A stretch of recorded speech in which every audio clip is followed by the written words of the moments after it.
Say hello, friends. Welcome, welcome, welcome. How's it going? This happy Tuesday morning around here, Monday morning around there. Hope things are good for you no matter where you are.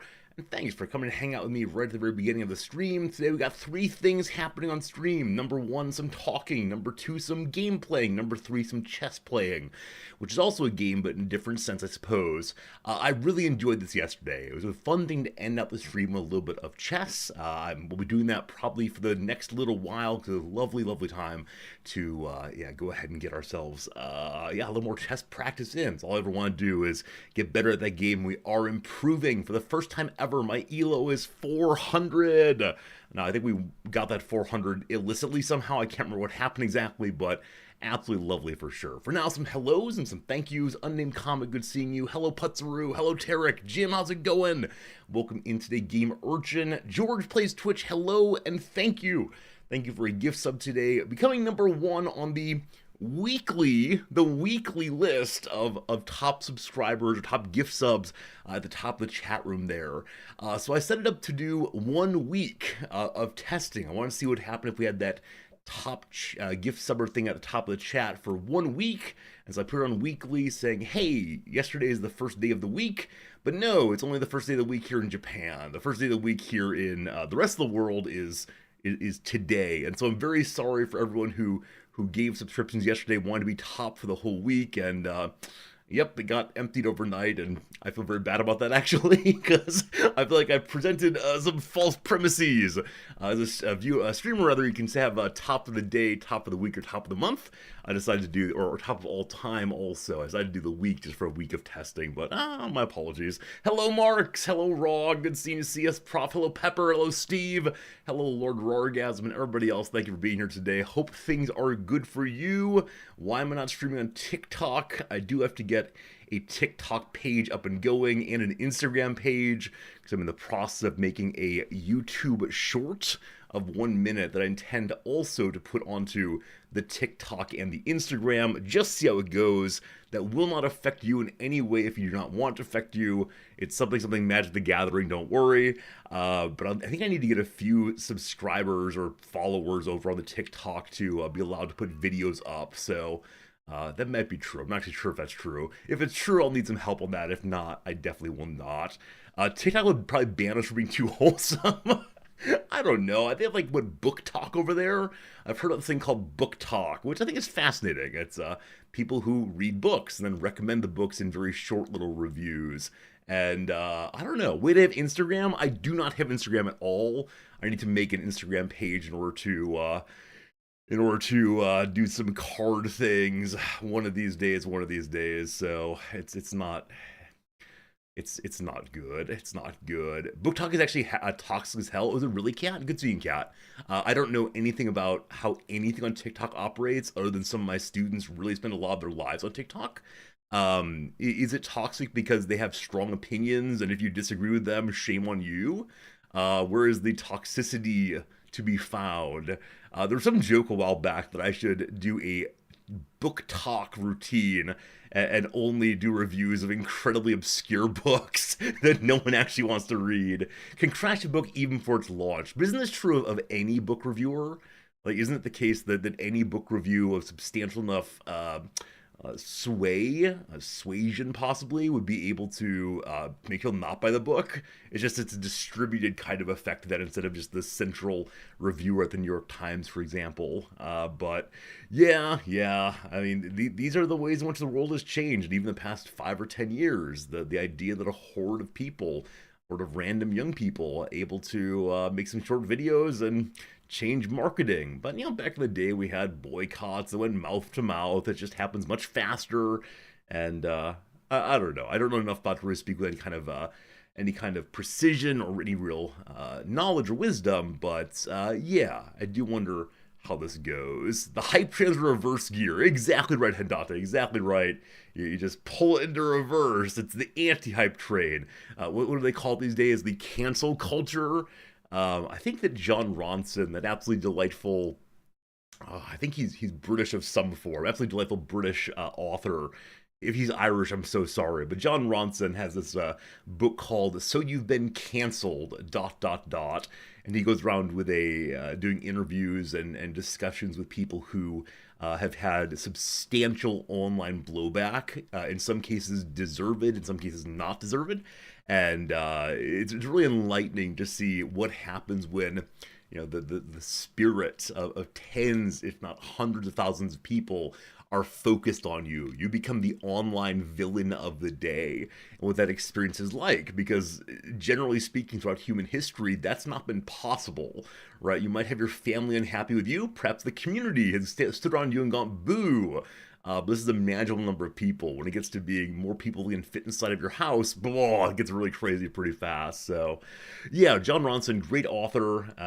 Strongly encourage reading him. He also has some good podcasts out there. Ronson, Ronson. He might be Welsh. I'm not sure. Anyway, there's some book talk. I can go on Book Talk and recommend this book. It's one of those many projects. If I were going to seriously into like the resorty brand enterprise, and this was my only endeavor in life, things like doing book reviews would probably make some sense. They kind of fit into the persona of who I am, I suppose, but I only want to give this thing so much time, so no book reviews for you, unfortunately. All right, enough about that. Friends, I had a rough night. It's the kind of night I used to sing songs about. I woke up absolutely obliterated this morning, feeling cold and clammy, feeling unhappy in my tummy, a little bit of headache.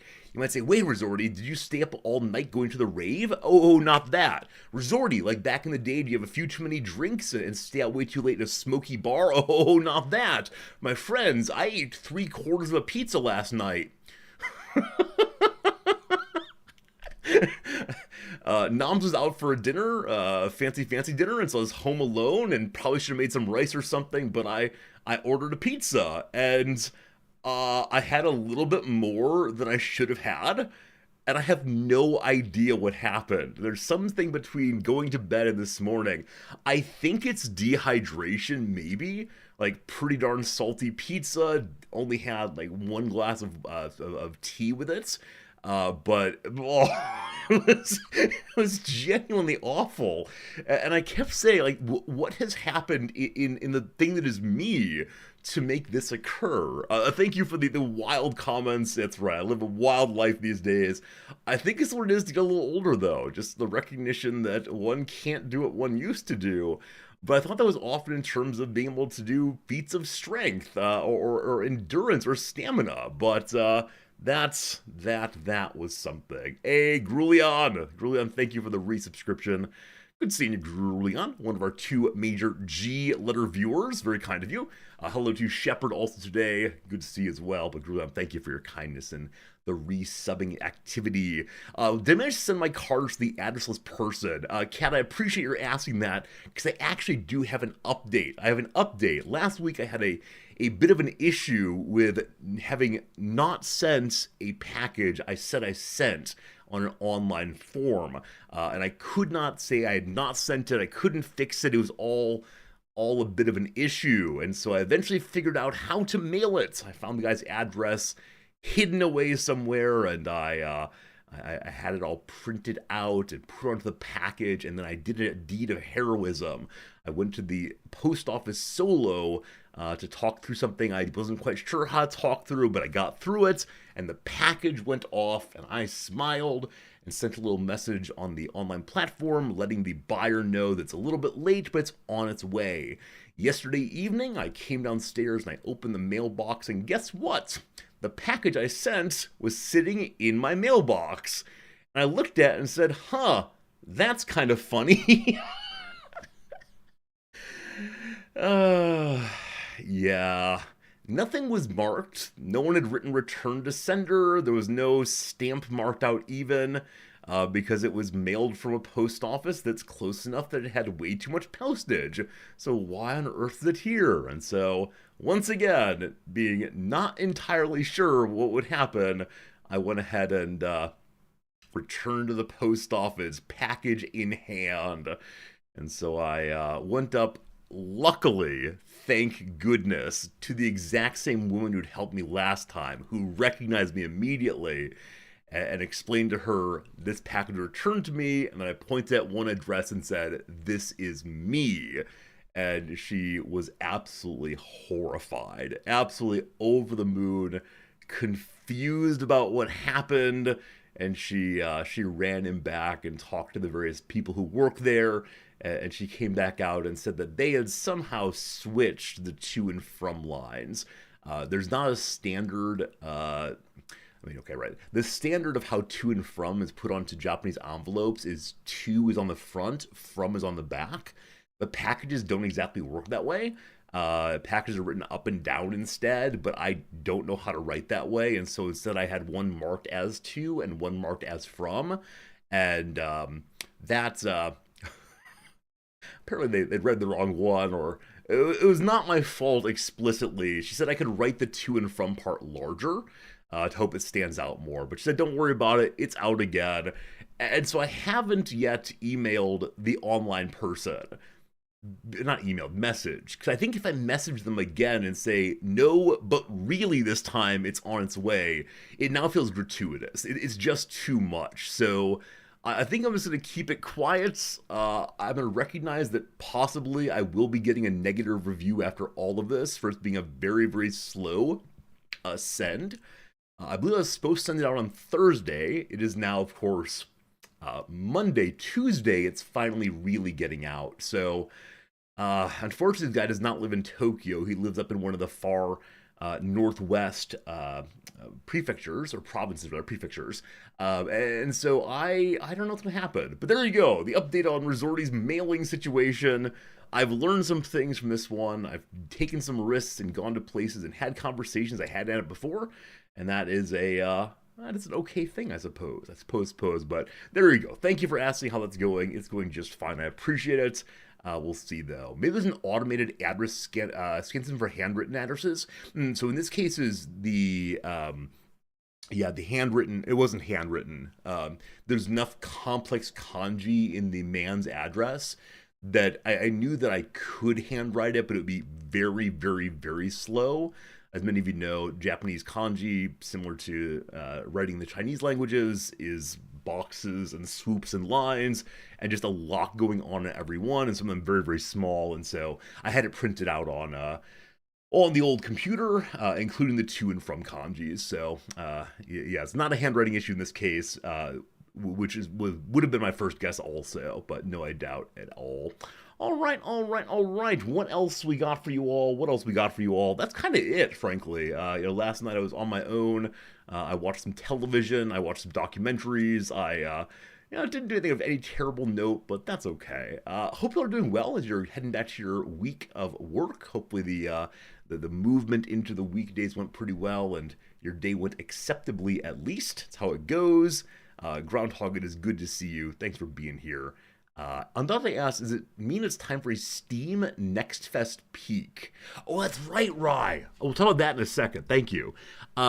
It's time for Steam Next Fest peak. I mean, if you want to, I don't know when Next Fest starts. I've been confused by this thing, but we could look at some of the games that have been emailed to me overnight and see if any of them are worth our time. Oh, it started? Oh, should we play demos today? The look of dismay is simply from not remembering things, even though we just discussed it previously. This is not like disgust at playing demos, but more disgust at my memory. So we could play some demos. It depends on how we're feeling.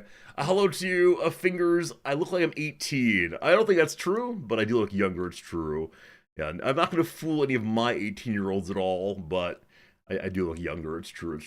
We're going to look at some demos. I'm sure it sounds good. But that said, you may have seen it. You probably did see it. There is, in fact, news from Rimworldville. And I don't know how I feel about this.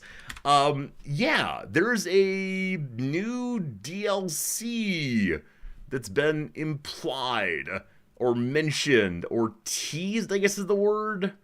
Maybe it's not teased here. It's been teased somewhere. Look at this, Quill and Adam versus everything, and everyone's already Johnny on the spot here, and I'm just barely noticing it. This post been removed by Marja Rimworld. Come on. Alright. So it was posted, I believe, on the Twitter with incoming transmission 6/11/2025. Uh, yeah. What do you think? There was once upon a time we spent a long time going through and looking at every little thing and making up stories about them. But what do you assume this person is? What do you think they're up to? What do you think's going on? You're intrigued by a canister of mushrooms. Oh, are the purple things in the middle mushrooms there? Are these mushrooms? I read them as being gems, but got it. Explorer. Yeah, I agreed. Explorer, a hunter, something like that. What is the Raven up to? Are you allowed to have like pets that do more than just run around circles and nuzzle you? Yeah, there's gems here possibly. I don't know. Some kind of monocle perhaps. I'm not gonna spend too long imagining, because do recall last time I imagined it was not right. Like over here, that's a space station. Are we allowed to build things in space? The answer is no. No, we're not allowed to do that, so don't even joke about it. But who knows, who knows? It could be interesting to see what comes along. Uh, I don't know. I don't know. I know I'm supposed to respond to this with, oh my goodness. It is new RimWorld content. I can't believe it. We're playing it day one. We're doing nothing more than RimWorld for the next 14 months straight. But I think I really didn't enjoy Anomaly. It was just not my vibe, and I could never quite find a narrative toehold that made me want to play it quite a bit. Now, I expect it's the case. I will get an email saying, hey, Riz, do you want to play this one? I'll send you a key. And so I probably will play it at release. Maybe? I don't know. I don't know, team. I'm sorry. I need to be hero of RimWorld streamers out there again, but it's just not there right now. You didn't like Anomaly at all either. Yeah. I do wonder how Anomaly's numbers are/were compared to the other DLCs. It just kind of missed for me. Now, with that said, I believe that Tynan was totally okay with it missing. I think he released it with a developer's commentary about he wanted to make this for those who are seeking certain kinds of feelings, as opposed to a wide open version of the game where you can tell your own story of any kind at all. You played one Anomaly run and then disabled the DLC. Yeah. I think I did basically the same. I think I gave it 1.5 runs and said, nah, not so much. Hey, Pi, it's good seeing you. How you doing today? Anomaly got a lot better for you after they tweaked being able to interact with it. Commander Keen, unfortunately, I was gone by that time. I think I'd played the like one starting playthrough, and some like pink slime thing got out of control, and that was that. And the second one, I don't know, it was a dark and stormy night, and that's how it goes. RimWorld's moved far away from the simpler game you really enjoyed. Dogbear, I understand what you're saying, number one, I kind of agree. The time I loved RimWorld most was actually pre 1.0 and then into early 1.0, and I don't know why. I mean, I understand that DLCs justify themselves by not being just new artwork, but also new gameplay possibilities. But it seems to me that a lot of the new gameplay possibilities are, again, just for me, sort of like one and done. Like I enjoy having, the king based playthrough one time. Fine. And so I know I can just turn off that DLC. But what if I want some parts of the DLC? Like I want to do the magic stuff. But you can only use the magic stuff by having the king stuff. I don't know. So it's fine. It feels that if I'm now taking on a game of RimWorld that's not vanilla, I feel like I'm always endeavoring to have a simpler story where I do more of the narrative work. But unfortunately, the kind of game it is now, the narrative work is more confined, maybe? I don't know. That's how it goes. All very confusing, all uncertain on that one, but yeah, we'll see. On a scale from 1 to 10, how excited about are you all about this DLC? One here is I'm anti RimWorld. I hate RimWorld. It's be destroyed. 10 is I will be staying up all the first 4 days playing nothing but RimWorld. 1 to 10, how are you? Let me know on that one. Two. I think RimWorld should still exist, but not destroy it. Didn't play DLC. Got some sevens there. Some sevens. Yeah. I'm probably 5 or so, which is definitely the wrong place for me to be in terms of my prior association with the game. Yeah, man, when Biotech came out, that the first three, no. For me, it was Royalty and Biotech. I was over the moon excited. Like, kids, amazing. But yeah, we should definitely wait until we should definitely wait until we have actual information what it is, not just a photograph here or an image. Once we know what's happening, what the storyline is, we'll check it out. But we need to wait until then. So I'm suspending my judgment. We'll say that. Judgment is suspended until we know a little bit more about these things. That's fine. Hello, Fernanthus. We're playing RimWorld. Not today, but maybe in the near future we'll do so. Who knows? Yeah, I think I'm roughly where you folks are on the votes, though. Don't see any Big Tens, but again, it's too early for major judgments. We don't quite know what's coming. Anyway, thank you for reminding me that big news could be good.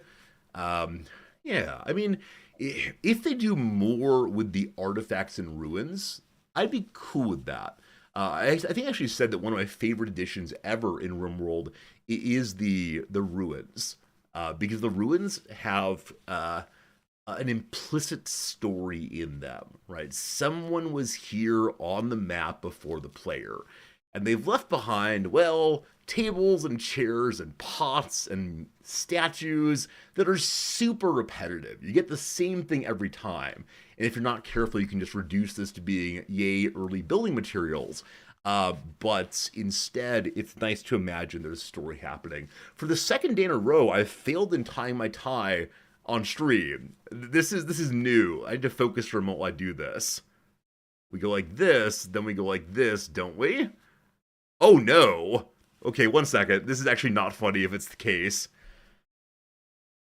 We're fine. Everything's fine. Use a real ruins mod that adds remnants of player bases to all maps you visit. Oh, yeah. I mean, right. The question, like, is there a mod for this? Sure.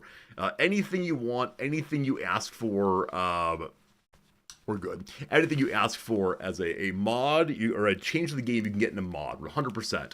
I'm always curious, though, how does the dev add, subtract, or otherwise these things, right? So I want to know, what is the dev's official affirmation of what the game ought to be in its paid for form.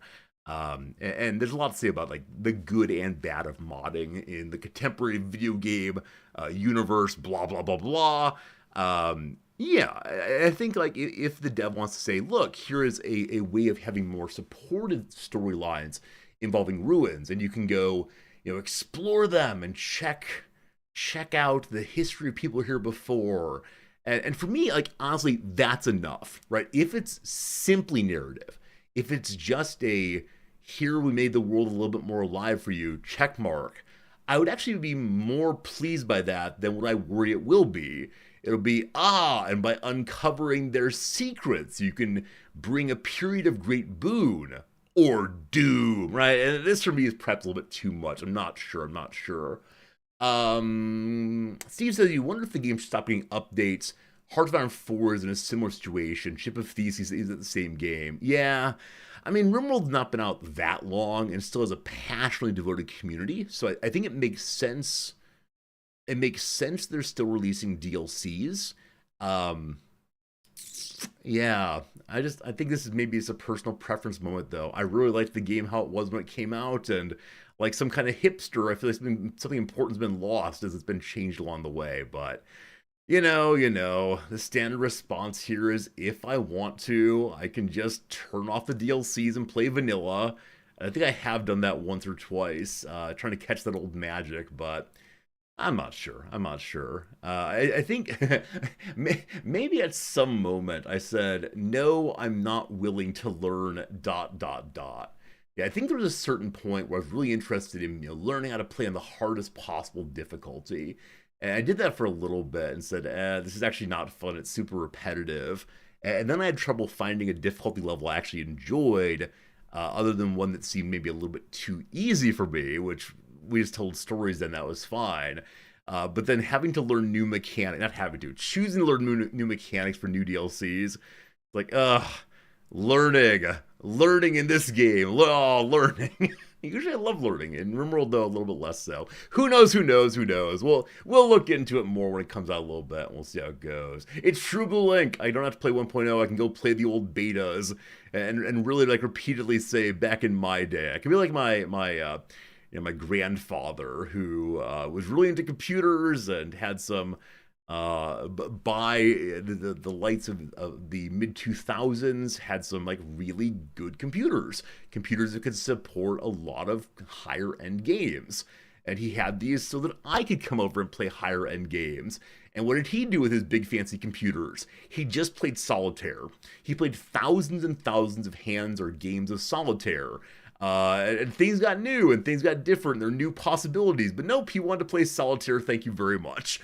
And I think that's cool in a way. But I think that's how I feel about RimWorld, maybe. Just give me the 1.0, the beta 17. I had a good time then. You'll never use shelves. Back in your day, we threw things on the ground in a pile. Fernandez, you might recall that even when I played RimWorld last year, I guess, maybe a year and a half ago, I forgot that shelves did things. I forget a lot of the updates. And maybe it's because I don't play it enough, where like I have certain really ingrained habits from playing it a lot back in the day. But yeah, I'll forever be someone who throws in the ground. Oh, that's actually a quote from me. I actually said that. I'm not just throwing anything in the ground on the pile. I mean, it sounds like something I would say because, yeah, that is kind of my opinion on things. Regardless, thank you for being here, folks. Hope you're having a good time so far this week and hanging out and all the rest. I think we should go ahead and look at the word of the day. That'd be good. Word of the day. Your problem is cheese getting patched out. Yeah. I didn't have a major problem with the change, but there was one way of fighting back in the day in RimWorld called, door cheese, right? Door cheese. Doors opened and closed fast enough that you could pop out for a moment, shoot at enemies, and then pop back in safely, and the enemy would not rush the door you've been at previously. And then you could go out and shoot and go back in, and they wouldn't run in all the way and cause problems. It was really fun getting the timing down for that, but it did make even very large raids incredibly easy to deal with, easier than they should have been. So probably a good patch, but I will always mourn the loss of door cheese in my RimWorld experiences. Friends, the word of the day is eloquent. Eloquent. Lovely Q in the middle. Everybody knows this word. Anybody know this word? Give me a Y if you know the word. I bet you do, because you're all eloquent speakers or writers. I'll say writers at the very least. I don't know how you speak. It was so delightful when I played a multiplayer game with some of you, actually, back, probably 4 months ago now, and hearing your voices on the Discord. You spoke so eloquently. There we go. An eloquent speaker or writer expresses ideas forcefully and fluently. An eloquent speech or piece of writing likewise expresses ideas in such a way. Eloquent can also describe something that is vividly or movingly expressive. Here are 2 examples. Number 1, she received high marks for her eloquent essay about gardening with her grandmother. Number 2, their success serves as an eloquent reminder of the value of hard work. So either literal words or metaphorical ideas. Did you know? Words are powerful, especially when strung together in just the right sequence. A well-crafted sentence, or one who crafts it, might be described as eloquent, a word that comes from the Latin verb loque, meaning to talk or to speak. The adjective loquacious is another loque descendant. It describes a person who is skilled at or has an affinity for talking. Words are not alone in conveying emotion, and eloquent is also used to describe what we find vividly or movingly expressive, as when novelist and poet Thomas Hardy wrote of, quote, a burst of applause and a deep silence, which was even more eloquent than the applause. Ah, the unspeaking, speaking silence. There you go. Eloquent, our word of the day. We have a little vocabulary quiz down here. Fill in the blanks to find a word used to describe a talkative person. Word describing a talkative person. Do you know it? Do you know it? Do you know it? That's right, Dogberry. The word of the day, number 2, is garrulous. Garrulous. Garrulous. Given to prosy, rambling, or tedious loquacity, pointlessly or annoyingly talkative. They just go on and on and on and on and on. And I'm sure you've been trapped at least one dinner party with these people, stuck in a corner. How do I get out of here? Do I feign needing to use the restroom? Do I pretend that I need to vomit? Oh no, get out of my way! Oh, I suddenly see someone. Anyone? Oh, that's how it goes. How it goes. It's a 17th century Latin borrowing that has its origin in gerere, meaning to chatter or talk rapidly. That Latin root is probably imitative in origin, that is, it was coined to imitate what it refers to. English has a number of words that are imitative in origin, among them several others that describe ways of talking, like babbling or chattering. You know, loquacious is positive? Oh, it can be. Yeah, so loquacity is simply talking a lot. Garrulous is a somewhat negative way of talking. Yeah, I mean, prosy loquacity is not necessarily the worst thing in the world. Just going on in ways that are flowery. Possibly one of us on the screen right now has been described this way occasionally, so we'll now move on. I mean, if you've been here for a while, you know what you're getting. There'll be no surprise when it comes to how we fill time on this stream. Question number 1. Batter and deep fry some crawfish tails, and you have an appetizer called Cajun what? I believe it's called Cajun caviar. It's not. Batter and deep fry some wee prawns, and you have an appetizer, apparently invented by Red Lobster, called what shrimp? Batter and deep fry prawns. I know shrimp scampi. I know popcorn shrimp. It's popcorn shrimp. There we go. Popcorn shrimp. I'll need the Cajun members of the community to tell me about Cajun popcorn. I believe also that Cajun caviar is a thing. I don't know what it is, though. Cajun Killer, you didn't know this one? Oh my goodness. Yeah, I know about popcorn shrimp only because back in the day, and I think it's not true anymore, back in the day, Red Lobster had this absolutely terrible business idea, which is you pay one price and get all of the shrimp that you want. They will bring you more and more shrimp of one of 5 different kinds. When we talk about the American health epidemic, this is part of the reason why. Because shrimp scampi, made with just mounds of butter. Drink it on down. Yum, yum, yum. I believe that Red Lobster, have they gone out of business now? Is that the case? Or have they reworked themselves?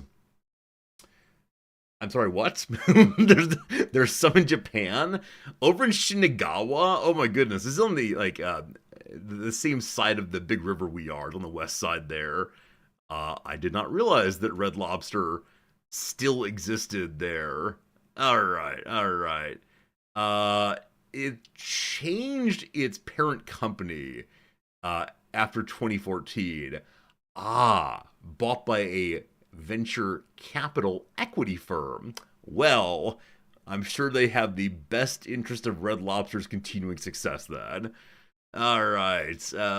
Partially owned by a seafood supplier, in 2024, it closed at least 99 restaurants.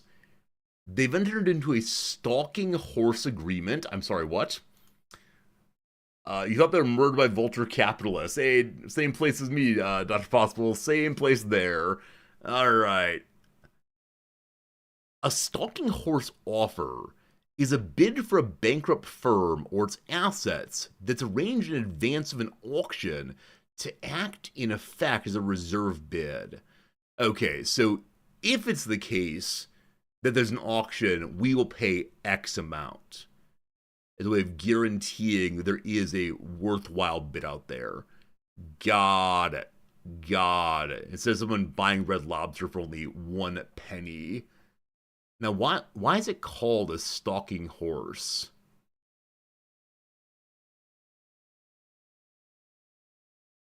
There's no origin of the phrase. Okay, stalking horse offer. Origin.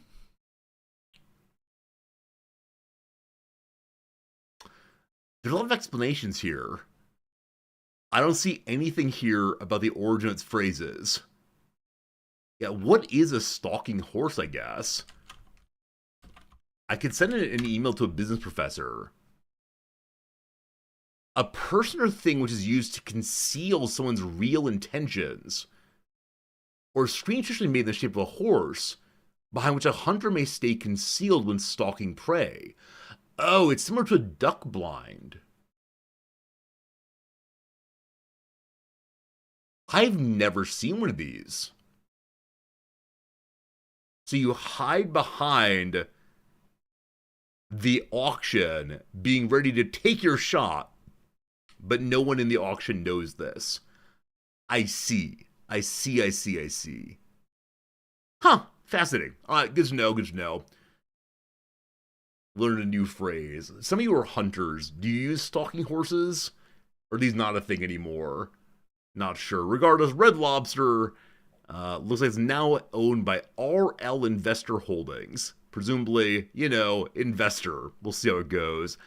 So is it the case that if I look at the word shrimp,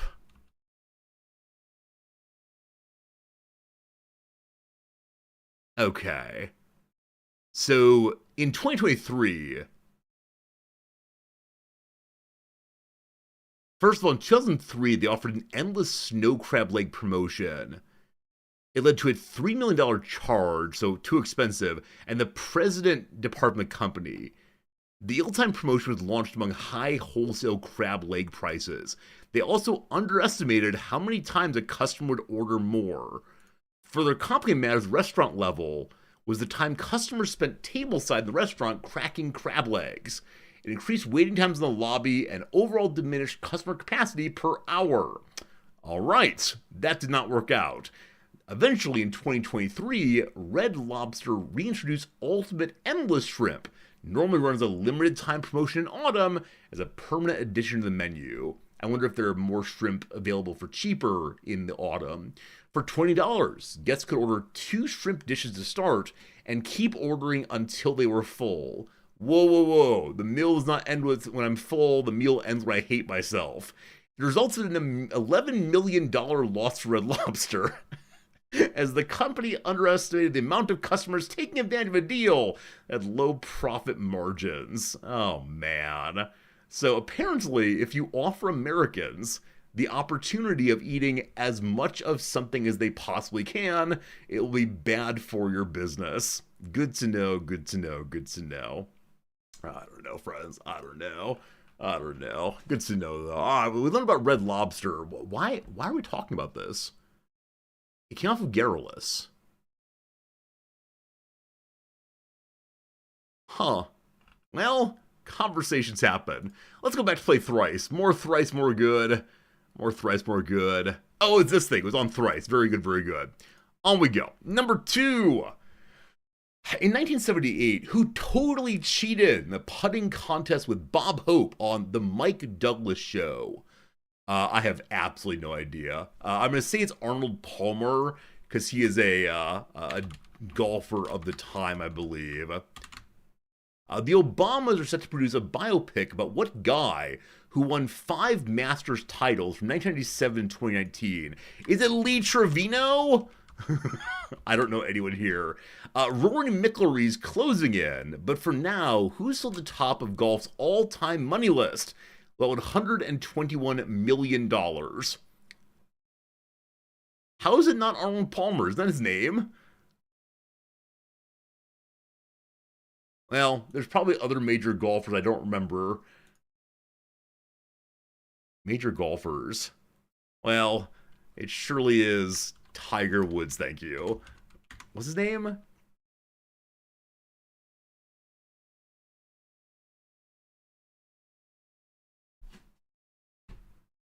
In 1978.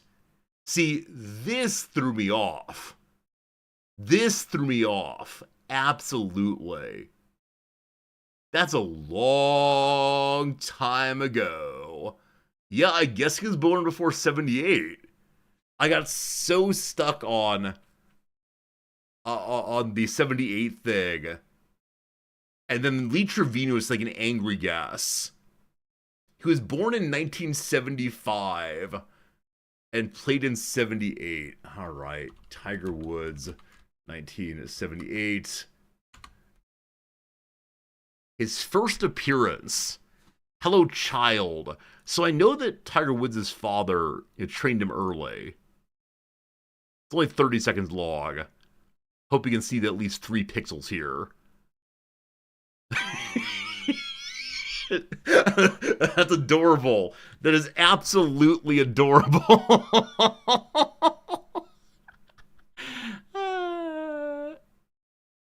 There's the drive. That's exciting. Oh, that sure is something. That sure is something. Here's the alleged putt in which he cheated. Oh, they're not showing the putt. That'd be too upsetting to show the people who are fans. All right, Tiger Woods, we got a point at least. 3/4 of your body's glycogen is in your skeletal muscles. The remaining 20% is in what organ? Does glycogen live in the liver? Is that right? Cool. Woo! The hepatic artery supplies most of the blood used for what gland it's named for, and then dwarfing the nearby gallbladder and spleen. What's the biggest internal organ you got? There you go. The liver. The liver. Number 4. After the Bath was the partial title of a whole lot of pastel drawings by what fin de siècle, Frenchman. Okay, let's see. Who do we know who was around in the 1900s and French? Are we going Manet, Monet? Let's say it's your boy Monet. What if I told you a lot of other works were called variations of the dance class? Right, your boy Manet. Son of a god. And his name anagrams to reggae dads. Thanks, I hate it. Bob Saget. Edgar Degas. There we go. Edgar Degas. Woo! Yeah, knowledge of painters limited. At least we still got some points. One more to go. Whilst Hannibal was crossing the Alps elsewhere, the Gean state occupied the whole footprint of what modern day country? I mean, I wanted to say China, of course. But I have no idea. I have no idea. Well, the Umayyad Caliphate conquered Iberia. The unified Silla kingdom ruled all of what present-day country and some of its enemy state to the north. Is it India? It can't be India. Okay. Well, Ban Ki-moon was generally secretary in the UN. BTS stacked up #1 albums in what home country? Hey, it's Korea. It's South Korea. All right. There you go, team. At least we got 1 point on each of them. Not a complete shutout on anything. I'll take my 8 points and feel a little sad about it, I suppose. No problem, though. Gives us an opportunity to talk about Red Lobster. Now, thinking about Red Lobster, I began thinking about something else. We don't have these here, but in the US, they're called international buffets. Are you all familiar with this kind of thing? How do I find one? Yeah. They're often heavily leaning in the direction of Chinese food, or food that's putatively Chinese to Americans. And so, yeah, you go in and pay a flat fee, $20. children, 155 times their age, etc. Hello, Fawn, good seeing you. And there's just so much food. And I think it's the case that a lot of people will fill up on things that are inexpensive. But it's often the case these places do have various kinds of fish. And I'm always amazed they're able to make a profit on that amount of money and this kind of food. Now, I know nothing about food at all, but I hear over and over again that there is a profoundly small amount of overhead or no profit margin in restauranting. And yet, hey, Lord Gameboy, welcome to the channel. What a rare YouTube algorithm win. I appreciate that. We'll play Star Sector soon. For now, though, you have to talk about this, unfortunately. You live in Germany. Well, welcome indeed. Those Chinese buffet all-you-can-eat things are the best thing in the world. There's so much and such a variety of foods you can eat for sure. There are a lot of those in Germany. They're always packed. That's amazing. A recent video about it on First We Feast. All right, so there's a video that we can watch at some point. Apparently, buy in bulk that saves a lot of money, and they're owned by fishing companies. Is this true, Shadow Avatar? Not that I'm doubting you in any substantial way, but they're owned by fishing companies, so they get the various fish guts for cheap. Huh. I had no idea. But, yeah. A reference was made to, I don't know, one of these places. This is the problem with being in Japan. I'm not allowed to look at the Golden Corral. This is for Americans only. This does happen occasionally. When I click on really, really innocuous websites, goldencorral.com, and they say, no, go away, we hate you. And I don't know why they do this. Anyway, if you don't know the Golden Corral, that it uses the name of a place where you feed horses is very striking. It is a very large, absolutely delightful country-style restaurant, I guess, that allows one to have lots of different kinds of food. And I still remember, let's see if I can find what I'm talking about here. Whoops. They have it here. Okay, I'm not seeing it. But I remember I went out to dinner with my father at one of these places probably 20 years ago now, 15 years ago now. And, we were sitting and eating something, and I said to my dad, hey, what are you eating there? I didn't recognize something on his plate. He said, oh, they've got 3 different types of bacon. One has candy on it. You want to try? And so, yes, apparently they have a wide variety of foods that Americans find delightful, including 3 different kinds of bacon. So it's a delight. And yeah, you can see all the stuff there. You can pay one flat fee as much as you want to. They're largely clean places. And as Jim mentioned, some of them do have chocolate fountains. Chocolate fountain indeed. Yep.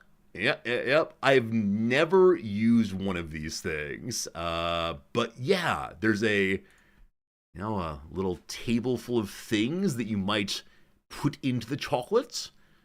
Have any of you used this? Now, I've also never seen them set up this way, where they're behind glass, so you can't put your face into it, I suppose, or children can't put their grubby little fingers in. It's so gross, they're horrible. Yeah, I mean, I've seen them, but I've not used them. Wait, a sweet caramel fall? This changes anything. This changes everything, rather. The idea of it being with... But look, they put it on a ladle. Oh, it's not a ladle, it's an apple. I would have a ladle. You've seen it at students' weddings. Okay. I don't think any wedding I've ever been to has had these. Triple fountain from Yum TV. Chocolates, caramel, and white. Any guesses what the white is, friends? I don't want to watch the television show. White. I must know. A white chocolate, see. Jim says, my son put his hand in one. So yeah, gross. I have so many questions, and I guarantee, Jim, that I have had incredibly negative feelings about someone like your son at the Golden Corral. And I'm sorry for that. He's your boy, doing the best he can. Maybe vanilla. No, it does say white chocolate here. It's white chocolate falls. Yeah, never used it. Know very little about it, but there you go. It's hopefully not mayonnaise. No. I like mayonnaise quite a bit, but not this way. We are the reasons we can't have nice things. Afraid so. Friends, it's time to play the most exciting game on Twitch and also on YouTube. If you don't know what I'm reading off the screen, I am indeed reading off of Twitch. You YouTube viewers, I'm glad you're here. I'm glad you're hanging out. And we're going to play a little game. You're welcome to put answers anywhere you want to. Together, we're discovering the underlying meaning of this little puzzle right here. Guess any word you want to guess, and I'll type it in. And eventually we'll discover what this Wikipedia page is and should be. Here we go. Good luck. Philosophy. Number 1. 2 philosophy answers. Mongolia. Is it Mongolia today? There are no Mongolias. History.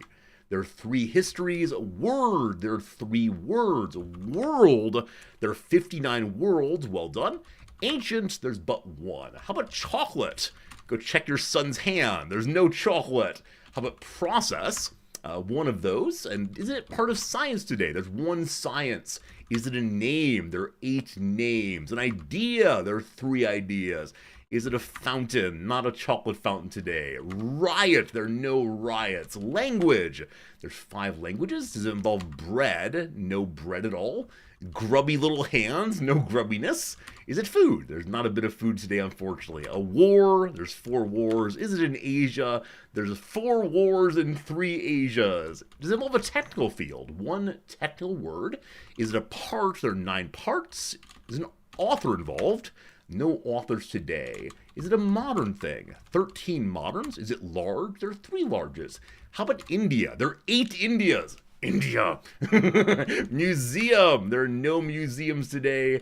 Does it involve Europe? There are 8 Europes also. Is it a region? There's 2 regions and no Irelands, unfortunately.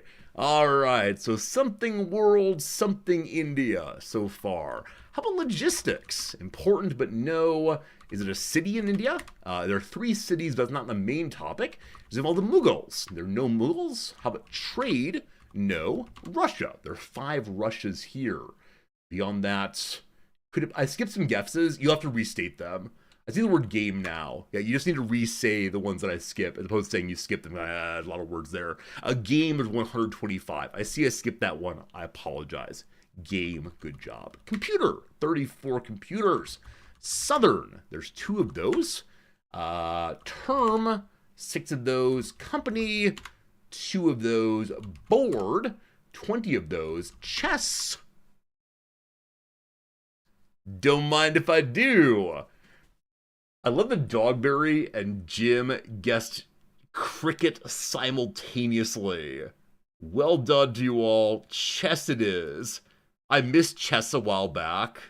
Oh, did I? Oh, I did. That's possible. Sorry. I got European and Ireland and missed chess entirely. No, just too many came in simultaneously. But good job on the chess. You got together. Big wins. I don't know if you've heard, but chess is a board game for 2 players called White and Black, each controlling an army of chess pieces with the objective to checkmate the opponent's king. It's sometimes called the international chess or Western chess to distinguish it from related games like Zhongqi, don't know how to say that one, and shogi, that's how you say that one, Japanese chess. The recorded history of chess goes back at least to the emergence of a similar game, chaturanga, in 7th century India. The rules of chess as they are known today emerged in Europe at the end of the 15th century, with standardization and universal acceptance by the end of the 19th century. Today, chess is one of the world's most popular games, played by millions of people worldwide, including ya boy Resorty. I've been playing chess Let me show you. Let me show you. I'm up in the Silver League now. And my ELO thing is only 341. Or is that when it started? Friends, how do I see what it is now? I have to show off. I want to show off, don't you know? I thought we hit 400. Oh, anyway. Anyway, that's too bad. We're only 341. No 400 for me. But look, we're climbing. Look, we're climbing gradually over the past while. We'll keep it up. 24 wins, 3 draws, and 17 losses. That red number, stabs my soul. I feel the red is brighter than the green is. Gotta work on that. Gotta work on that. No giveaways today. Thank you for asking, but no giveaways today. Not every day. I got rid of the giveaway command, probably. Very good, very good, very good. What else we got? What else we got? So we did chess, did redactyl. Yeah, we'll be ending today's stream with chess. Chess is coming before too long. With that said, it is time for the truly most exciting game on Twitch. And that one, my friends, is I'll be a GM in no time. That's not the goal. The goal is I want to be an average chess player. If I can do that, average chess player, I'll be very, very happy indeed. That is the big hope here. So, what are we going to do? What are we going to do? What are we going to do? All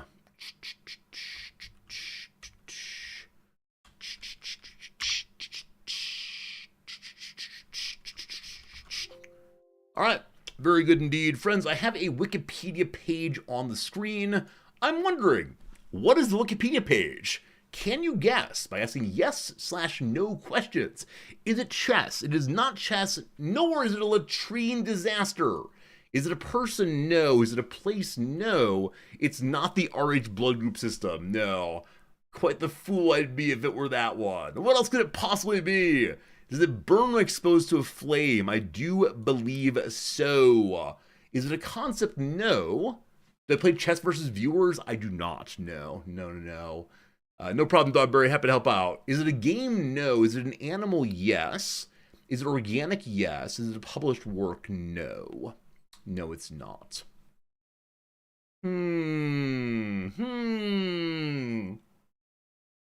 Tangible, yes. May have missed that. Is it a mammal? No.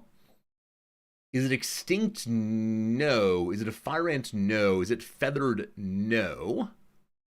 Is it a reptile? No. Is it a bird? No. Could I ride it? It would not survive very long. Is it amphibian? No. Not that. Does it live in the sea? Yes. Yes.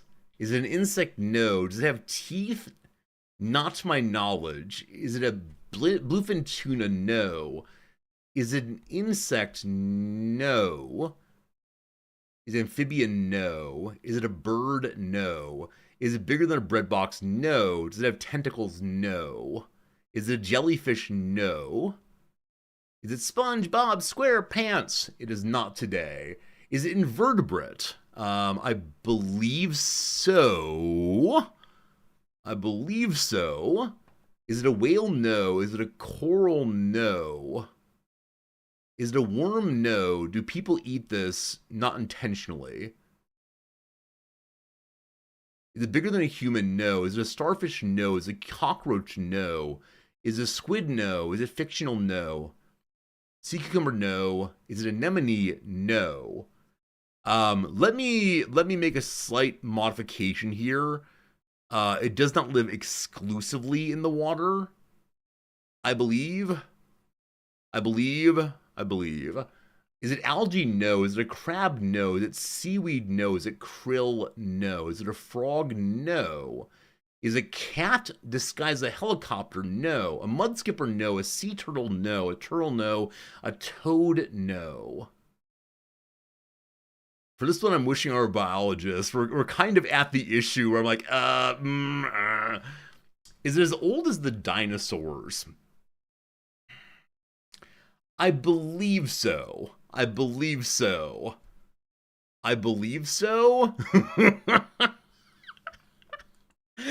It's the kind of thing that a philosopher would say is as old as dinosaurs. Sure. Does it have gills? No. Is it an alligator gar? No. Single-celled? No. Salamander? No. Smaller dime? No. Does it have gills? I don't think so. Is it venomous? No. Is it an octopus? No. Is it an axolotl? No. Is it a sea snake? No. The answer's smaller than a dime. If so, the answer's yes. Horseshoe crab? No. Is it a trilobite? No. No. Crocodile? No. I'm gonna give you another couple guesses, and then I have a clue that will help you probably quite a bit. Is it a bivalve? No. Is it a seahorse? No. Is it a mollusk? No. Can it run on water? I don't know, honestly. A mussel? No. A sand dollar? No. Is it served at Red Lobster? They don't mean to. No, it's not. It's not. It's not. Hey, Brody, well done. It is a tardigrade. Well done. Tardigrade. Tardigrade. There you go. There you go, team. Well done. The question I was going to ask you is, you haven't asked if it's a bear. The bear. They're called little water bears initially. Good job, team. If you don't know about these things, they can live literally everywhere. And they may actually never die. It's something like that. They are among the most resilient animals known, with individual species able to survive extreme conditions, exposure to extreme temperatures, pressures, air deprivation, radiation, dehydration, and starvation. They've survived exposure in outer space. And yes, indeed, there's some of them down in the bottom of the deep sea. It is ridiculous how sticky these are. How I guess resilient's the right word, but there you go. Did the Cambrian period have dinosaurs in it? I found they were from the Cambrian period, 500 million years ago. Is that pre-dinosaurs? I believe it is, but I'm not certain on that. The Cambrian is the period we went to multicellular organisms. Alright, so were they before dinosaurs? Yes, I was correct about that, yes. Very good, very good. Alright, cool. Good first one. Always nice guessing an animal. Hope you enjoyed that. Time for another Wikipedia page. What should it be? What should it be? How do we do, oh, I want to do this. I want to do this. Make sure I have the spelling correct. Oh, it actually would correct me, wouldn't it? Of course it would. All right, friends, I see a Wikipedia page before me. What is the Wikipedia page that I see? Is it Mongolia? No. Is it a person? Yes. Would it burn when exposed to flame? Yeah. Is it on Earth? Yes. Is it a white page? No. Are they alive? No. Is it a male? Yes. Tangible? Yes. American? No. Are they a philosopher? Not primarily. Not primarily. Could you ride them? Not in their current state. Are they a noble person? No. No. No. Was he a hottie? You better believe it. All about this. Are they a scientist? No. Has the person been published? I believe so, but again, that's not the primary mode in which you'd know this person. Are they alive? No. Are they an actor? No. Not at all. What else could it be? What other kind of people exist in the world? A musician? No. A politician? Yes. Yes, it is a politician. Did they live in the 20th century? They did live in the 20th century, yes. Pre-1500? No. No. Are they European? They're not European, no. Did he live before the Middle Ages? No. No. Thanks for the follow a moment ago, Strawberry. I like your name a lot. Is he Indian? He's not Indian. Did he lead the British Empire? No, not a Britisher at all. I don't think this one is too obscure. Many of you won't know, but I think some of you will know. Did they hold office in North America? No. Japanese? No. African? No. Asian? No. Had they been alive in this century? Yes. Are they Italian? No. No.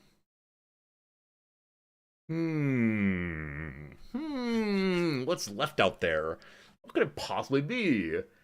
Were they German? No. Are they South American? Yes. Canadian? No. World War II? No. Or not in any substantial sense. They were alive during World War II, but they're not any World War II person you'd think of. Yep, not European anymore. From Chile? No. Pinochet? No. Nope, not Pinochet. Hey, Dogberry, Dogberry, you know it.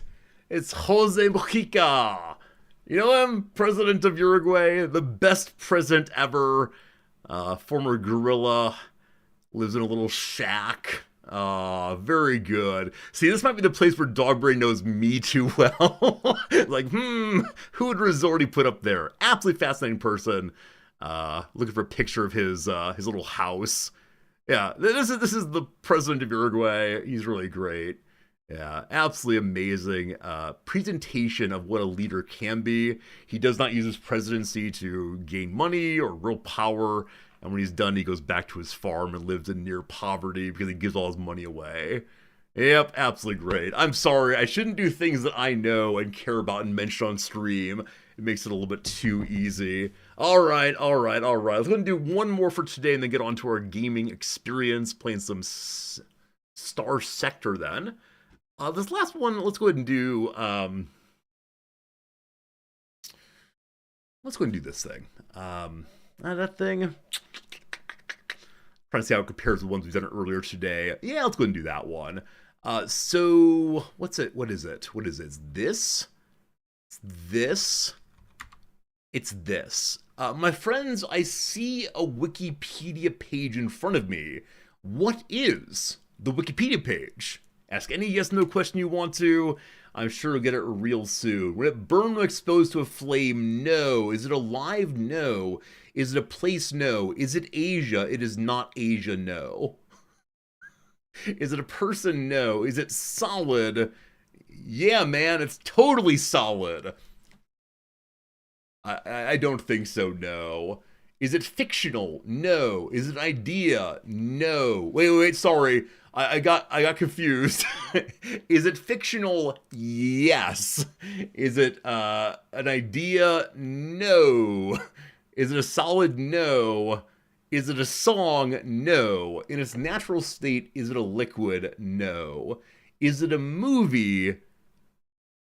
It is not a movie. Is it exclusive to a country? No. Is it a myth? No. Is it a character? No. Is it from a sci-fi universe? Yes. Yes. Yes. Is it from Star Wars? No. Is it made from a chemical? Look here, nerd. Everything's made from chemicals. Not primarily, no. Is it Star Trek? No. Is it the Borg? No. Is it a vehicle? It's not a vehicle. Is it Dune? No. Is it 40K? No. Is it Darmok and Jalad? The Walls Fall, Tengri something. Is it a superhero movie? No. Is it from the Orville? I've never seen the Orville, but I do know about it, but no, it's not that. Is it a video game? It is. Oh, is it in a video game? I don't know. I'm guessing yes, Lord Bargasm, but I do not know the video game myself, but probably. Is it Stargate related? No. Is it Cake? No. Is it pre-1980? No. Is it a TV series? Yes. Is 42 special in it? No. Is it the Sonic Screwdriver? No. Was it originally a book before the movie? I don't believe so. Is it man-made? Yes. Doctor Who? No. Harry Potter? No. No. I have a comment to help you all with, but we're going to wait a moment and make sure you all make some good guesses. Then I'll offer you a little clarification. Is it Battlestar Galactica? No. Princess of Mars? No. Is it old for a TV show? Old's a very slippery, relative kind of term. It happened while I was alive, we'll say. Does it focus on Earth? I think so. Does it have multiple seasons? I think so. I'm not sure on that. Is it from 1990s to 2000s? Yes. Was it pre-widescreen? I think so. Is it based on Arthur C. Clarke? No. Sliders? No. Is it Firefly? No. Babylon 5? No. No, not Babylon 5. Is it from Farscape? No. Is it Lex? I don't know what Lex is. Are there spaceships? I don't think so, but I'm not sure on that. Alien Nation, no. Continuum, no.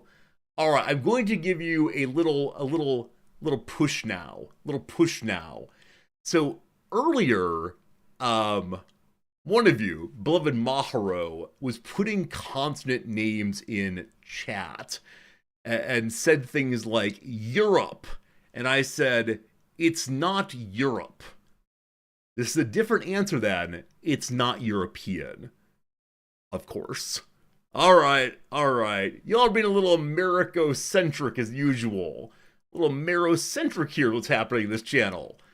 We're an international place, all the way. Is it War of the Worlds? No. Is it Hitchhiker's Guide to the Galaxy? No. Heavy Metal? No. Blackadder? No. That said, I had an opportunity to see the end of Blackadder a couple days ago. Always so heartbreaking, beautiful, and funny all at once. Blake 7, no. Animated? Yes. Yes, it's animated. Yep. Was it made in Britain? It was not made in Britain, no. Is it Hiawatha? No. The Simpsons? No. Akira? I don't know what that is, but no. Futurama? No. No. Is it the Animatrix? I don't know what that is, but no. Titanic movie? No. Dogberry with another one. It's Neon Genesis such and so. Neon Genesis Evangelion. Don't you say I never do anime nonsense? It is anime nonsense. Look, I did anime nonsense. Can you believe it? Maharo asked Asia, and I said, it is not Asia.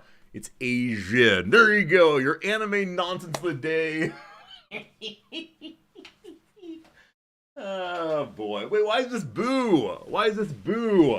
I'm trying to give you all a variety of things from around the world. There we go. As a penalty, go watch Akira after the stream. Akira is a seminal Japanese cyberpunk manga worth reading.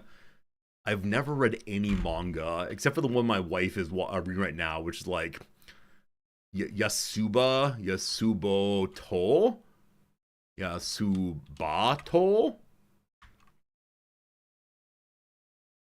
Something like that. Let's go with Akira here. Akira the manga. Stylized Akira is a Japanese cyberpunk post-apocalyptic manga written and illustrated by Katsuhiro Otomo. Are these children fighting? I mean, this is the standard story of manga and anime. It is the children who are fighting. Hello. That's pretty cool. Oh, wait, what was that? What's the ball here? I just now noticed. Oh, that's so cool. The front of this motorcycle, I guess, has been covered in such a way that it looks like it's a ball rolling rather than a tire. Fascinating. Motorcycle Punks. I love it. It's also a very impactful anime film. Yeah, someone who knows very little about anime, I sort of don't know where to get in the first place, other than getting into the robot. Good joke. But I think that my wife and I would like to start watching some anime, but right now we have a profound backlog of Hollywood films to catch up on first. All right, very good. My friends, we played our 3 Wikipedia games. Do you want one more, or is it time to move on? If you want one more, give me a 1 in chat. If you don't, give me a 2 in chat, and we'll decide together. I promise we do one more. It will not be anime nonsense. I swear, no anime nonsense today. Calcium deficiency. Seeing a lot of 3s. Are the 3s I pick it, I decide? All right. Seems like there's a little bit less enthusiasm today. That's fine. We'll go ahead and switch over to this screen here, the good old oops screen. And the oops screen on which we'll bring up our game of the day. Game of the day is me Star Sector, of course. We'll play Star Sector for the next 2 or 3 hours, I guess. And then after that, play some chess, and then go about our day feeling like we've accomplished something of value. And really, what's more important than that? You like the parlor game portion of the show? I might change the title actually to that. Parlor games. Oh, that's great. Every night is game night on the Resorty stream. I've been calling them the intro games. I don't know why I call them the games. The parlor games is even better. That's wonderful. Title of the day, learning. Barely. Star Sector's a hard game, but we are actually not dying, in part because we're actually factually playing on the less hard difficulty. I hesitate to say the word easy, but the easy difficulty is so much easier than the normal difficulty. It's upsetting how big of a swing it is between the two. But we continue. We actually did some searching, some exploring of the world out there, the world beyond our starting core here. We went down over this direction and managed to fully survey a couple of systems there. I'd like to do some more of that. In one of these systems, we actually found a group of people who had been cut off from the rest of human civilization for a very, very long time. For hundreds of years, they said. This, of course, is meant to be the same kind of feeling as the poor Japanese fellow who was still fighting World War II up until, was it the 70s or the 80s? I think it was the 70s, 1970s. They found a fellow on one of the Pacific Islands who was fighting World War II and hiding, and who would only stand down once they found his former commander to come and talk to him. Say what you want to say, but that person was certainly devoted, if nothing else. But can you imagine believing that you were at war and constantly defending this island for 30 years? I think most of us would not have the dedication to do that kind of thing, certainly. Regardless, have we taken on any missions or things we must do? What did I promise I'd do recently? We're bringing the data core back to the academy. It's a small amount of money for bringing the data core back. If you want to, you can read the data core yourself. But thus far, I've never actually done that because it feels like it might be an intrusion on someone else's property. Right? You find a random letter on the street. You don't open that letter and immediately read and see what bill someone has to pay. Instead, you go and give it back. I'm also carrying some old ships. Was that right? Is that right? Bring up the fleet here. Oh, wow. So we already have the one big ship, the Grandma's Spaceship Midlife Crisis. We then also have the HSS Fides, an Ego-class elite cruiser from way back in the day, and then also the Lucky Dragon, an Enforcer class. So my sense is I'm not able to take care of all of these ships at once, but I'd like to repair them up if possible, and then go put them away on a space base somewhere someday to be used for big combat. Because I don't think I can probably maintain the economy to care for these right now. So let me go ahead and turn these on. Do we unmothball them, or how's this work? Let's go and land briefly. Repair all the ships took 52 supplies. Now, did that actually repair all the ships? It did. So, do we try to outfit Big Boy here? I'm going to refit page. We put it into assault or balanced. Assault is we don't have the materials for it, I believe. Or do we? It said it was free to fit it. As phase lances and auto cannons and all the rest. I do not know why it would have been shown as free. Unless maybe it already has the materials it needs. Assault, close support, or overdriven. We'll do close support on that one also. Okay, now do we attempt to use these two big ships? Tell me what exactly you're going to cost me if we do. Oh, having refit, you have to re-repair them. I just wasted a bunch of supplies. Combat readying them, and then refitting, and now combat ready again. What a mistake. So if we bring you along, you consume 20 supplies a month and 9 supplies a month. My current large ship consumes 25 per month. My sense is I ought not to do this. Do we all agree this would be a bit of foolishness? But wouldn't it be fun to try?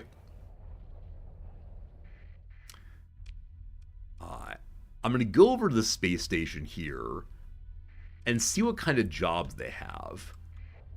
But with this one coming along, we can now carry up to 1,300 fuel. So much more than before. Huh, just not sure.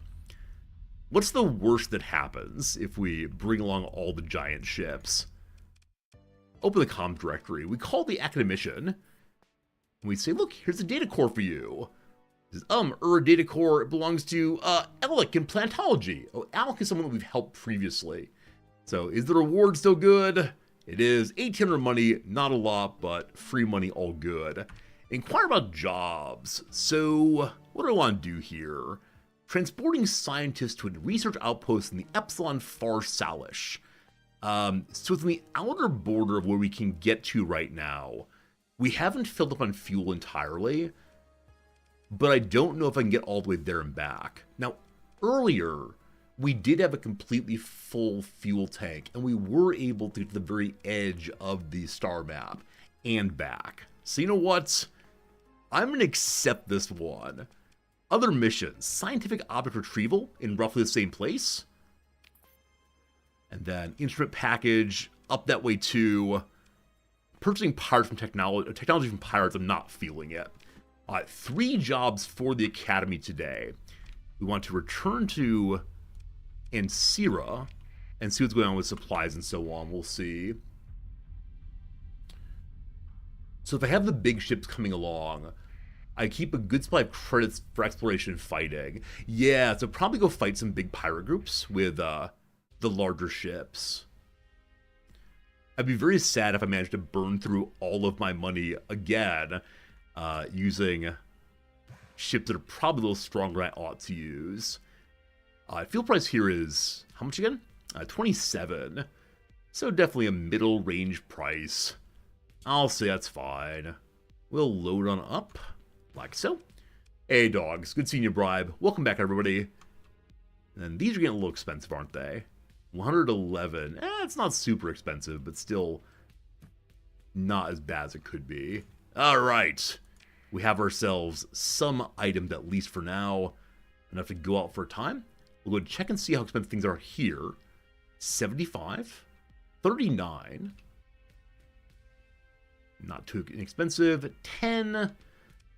So it seems that of the items on sale here, the ones with the broadest possibility are luxury goods. Buy at 75, sell at 202 potentially. Not so good though. Not so good though. All right, we got stuff. We're good. We'll head out now. I got some big old guns. I'm looking to see the prices. This one's 600 per unit. Might be worth using then. I never quite know about retrofitting my ship, so we'll see. All right, team. Time for a quick little break. Time for a quick little ad break. We do 3 minutes every 1 hour. We get 57 minutes of content for hanging out through this ad break. I appreciate you hanging out with us, whether you're watching ads or subscribing or using Twitch Turbo or whatever else you do to hang out with me. I appreciate it. It's Monday in your neck of the woods, Tuesday here, and so we can go ahead and do a brand new, totally fresh puzzle. A puzzle to be completely open squares and feel like so much possibility. Monday, June 9th. That's today. Here we go. So, I'm not logged in. Must be logged in. I must remember all of my good work throughout the many, many, many years. I am Resorty, it's true. It logs me out randomly for reasons I don't fully understand. Hmm. Okay. Suspected suspensions on lines. Have I been shadow banned? Have I been shadow? But if you see this message, let me know. I think I've been shadow banned. A surname that comes from a Turkish honorific. Um. So the word Shah comes to mind. I don't know if Shah is Turkish though, so I'm gonna skip this. Hammer-like athletic equipment. Hammer-like. I mean, there's like those like let's hit out your muscles things. That there's some chiropractor guy on YouTube. It's Dr. Brock somebody. He's like a big old gym bro, and he takes chisels and puts them on people's bodies and then hits the chisel.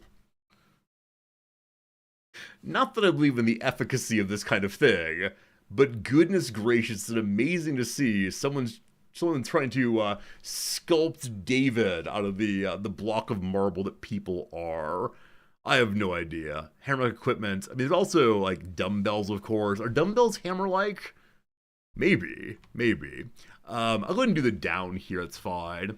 Box in a controlled setting is to spar. A dream is a haze, probably. Where the walls of snow and rock rose impenetrable in D.H. Lawrence's Women in Love. I'm guessing the Alps, but I'm not sure on that one. I don't like AZP. Trade training. Okay, so trade trainee is apprentice. Okay, so it's gonna be dream, not in the sense of not held completely, but hope instead. Hope is the dream. Hammer-like equipment for athletics is no idea. So how about the Alps first again? Research device in 38 down, whose name is an apt cinematic reference. Research device that's a cinematic reference. Oh, I have no idea. Blank pan. Blank pan. I mean, there's a brain pan. There's cooking pans. There's... I'm not sure. Oil pan, certainly. Fell off. Fell off.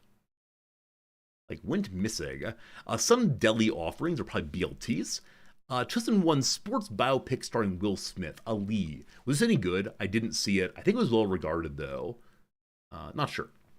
Decoration that may be controversial in business settings. Decoration controversial in business settings. I mean, certainly some holiday decorations get people riled up. Not sure, though. A guide, like C2, possibly. Hammer-like athletic equipment. Hammer-like. I mean, there's hammer like the item that's thrown by the gladiators, the athletic people. What's that called? I'm not sure. Not sure. Okay, ad break done.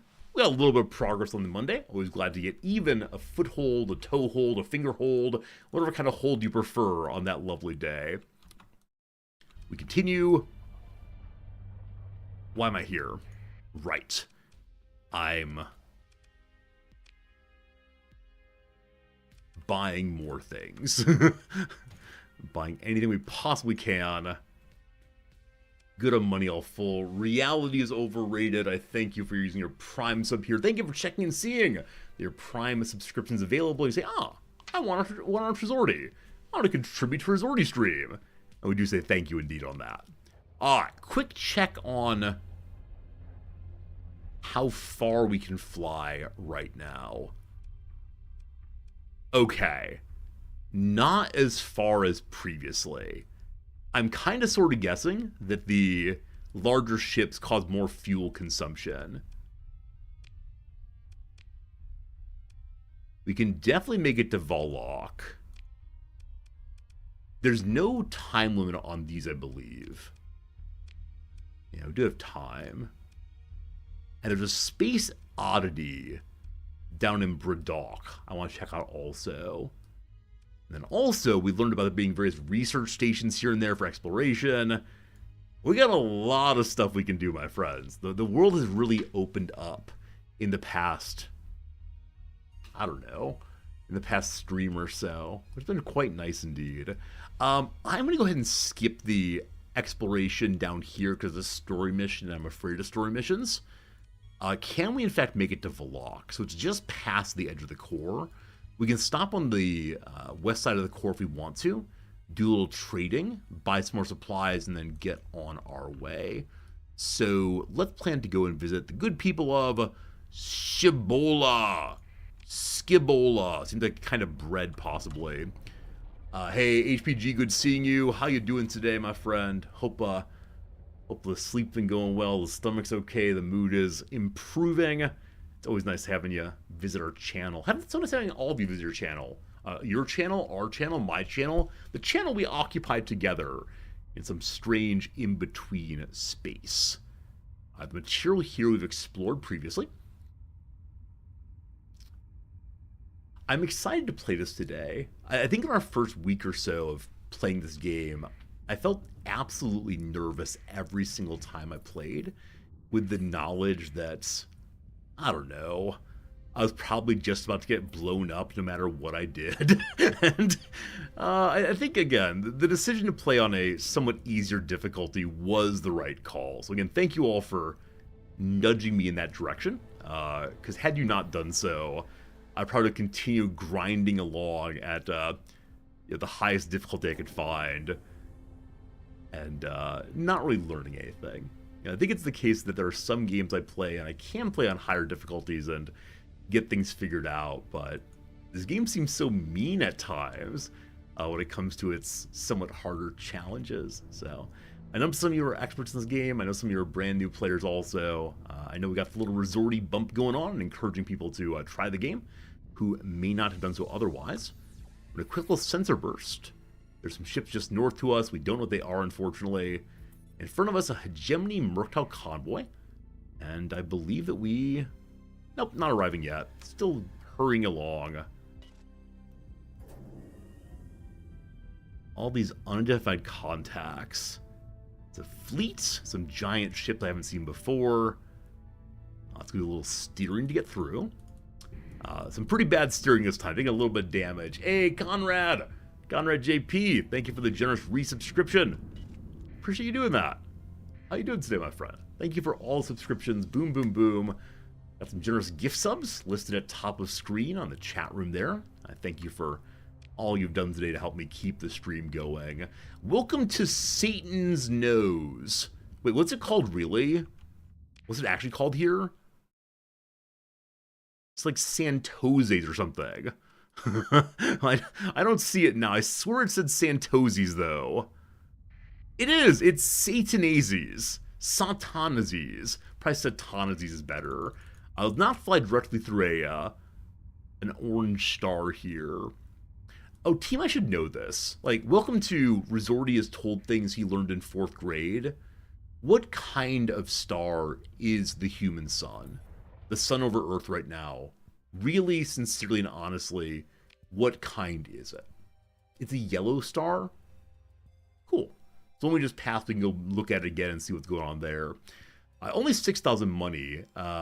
What month is it? What day is it? Where am I? Who am I? If I hang out here for a few more days, I can pick up some additional cash and buy more by big. G-type main sequence star. All right, Captain Picard, I appreciate your being here. Is the G-type main sequence star called main sequence because we started with it? So everything is based on relationship to soul? I don't know at all. Hello, civilian. Have we discussed the new teaser shot of RimWorld? Yes, but the conversation was mostly of the form, I'm not really as into RimWorld as I used to be. I'll look forward to seeing what the actual announcement is, because often I've been led astray by the teaser shot. So we'll see what's coming for RimWorld in a couple days here. I look forward to see this. As far as Frosthaven demo, I actually didn't notice that at all. I know there are demos out this week, but I myself haven't seen any demo. I've got an email box full of ones we could check out, though, possibly. Jewel of the Sea, it's good to see you. The soul is the prime phase of lifetime. So main sequence of a sun is its prime phase. Does prime mean this is the most active it will ever be? Or does it instead mean, like, this thing is useful for human habitation? prime. It's the stable phase of life. Okay, cool.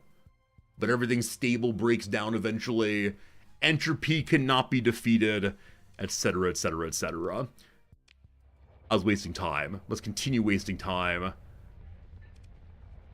Burning through 5 supplies a day right now.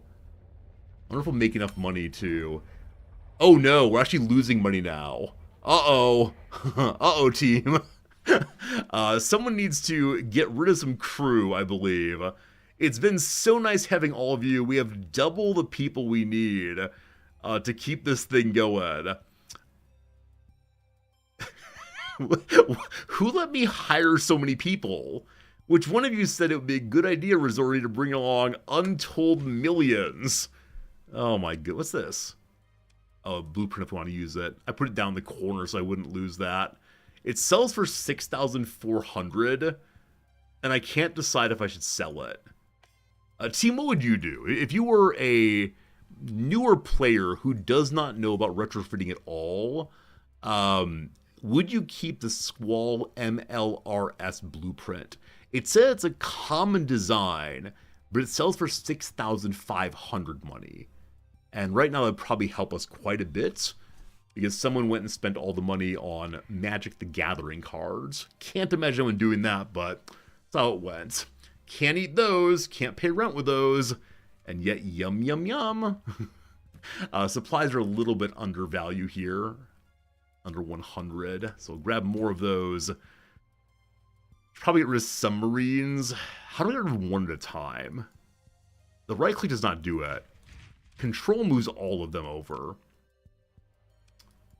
Well, I can do the shift thing. That's control thing. The shift thing. There we go. Oh, my perfect 100. If I don't plan on building them in the future...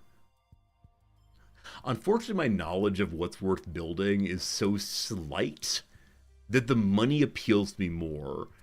And I'll probably never get off of the early auto fits because I don't know it's an upgrade from that. But I'm going to regret selling them. I'm going to regret selling them. We're not going to sell them. And to emphasize that, I'm going to go ahead and learn it right now. Cannot be undone. Mission accomplished.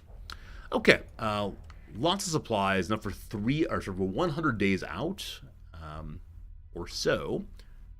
Let's go and see where we're going again. We're heading to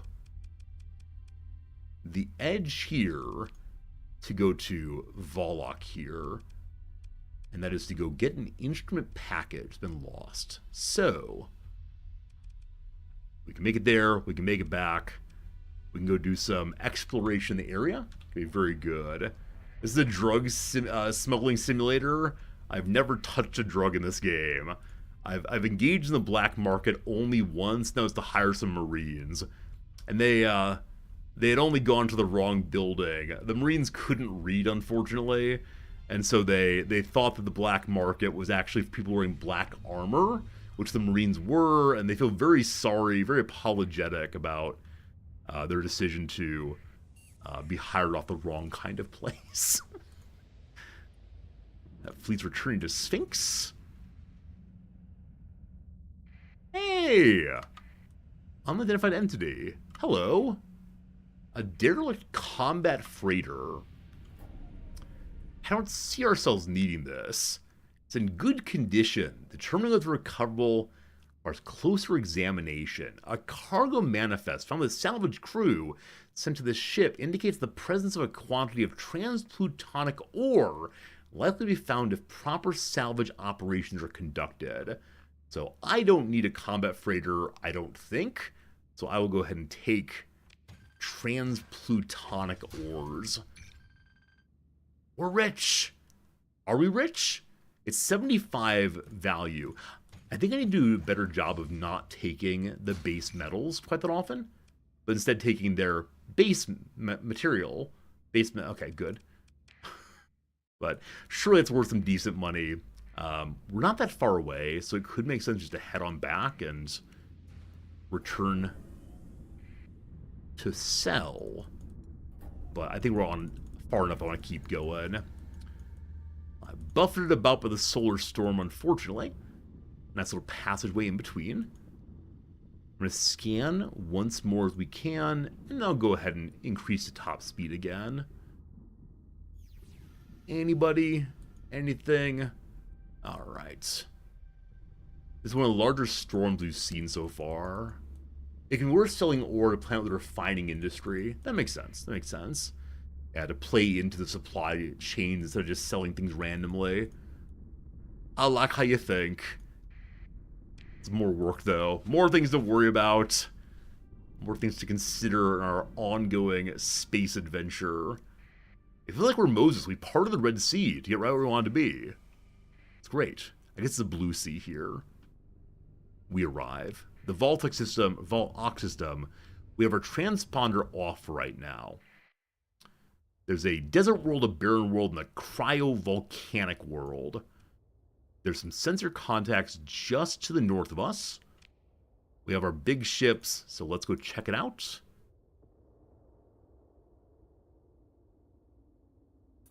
Elsbeth, the barren world.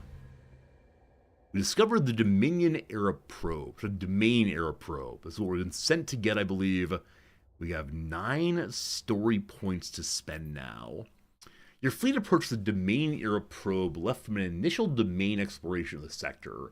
Pitted by small impacts, the probe's hull displays iridescence typical of fearsome radiation scarring. The probe's manufacture could well date to 1,000 cycles ago. Some systems are nominally active. As the fleet moves in closer, several energy signatures are detected coming online inside the probe's hold. I think we fight this. I don't know if we fight this.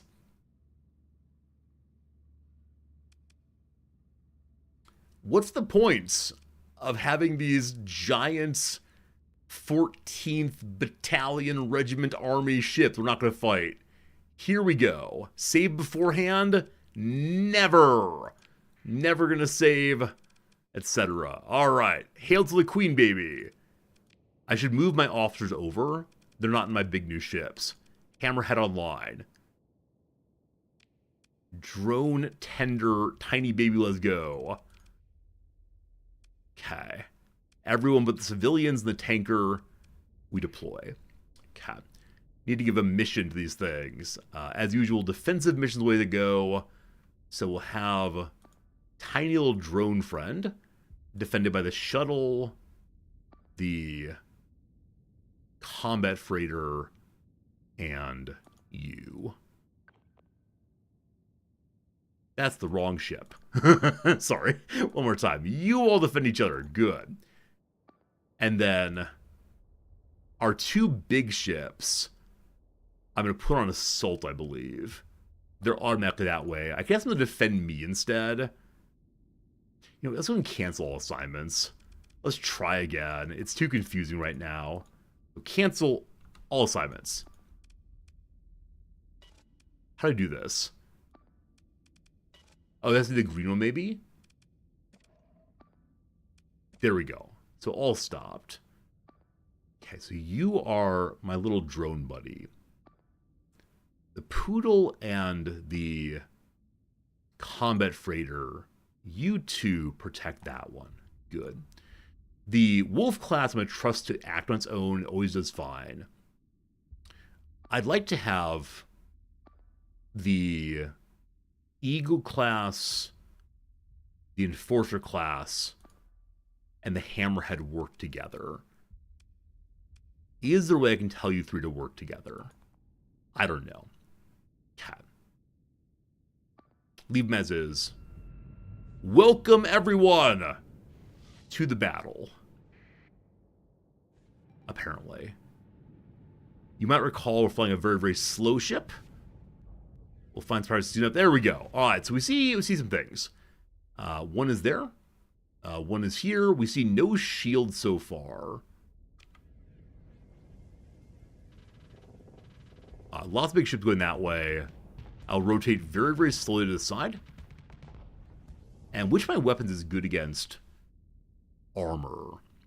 So hypervelocity driver is kinetic. I think explosives are good against shields. I think kinetic is good against armor. I can't quite remember on that. A miss. Chasing, that's a bad idea. I'll turn about and assist over here. They don't need my help. I'll turn about and have, oh, it's the opposite? Kinnica's shields? Okay. Friends, I helped. I scared away the ships. So our giant ship versus... Oh, I didn't deploy my fighter support destroyer. Whoops. So my giant ship is very, very good against large things because they move slowly too. Complete victory. I'm sorry I worried at all. All right, we have a Gamma Core AI. This is illegal to sell. I think I need to give it to the Academy possibly. And a light machine gun worth 10,000 money. Nice. Our very own AI core. And the fleet finishes mopping up. A weak hyperwave ping is detected coming from the probe. Random noise or an encrypted signal. We then dig through and find nothing terribly nice, but it's fine anyway. Okay, so I'm not sure what my mission is here exactly. We can do some quick surveying though. Paratartarus. Paratartarus. Please don't all die. This place is extreme weather, hot, and habitable. The first place we've ever found any farmland. It's not good farmland, but it is farmland. Maybe someone could live here. Maybe. Oh, I missed the salvage. Hey, thank you. Double salvaging, double fun. We look at the space bits now. Find some things to keep us going. That's what we love most of all. Elspeth is a very cool name. It has this lovely purple halo. I'll scan that. Not special enough, but welcome to Elsbeth. We can survey it, no problems. No atmosphere, low gravity. There is some ore. The end. The end. Hey, actually, it's magnetic field. I apologize. I just didn't wait long enough for the topography to pop up. Okay, next up then we're checking out Sheol. Isn't Sheol the name for hell in one of the religions? Or maybe a name of Satan? It's something like that. I think it's a name of the negative place in afterlife in... I have a guess of where, but I'm not going to say where until I'm more sure about it. I never was in Scam before. It's the capital of South Korea, thank you. It is hell in Hebrew, okay, thank you. I thought it was a Judaic conception of something like hell, but not like the fire and burning hell of Dante. South Korea might be hell, I haven't been there. Welcome to Sheol, or Sheol. We know it has tectonic activity, extremely cold, and high gravity, but it has an atmosphere. We search and search and search. Diffuse volatiles.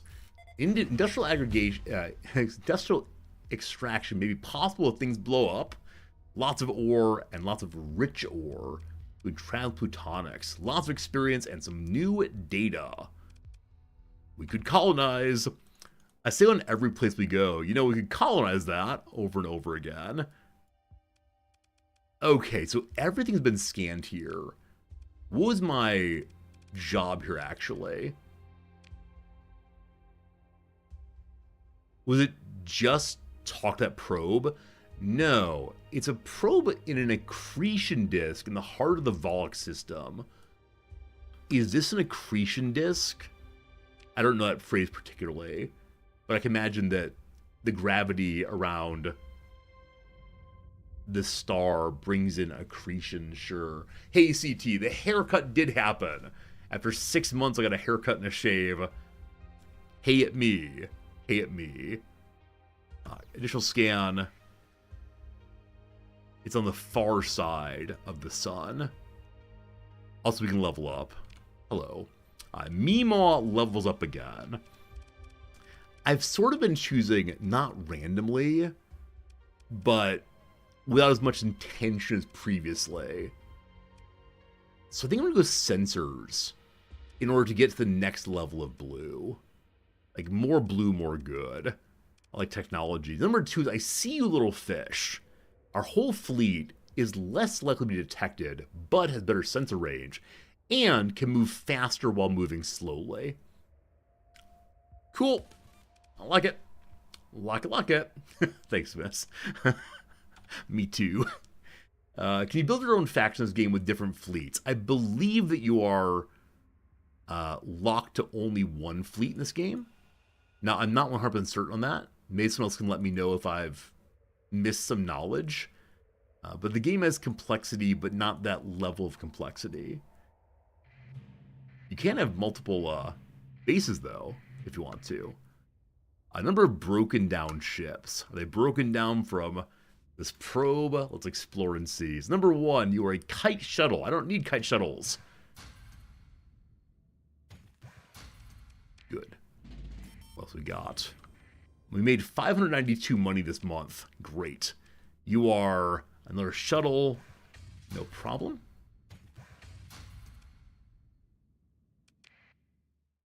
Back here, another shuttlecraft. Inside that one is standard shuttle stuff. Okay, we then scan the whole field. Likely some value, not terribly risky. What's value? Allegedly valuable. Then we check out the one more. A Manticore Destroyer.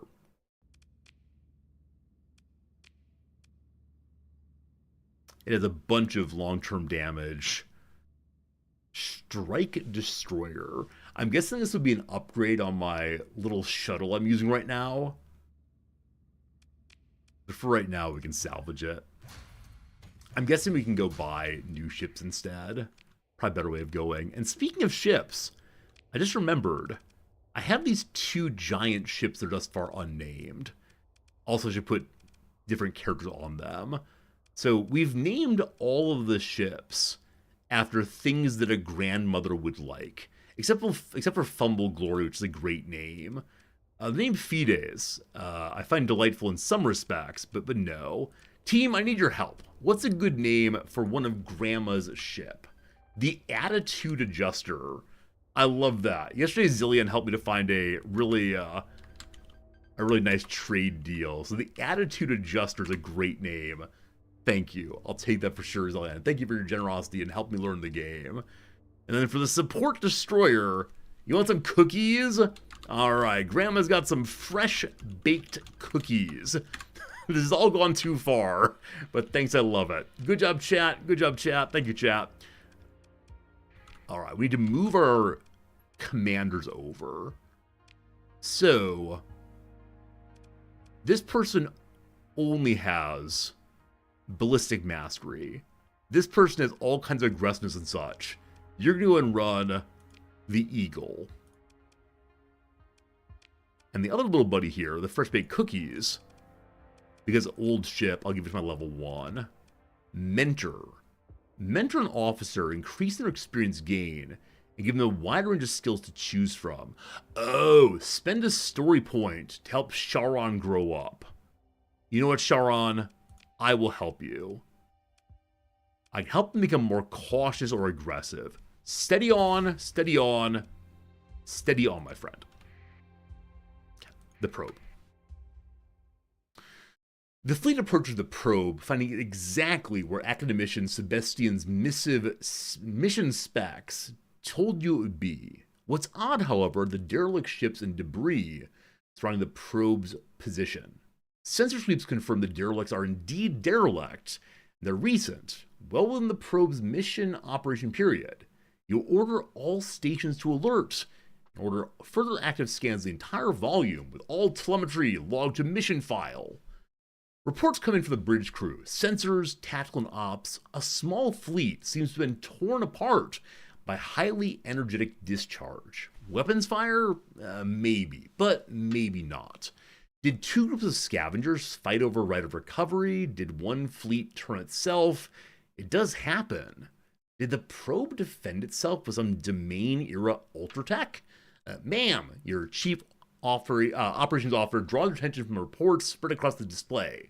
I recommend we pull the fleets back to safe distance before Eva, extra vehicular assault? We'll see. The salvage team maneuvers from a trio of carrier drones toward the probe, calling and confirming their approach as you follow the progress. Static crackles and waves across the feed displays on the bridge. Interference in the probe, probably. Report contact. The salvage team coordinates readings with their ops chief. Lines are secured to the probe's hull and equipment is deployed. Torch ready. Making the cuts. Another wave of static. Your ops chief exchanges an expressionless look with you as the salvage team breaches the probe's casing. And then your sensor officer cuts in suddenly. Advise ops. We see neutrino surge in target. Geometric rise. 8K tick period. Your ops chief zooms the display into a hollow of the instrument package, panning rapidly through a series of highlighted subsystems and annotated conduits. The chief overrides comms to give a precise set of technical instructions in short, authoritative barks. Receiving confirms as each step is carried out. Execute. The comms roar with white noise and the over-shoulder display feed flares to static. The noise recedes. Report confirm. Oh, my chief engineer, Jordy LaForged it. Saved the day. The over-the-shoulder display feed refocuses on the salvage team amid a small cloud of expanding volatiles.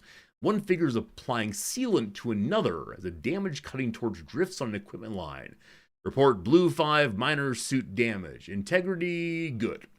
The after-action report draws an unclear picture. The instrument package was building up some kind of energy discharge, only to be interrupted when your salvers cut off main power. Salvers? Is that like salvager, but salver? I don't know that word at all. Damage minimal. Nonetheless, you consider that the Glacia Academy could have given you some, or indeed any, warning of the possibility. You make a note to bring up a matter of a hazard bonus with the active mission. Mission accomplished. Good job, us. Good job, us. I will be leaving this area via this jump point, which you've not explored at all yet. Laying course. Made a quick save, not a bad call. I appreciate the accretion here does not hammer my ship at all. To find a new mission for ourselves up this way. We still have tons of fuel though. At 800 now, we're in pretty good shape. As always, supplies will be the drain. There is something here. Get a little closer. And do a little scan. Another domain-era probe. Huh. Well, hello. Is the same as before, again with the radiation damage. The probe's memory banks are partially accessible and contain information pointing at the location of a domain-era survey ship. Hey, Sherry Kind, I'm looking snazzy today. Why, thank you. I was dressing up just for you, Sherry Kind. Good seeing you as always. I'll go ahead and button my top button there. The probe memory banks are accessible and contain information pointing to the location of a domain-era survey ship. It was last seen by a probe located some distance away from the center of the Alpha Visago star system. We can go find a survey ship, maybe. We can salvage it. Find probe parts. Delightful. Our cargo is not yet full. Plenty of space there still. So, the Alpha such and so system, we just learned about. We be here. So what else is nearby? Too far away. Too far away. Exploration. Domain era ship. Probably too far away. We'll look in a second on that one. Definitely too far away. Definitely too far away.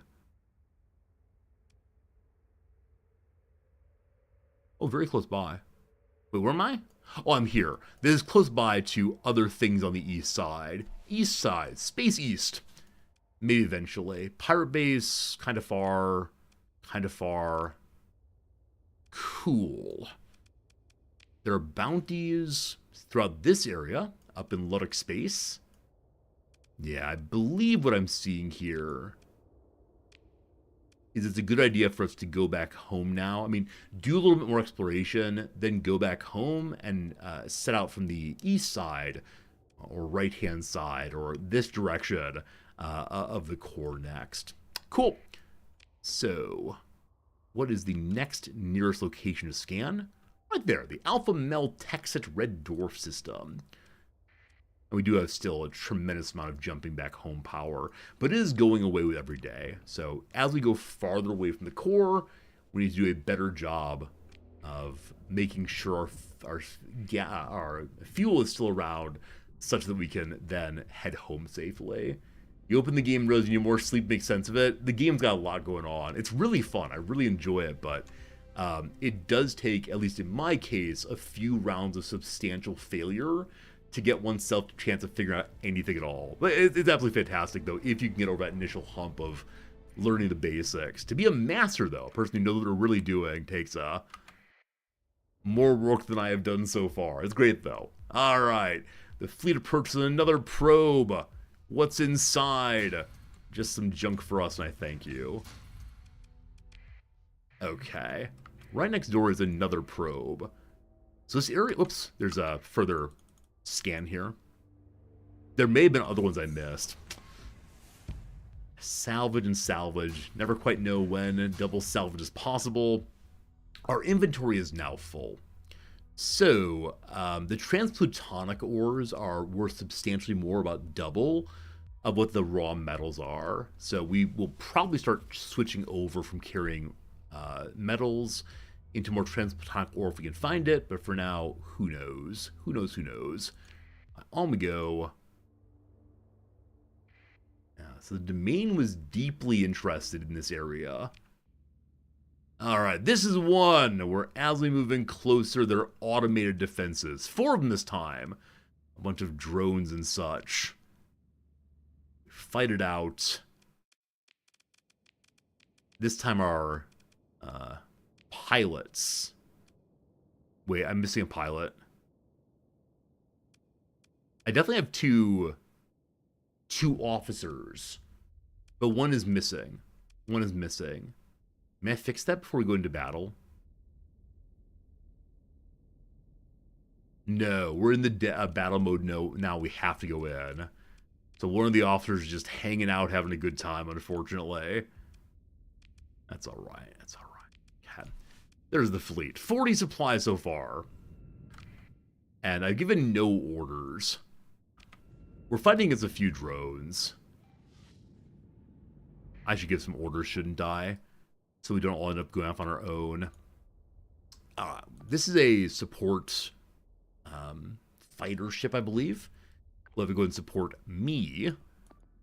The tiny little drone tender is here. I'm going to have the shepherd... It be shepherded by a shuttle. This small combat freighter will support... I don't know. Support one of you. Everyone supports the Eagle. Hammerhead's on its own. I'm on my own. Let's go, let's go. Top speed on. Oh, no. Okay. I need to aim a little better when I do top speed on, because I often end up, I did damage. I did damage. I did damage. And be careful not to, like, dead rush in on my own ships. I do enjoy that I have top speed availability, but aiming towards the enemy is an issue. Top speed, let's go. No, no, no, no, no. Oh, man. I had an open highway to get there. But unfortunately, they moved away. I see you, drone. I'm coming for you, drone.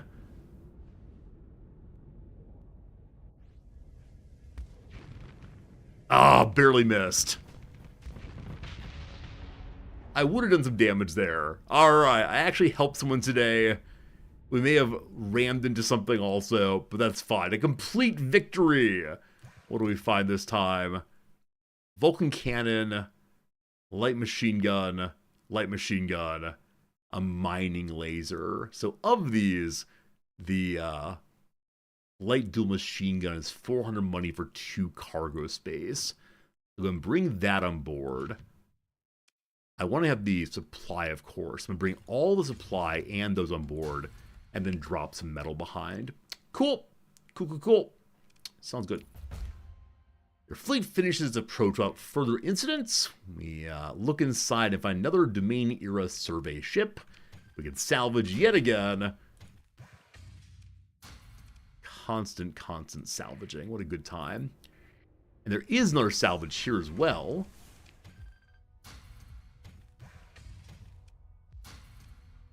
Lovely. Right ahead in the corona of this thing is a further probe. Why did all the probes end up here? And again, quick fight against some drones. This time some of our ships are not at full combat readiness. So I think back-to-back fights are definitely not an appropriate decision. But it worked out. This time I'm going to give no special missions at all. And we'll see how the ships work out. I'm currently rushing in at fast big ship speed. Okay. Well, that's done. Hello, big boy. They're firing on me. I have my shields up. Something blew up there. I worried it was me for a moment. We're okay. Shields offline. So we took some serious fire there. I guess we were able to protect our ships that were doing other damage. That's good. Is that all? Mission accomplished, team? Oops, sorry. The one behind us. Alright. Get this big thing turned around. I wonder if I should be flying one of the more agile ships. I will never tire of this ship if I can get it in position. The giant gun makes me very happy. Unfortunately, I did not contribute to the last bit there. I almost got there, but hopefully no. Mission accomplished. Pick through the wreckage. The thumpers were 700 money. I think on the whole, guns are worth more space than basic metals. Okay. We learned about some hyperspace topography by finding a data core. So it's helped us learn more about how hyperspace works. And even more salvaging. Does anyone understand how salvage works in this game? Sometimes there's just more and more of it. And other times, as you may have seen, there's just one. I believe the sun is now cleared. So it is. This place has no plants at all. So I wonder if that's why the probes got stuck on the sun. They're all trying to scan the exact same thing. Do one more scan and then we'll get out of here. Yep, that's that. Okay. So where are we going next? Each battle there's salvage, then you explore probes, and then you salvage after that also. Well, I understand. So we can start heading back towards the core by checking out these here. Or we can continue out the way we're going already. I keep flying in the Corona. I imagine I'm far enough away, but I guess I agree with you that I need to be careful not to fly in the Corona. Also, every time I mention Corona, I do immediately think about the Mexican beer brand. I bet that's pretty common. We'll head out and get a few more of these, and then... Yeah, I see we're in the Corona there. Oh well. Good thing we have a lot of supplies. Also, how are we doing on hyperspace knowledge? What kind of job is this? An important one? Not an important one. A story one? Nope. Major event. There we go. Up to 35 points. Getting closer and closer to that 100. It'll save our fuel. Is there a way around this storm? Not anywhere nearby, so let's go directly through the middle of it. A little bit of damage taken, but not too bad. Yeah, just go straight through. Just straight through. Alright, at least one planet here. Very cool. Very cool, very cool. Gamma Uchos. Sun there. Gamma Uchos to the north. Here we go. You want to take damage from the storm to go slow? Okay, I thought it was only asteroid fields. Gotta slow down then. Nothing especially interesting here right now. We'll go look at the sun in a moment. Hey, Mr. Sticks. Mr. Sticks, thanks for the resubscription. A lot of resubs today on this, the, 9th day of the month for most of you. 9th day, such generosity day. That's a good holiday name, right? Generosity Day? Sure, why not? Mr. Sticks, thanks for your kindness. This place has been bombarded by the barrenness of space. That's right, the Baroness herself came and did it. It's a lousy little place without much going on. But it's ours anyway. Cool. I guess we'll loop in towards the sun, scan a time or two, and then call it a day for this area. Again, Mr. Sticks, thank you for your kindness. Always make sure you feel appropriately appreciated. Hey, Amog, new Star Sector player, my 3rd run. Roughly that, yeah.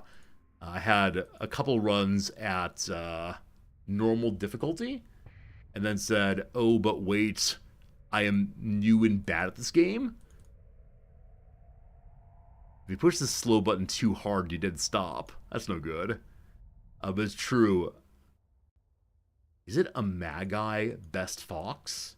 A Magi Best Fox? Whichever way. Welcome to channel. And you're seeing some real learning experience in front of you. We just recently left the core systems for something like the first time. It's not a bad place for a refining factory. Got it. First right, Amagi. Okay, sorry. One never knows how to pronounce usernames. As usual, I'll tell you all, if I've been saying your username wrong for weeks, months, even years, let me know now. I'm in name correction phase right now. As I said previously, there was someone who I had been calling the wrong name for genuinely years. And they were just used to it. But, hey, some income! $500 dues! It's all working. Play this game however you want, it's not easy. I thank you for that. I thank you for that vote of confidence. Occasionally, when expert players of the game come in, they get a little bit, what's the word? Cranky. But I don't play the game the way they would like. And that led to some unfortunate interactions last week, but all good. A red dwarf, and then possibly nothing. We're doing exploration focused early game. I don't know. I've been doing a little bit of everything. Kind of whatever comes to mind that I see. There are moments of, hey, let's go do this quest. Hey, let's explore this. Hey, whatever. So it's mostly just, can I keep the fleet going? If I can, I'm happy. Some stable locations, a probe, and a red dwarf. Little empty. Every community can be a bit fanatic and rabid. I'm amazed as I move from community to community on Twitch, how different communities have very different vibes. RimWorld, which is also a fairly complicated game, is just so happy to see people learning the game because of like the purity of the new player experience. Dark Souls is the same way. But definitely some games attract people who, like Factorio, attract people who want it done just right. And one can make certain assumptions about neurotypicality, but who knows. Another survey ship is known. All right, I want to find these survey ships.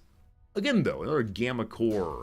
Look forward to turning those in at some point with the Academy, hopefully. More salvage, more good.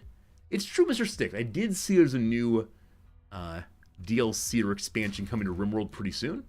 I'll be reading whatever information comes out about it in the next few days. They usually tease it for a few days, and then they go ahead and actually post information. I pushed the emergency burn button. That's the wrong button. This is just a nebula, correct? Let's check and see. Let's check and see.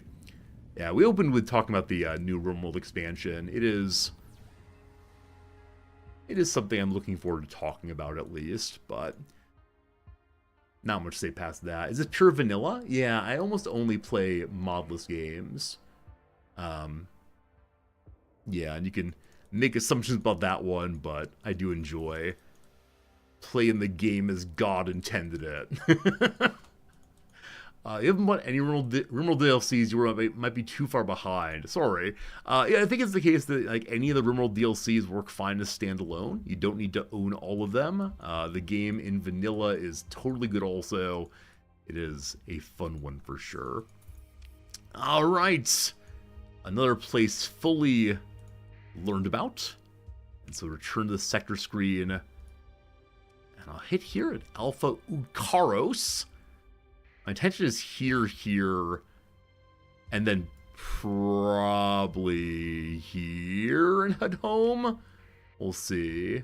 We'll see. There are a couple of pure quality of life mods. I've heard people say things like that. I've heard people say that there are a few mods that really make the game simpler to deal with a new player, but I never quite know like which mods are truly quality of life, and which ones are called that. Distress Call in Alpha Ukaros. Well, I'm going there anyway. The last time I responded to a distress call, it was definitely pirates trying to catch me. I am what's known as an absolute rube. So we're going to go here. I will quick save. And, let's see. Maybe someone actually needs help. I guess I should ask that. Team, what do you think? What do you think, team? Those of you who know this answer, you're welcome to just tell me. Are there legitimate distress calls in this game? Or are all distress calls only pirates trying to trick you? There are legitimate ones. In that case, I'll go do this. Transponder on, I guess. Order jump in. Derelict ship. Is it too late? Just this way, there's someone else. We do a little scan. We found another domain error probe.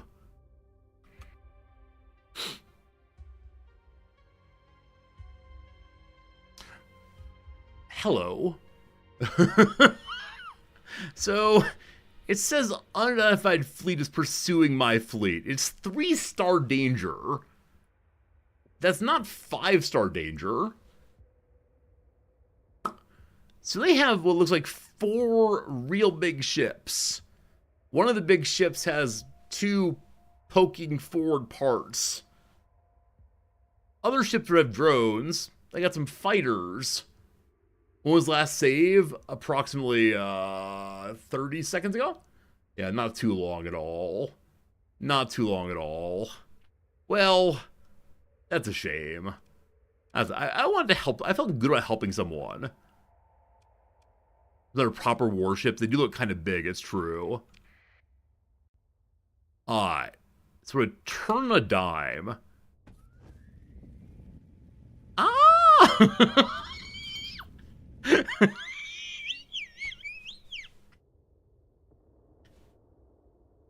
Well, looks good so far. I forgot that I do have the ability to jump out absolutely anywhere, so I could have just jumped out instead of emergency burned. But we go to hyperspace. They're going to come immediately behind us, no doubt. I could try to go to beta, etc., or I could just take the express lane up here. Okay, let's head this way and see if they just leave us alone. They're behind me still. They're moving significantly slower than I am.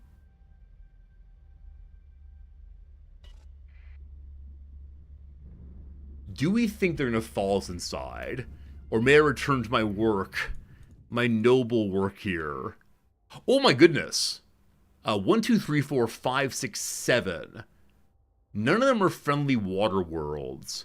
But there are 7 planets here. Oh, it's beautiful. It's beautiful. There's something back this way, and I'm probably being chased by pirates. But it's beautiful. Explore here. Oh boy. Lots of probes, lots of probes. So, because we just fought, we're actually at good combat readiness. I'm going to hang out for a second and see if the pirates follow us. It is opening right now, so that means that someone is jumping here. So, we're going to lay in course to the other jump point and boogie, I guess. Oh, good call. I have one of my captains or officers unassigned. Charon Pinard. Get on that ship, thank you.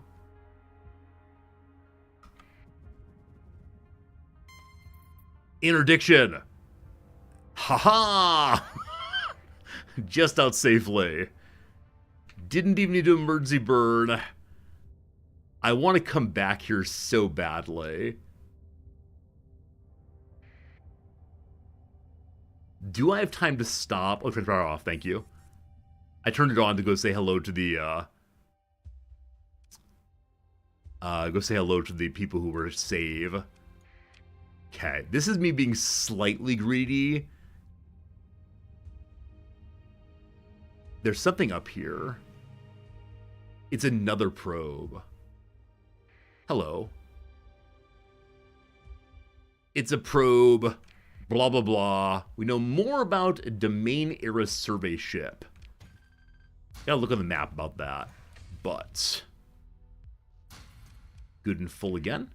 We then do normal salvage. Or scavenge, sorry. Lost some machines. Get some right back, though. No problems. Okay. The toxic world. We send our poor people down to places with extreme heat, toxic atmosphere, and high gravity. They're moving pretty slowly. Oh, speaking of moving slowly, do you all mind a quick move over to Reddit to discuss something? This is my first ever Class 4 survey data. So ultra-rich ore and rich rare deposits. I think we need to possibly colonize this world. Maybe? Is it a good mining planet? I have no idea.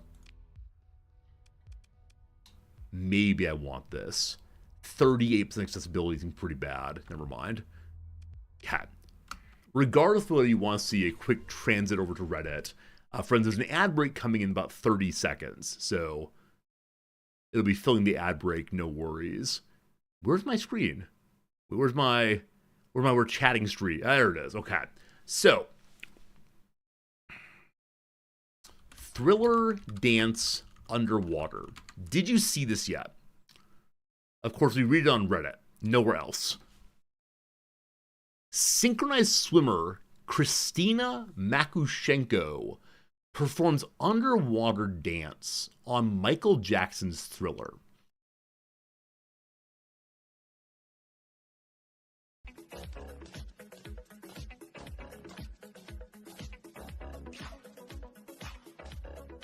The bottom person is underwater while doing this dance.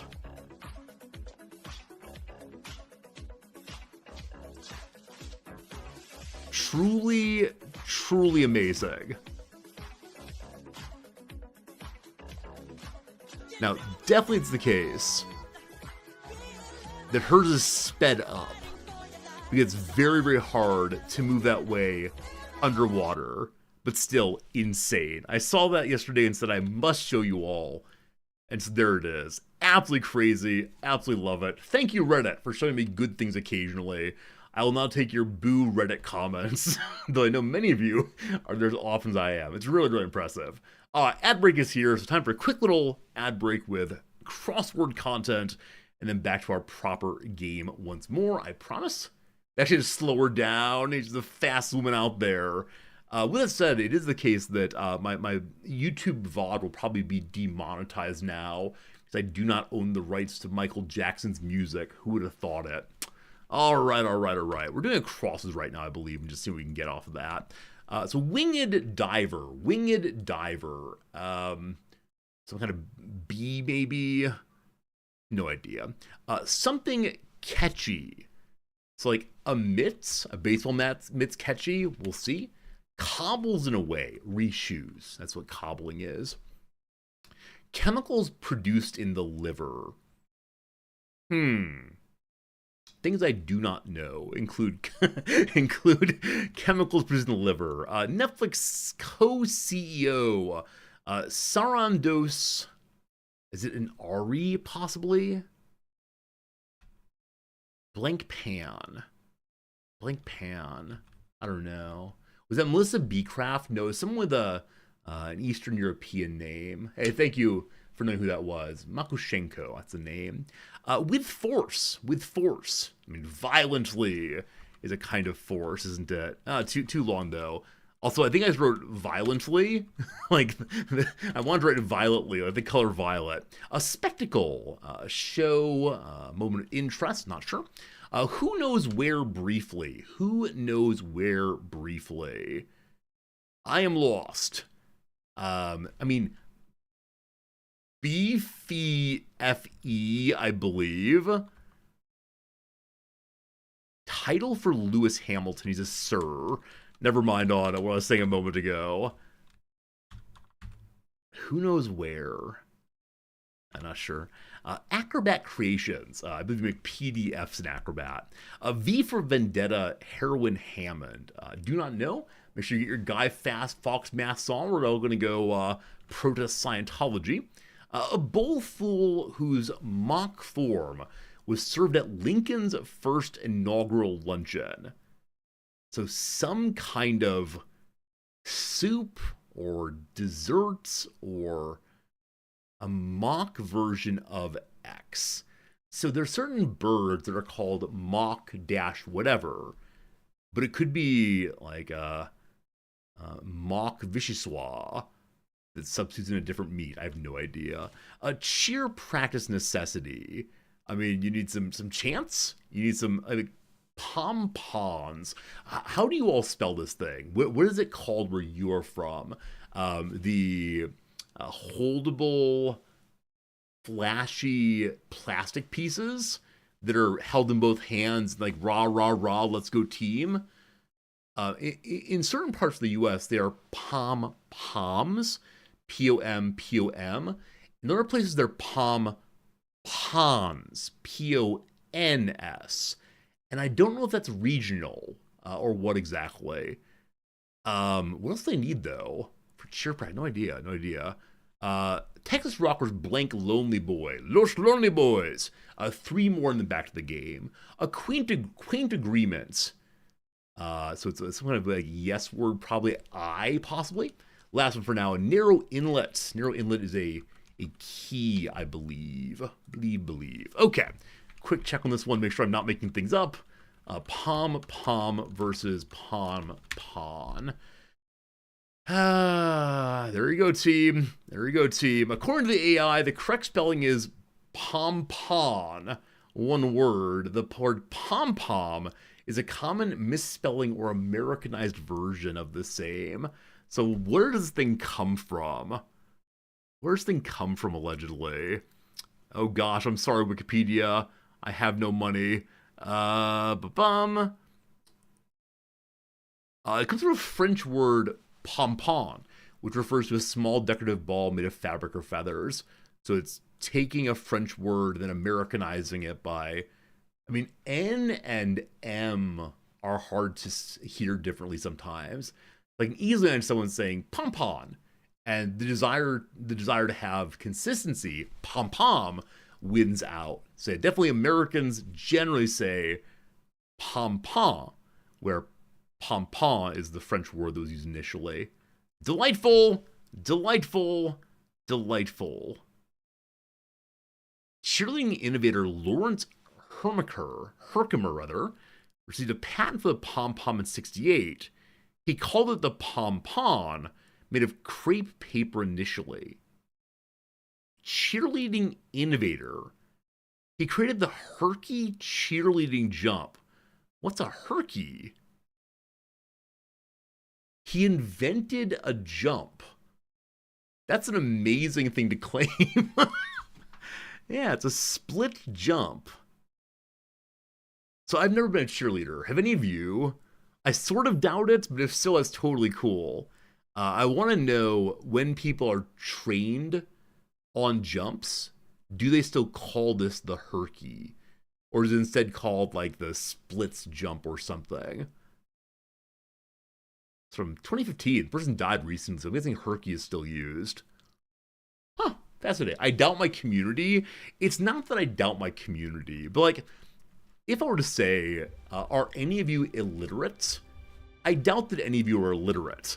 It's the same kind of thing. Just the kind of folks we tend to have here tend to have certain habits, behaviors, experience, pasts that I don't think has anything to do with cheerleading. Ready to be wrong though. Ready to be wrong. Define illiterates: unable to read. Unable to read. I expect that everyone here is able to read. So actually, it's not necessarily true. It is possible that some people are listeners only. No one's told me they're that, but it is possible. But who knows? Who knows? So that's kind of thing. That's kind of thing. All right, fully surveyed this place, full of fancy minerals. The question is, oh, I'm being chased also. Maybe. Pirates might be on my tail. I'm considering going dark or just pretending not here anymore. Tons of videos on the Herky on social media, so it still is called the Herky. I like the name Herky, like Herky Jerky. So the enemies made it to the planet I was at. We scanned them there briefly. I don't think they're following me, but still. How would a person who that's funny. How the person who's blind tell me? I mean, people who are blind, I don't know, I did that, blind, can still read. That's what I wanted to do, read by listening. And so, yeah, it likely is the case that those people will be able to like write me an email. But if there's an illiterate person who is unable to understand any written words or can't read or write, then they'd have to send me a voicemail, possibly. Hey, Crush, you were a cheerleader in undergrad. Awesome. Crush, do you know what a Herky is by name? If I said, hey, what's a Herky? Show me a Herky. Could you do that? Is that word still used? Jamabamba, thank you for the resub also. 17 months, a lot of months. Thanks for hanging out with us, Jamabamba. Appreciate it. The Toxic World of Beta Ukaros 4. Toxic and extraordinarily cold. Someday we'll find a nice place. This one's not it. Very basic little planet, nothing much going on. We're continuing to sneak along as we can. So I want to go on the outer edge here. I see I have only 250 supply left. So want to be very cautious. Does this nebula slow down or limit our ability to be scanned? Yeah, it reduces the range in which fleets inside can be detected by 50%. We're slower, but we're hiding. Now, as we pop outside, I sort of want to do a sensor pig, but I recognize that if I do so, I'm also exposing myself more. I'm currently acting as if I've evaded the pirates. And so I'm going to go down a tiny bit more. I see them on the far edge. So if I see them, that doesn't necessarily mean that they see me, correct? It looks like they're patrolling the nearby jump, but they're not heading in my direction. So after we do our work here, we'll then be moved to the other jump point. You have no idea.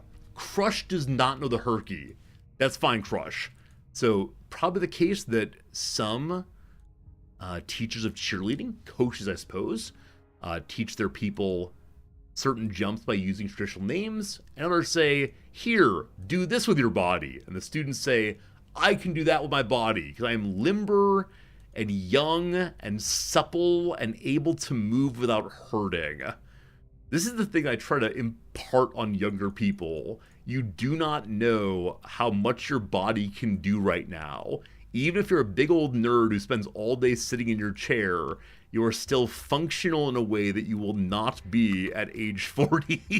And I try to impart this to my students. Like, while you have all of your facilities, if you do, use them a little bit. Use them a little bit.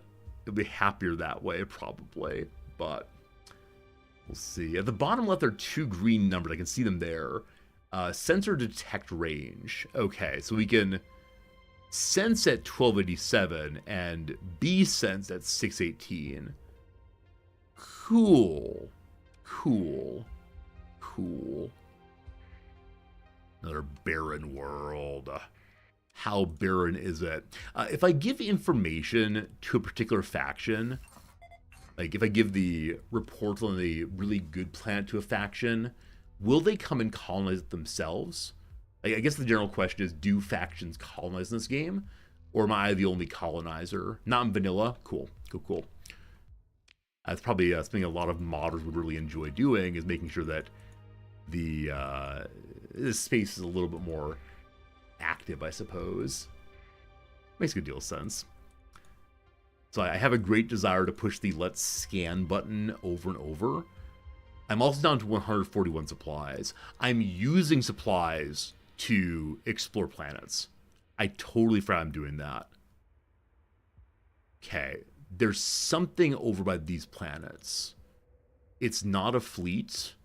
Is it a probe? I bet it is. So I need to make sure I get supplies here. And then possibly just go home. Hello. The salvage crews found a partially accessible data core with hyperspace topography data. More for us. No supplies used this time. We find some instead. Cool. We still have a too few for 100 days out. Also, small context to the north. It's surveying Ukaros 1A. It has a inimical biosphere. It's deadly to humans like me. No atmosphere, tectonic activity, extreme heat, and low gravity. The worst place we've found so far. Class 2, though, at least. Class 2. Second scavenge, thank you. Lost a heavy machine. Got plenty back, though. Awesome. Awesome. Onto the gas giant now. From the survey of the gas giant, it takes 105 supplies.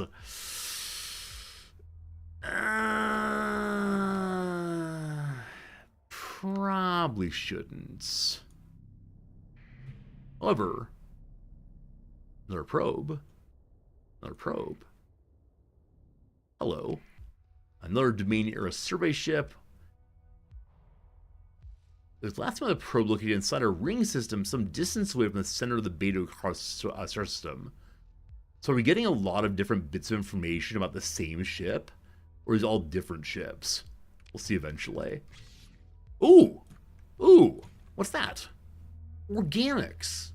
Bulk complex carbon-based molecules and derivatives thereof, with application in plastic, fuel, solvents, polymers, food products, biotech, life support, and many other things. 30 per unit. So they're the same price as metals.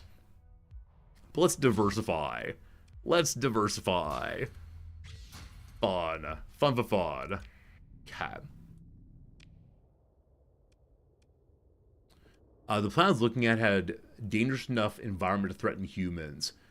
So it's dangerous in the sense that it has not just hostile environmental conditions, but also hostile animals.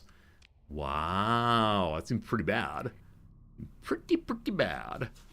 Up to 184. Only 25 supplies being consumed. That's absolutely fine. Look again. I think that class 1 survey data is worth 1,000 money, so it is a good trade if we make it home safely. So one more little planet up here. Then we're going home. Though I'd like to see the kind of survey data we've picked up on that, what's it called? Magnetic field. Scan that. Okay. I want to see what data we picked up on that derelict or domain survey ship. All right. That inimical land has animals that survive in a hard vacuum. Friends who were here earlier today, what animal do you know of that can survive in the vacuum of space? It was one of our Wikipedia pages today. What you got? What you got? Lots of lovely ore here. Class 4, the tardigrade. That's right. Survives at the bottom of the ocean. Survives in the void of space. Incredibly high heat. Can starve. It's craziness. It's Jose Mujica, rather. That's right. It's Jose Mujica. Unfortunately, he died. But yes, I want to believe he can survive there too. That's amazing. Absolutely amazing. I think I just saw a sensor ghost of some sort. I do believe. Maybe they can't survive in unshielded UV environments. Maybe it said only deep space? I'm not sure. I do recall reading it earlier, though. Okay, very low on supplies now. Nearest home location. Oh, we actually make it there and back according to, oh, fuel's not the issue. Fuel's not the issue. The issue is, what's that? Pushing our buttons. Also, huge fleet waiting just outside for us. Good. We're an emergency burn in a moment here and cause some breakage to the ship. We'll see how this goes. Okay. They appear to be going away. So I'm going to push on Go Dark. We're fine. We're absolutely fine. No problems. Speed up then?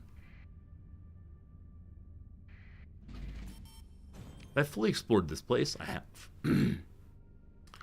If we actually make it back safely from our first substantial exploration of non-core world, I feel like we really accomplished something. Oh boy, are we avoiding the storm safely? Let's go through slowly.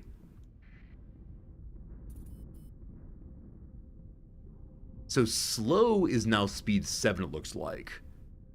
You recall that our commander picked up a skill that allowed slow to be faster than previously. So yeah, going through the storm with no real problems now. It's pretty great. And hold on shift to speed up our slowness to our perception, though not in-game. And back to slow again. Dark and stormy. Maybe it's worth going north here, as this seems not exactly as stormy as the rest. It's just cloudy in the middle here. And then once we're home safely, I promise I will save. Cool. Back on course. We good? Alright, so I went fast for a brief moment and threw me off course, took some damage, burned through my supplies, but that's okay, team. We've made it back home again. Transponder on. I give you home with supplies remaining.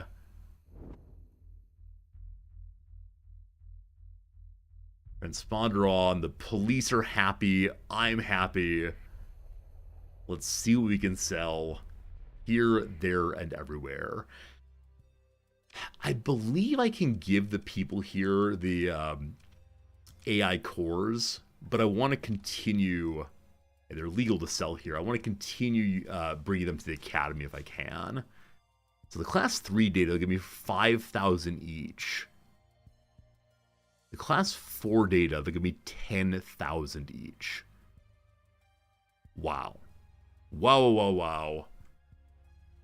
There are probably better and worse places to sell it, but the Persian League. Wait, tariffs on my data? I don't know how tariffs work, and I'm not alone in that. Jokes. But that is a little ridiculous. That's a little ridiculous how they're taking tariffs on simple information. Information wants to be free. Someone start me the Pirate Bay. Oh, is the black market Pirate Bay here? Maybe I'm suddenly on board with it again. I don't know for sure on that one. Selling the guns, selling the guns, selling the guns. Okay, so 13 per unit is towards the low end. There's a place, I mean, all of the places we could sell it are at least 6 light years away. Okay, on you, Transplonic Ore sells for 37 here. That's kind of low also. The place 5.6 south, where we can go sell it. Okay. Basic metals, I want 7 south. Alright. We're a trade convoy now, it seems. Supplies a little expensive. Replace 7 south as them for a good price. We need to buy some at least to get there, though. Cool. Oops. Cool. Anything else that's cheaper right now? 15 on food. Places south that want some food. Huh. Huh. Have we become a merchant ship this quickly? Heavy armaments here are only 562. We can bring them to pirates. Probably not. Luxury goods are expensive. Because of taxes are the issue. The tariffs. It's expensive. Expensive. I made 10,000 money on some trade earlier. That was pretty nice. Alright, heading south to sell stuff. Where do you want to go, Transplonic Ore? Not the pirates. You want to go to Asconia, which is 5.6 south. Asconia. Asconia. There it is. And who wanted it here? I'm not certain it was Cinderia, but we'll head that way and figure it out from there. Alright, gonna make a good amount of money now. And like I said, my next plan is to go head out to the quote-unquote east and see what we can find out that way. Mercenaries patrolling. I think we're big enough now that most groups are just leaving me alone. Except when we get outside of the core. I think most core people are leaving me alone now. Where previously we were bullied a little bit. Incidentally, I said this earlier, what knowledge do I have of these domain survey ships? A suggestion that there are many of them in different places. Huh. Including places I was previously.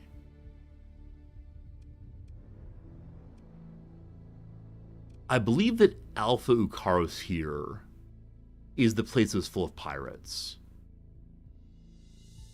Beta Ukaros apparently has 2 ships, both of which I missed. Huh. Anything out here in Space East? No, they are indeed all in Space West. Yeah, I kept saying I'll look at these before I go, look at these before I go, and I just didn't do so, unfortunately. Well, lots to do in Space East. Gonna be fine. Stellar East. Wait, what does stellar mean exactly? S-T-E-L-L-A-R. Stellar.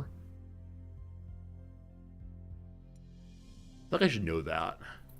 I don't mean the exceptional version of stellar, but is it just space things in general? Related to stars. That's smart. I always get, system and galaxy and solar system all mixed up. Like, I know what they mean if I go slowly, but at ordinary speak, less so. Just related to stars. Cool, sounds good. Thank you, thank you. An merchant ship just left here. If they made my trades unprofitable, a little bit cranky, let's see. 66 on transplutonics. Alright, so Norita is the place to sell this. It is in the same system, no problem. No Rita, meaning not Ritas. Okay. Price and supplies is very low here. Awesome. Take a giant pile of those. Thank you very much. Only good commodity ones are at the bars. Good to know. Thank you. I think I may be over capacity on cargo. Yeah. Well, it's only for a little bit. I'll sell things I promise. If you're buying and selling with tariffs, an easy rule of thumb is if you make a profit, place sell the price is double what you buy it for. So double price and then also... Wait, double the price what you're selling it for tariffs. Got it. Yeah, the tariffs are a little rough. Figure out. Gotta find a way to lower tariffs. Anyway, they want 100, they want 1,000 of it. We want 118. What a good start. We found it for free, and we end up with 9,820 money. Cool. Metals are selling for a higher price, so I will sell them there. Organics, high enough. I should do more, but we're good. We're good. Okay, I think everything is probably... Wait, supplies are cheap, actually. I thought everything here might be expensive, but no. Okay. Load up on supplies again. Carry quite a few of them. And, fuel, I guess. Took all the fuel. Whoops. We don't have much money at all right now, but I give you... Gotta go visit the, academy now. I don't know if I did any quests for them yet, but it's on the way anyway. I need a bunch more fuel, unfortunately. I think we did some quests for the academy, possibly. Trade with black markets. I just want to be a good guy. I just want to be... Like, so how is it that the mercantile fleets make money? If it's the case that no one can make money, do all the merchants trade with smuggling? Is that how this thing goes? You can't beat them, gotta join them, that kind of thing. Slow down, that's not the slow button. They're protected, okay. So because they belong to a group, a cartel, they're able to pay less than they would otherwise. Got it. If I sign up with one of the factions, do I then get a reduction in tariffs? Or tariffs still pricey for me? I have free trade agreements. How do I get those? Hello, academician! Hello! Logistics received the instrument package, and despite minor damage, they decided, is something the matter? Hazard bonus. It involved fighting. You explained that the instrument package and the probe turned out to be exceptionally dangerous. And as a professional, you expect to be informed of the possibility of such danger. A hazard bonus added to mission payments seems like a fair compromise in this case, with the amount proportionate to the danger faced. To emphasize your request, you tap a key and transmit documentation of the blasted derelicts surrounding the probe and the spinning debris. If you look closely, that is. Don't look too closely. You'll recall it's the case that we actually didn't take any damage because we were smart and functional. A few minutes later, Sebastian reactivates the on-hold comms line. Out of professional courtesy, you stop drumming your fingers on the console. I'm very, very sorry about the whole situation, Captain, he stammers. I had a quick chat with finance, and they've agreed to add a 50% hazard bonus to your payment. So that makes it 90,000 credits. I really, really hope you choose to continue to work with us. 90,000 credits. We're rich. What else there to do? VIP transport. It's in the wrong direction. Sorry to say no. Kidnap researcher. Where is it? Am I not being told where it is? The Thulian Raider base. There we go. Space West. Stellar West. How about buying technology? Space West. Why is it all Space West, friends? Okay. Whichever way, we can buy enough fuel to get on the road again and go to Space West as mentioned. Wrong button. I should have made an intel marker probably on the place I was intending to maybe colonize someday. Or that big place that wasn't scanned at least. Whatever it was. Whoops. Who are you? Might be very boring to be a mercenary patrol. You just go in circles and hope for the best. Oh, I didn't give the cores to the academy. I still want to do that. You'd advise giving ships good loadouts. While I don't disagree with you, I must say, yes, you are correct. That's good. There are many things I don't know how to do in this game, and giving good loads to ships is definitely one of those. So, in no measure I say, no, I don't want good loadouts. But, yeah. Are my loadouts good enough? May I say that they are functional? I did follow the basic loadout auto fits. Are these not good enough for fighting and such? All right. Hello to the Provost. After a short wait, your connection request is accepted by an automated responder. You've reached the office of the Provost Anahita Baird. Secure a number in the appointment queue. Please inquire with administrative contact. The call will be terminated in 3 seconds. Okay. This is my contact. I guess they don't want my AI cores. Huh. I thought it'd be good for science and such. How about Elakir? Yes? Aren't you in a sensor array? I don't know if there's any confusion when I asked you. Alright, so the science people do not want them, unfortunately. They're illegal to sell here, but I could probably give them to the leaders. It's good to pick a variant in autofit. Depends on what weapons you have and hull mods you learned. Autofit's decent. We're in a market that has all the required items. Okay. Okay. So if the AI cores are illegal, should I just destroy them? Or is it a good idea to do something with them? Okay. I can make it to this area and back safely. Where's the core? Hello, core. So in Alpha Karamna, pirate base and a research station. Or maybe, is it the black hole? Is it ethical to destroy a thinking mind? I mean, ideally, no. But occasionally you gotta shoot a rabid dog. Okay. We're gonna hop here and then decide what to do after that. We'll see, we'll see. On the road again, just can't wait to be, etc. Yeah. I mean, if you want, we can look at my fleet and you could say, oh, Resorti, it's a terrible loadout.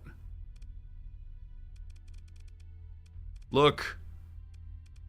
I mean, who needs a loadout when you have a Dominator 14 and a, what are you? A Eagle 14 and a Fresh-Baked Cookies, the Enforcer 14. I think these will be just fine, thank you. Maybe. Does light machine gun make sense? I have no idea. I want a big old drone ship. We don't have one of those right now. Huh. Well, okay. This is definitely the division manager part of the game. A division manager part of the game, and I do get that. There probably are right ways to outfit. But it's of sufficient complexity, like Stellaris, that I just don't have a great desire to figure out the auto fitting. Or sorry, the manual fitting. And if that leads to our ships exploding 1,000 times, that's okay. We can then say we've perhaps reached the end of what I want to learn in the game right now. And for right now, I want to learn things like the economy. Because I realize that soon enough, the Academy will stop paying me money. And then it's all going to go to insolvency very, very, very quickly. Hopefully have some fun before then, though. Possibly not having these very long missions makes some sense. Like, we could stay in the core and just buy and sell things over and over again. And maybe that'd be okay, but not sure. They're about 10 times more complex as Stellaris. It does seem that way, doesn't it? Really, really complex indeed. The auto-fitting is based on the base's equipment. Okay, okay. You really enjoy making the loadouts, letting the AI fly them. I've been enjoying flying my mothership.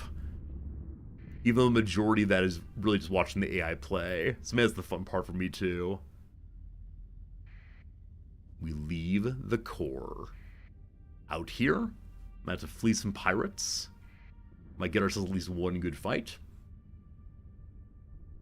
So when I acquire weapons, I know I'm supposed to hold on to them to try to get better and better fits. But there doesn't seem to be an obvious way to compare the goodness of weapons other than just going ahead and... Yeah, other than just going ahead and telling... I'm sorry, many of you have said the only way to test weapons is to go use the simulator. But for me as a newer player, the simulator is basically useless. And so I just kind of fly around and shoot stuff and hope for the best. But I'm guessing I'm supposed to know my ships intimately, know what each one is doing in a battle, know the degree to which we can trust them to modify their strategy based on what we have at the ready and so on. There's hostiles at this jump point. I can go into the planet instead. Let me go dark on the way in. We'll see what we find. We'll see. Okay, I jumped into a sun. There's one thing around here if I scan, apparently. Oh, no, it's down by the hole, of course. There's one ship by the hole. And then a fleet to the south of that. I believe we got in safely. I'm in the Krona. Please stop. Well, this is kind of sad and empty. At least we know it's sad and empty now. I can go scan in the north, I guess. I can jump out on my own safely, but I'm curious what the pirate fleet is. And could we take them with our beautiful fleet? So I'm going to F5 real quick, and then sneak on in a little closer, and see if we can go ahead and scan them.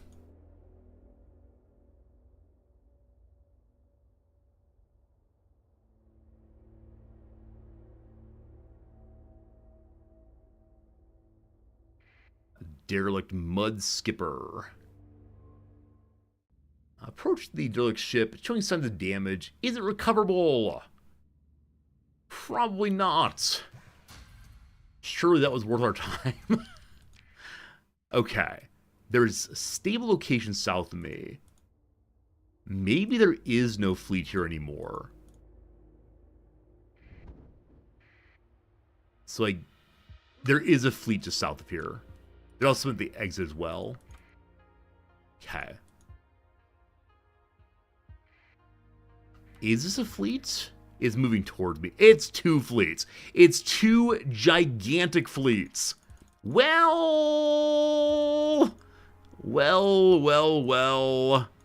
They're emergency burning. I must do so also. Off we go. Why did I stop? Why did I stop? Oh, because the place I clicked in space we reached. Let's run away.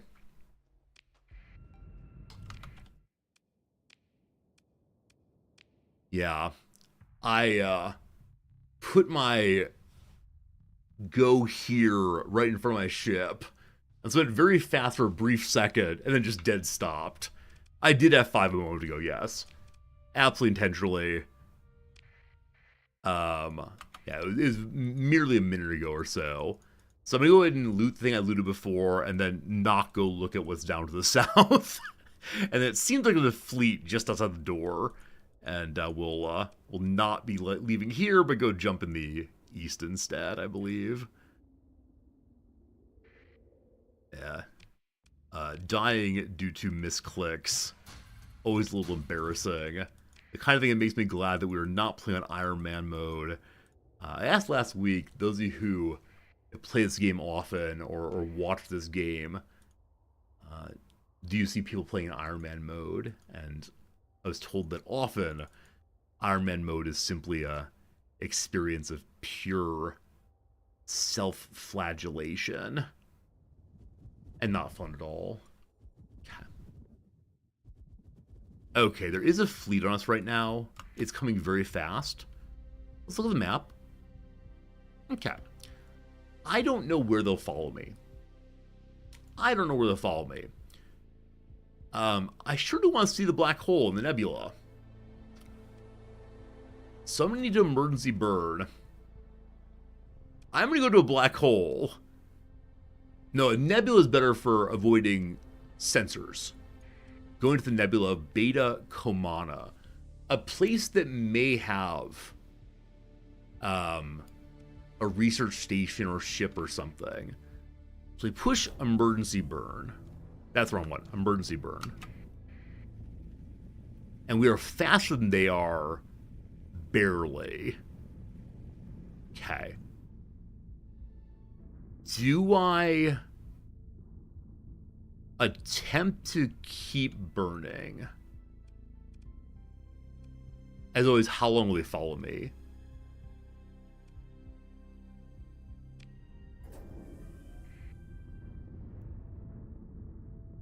We could hang out in the storm, I guess.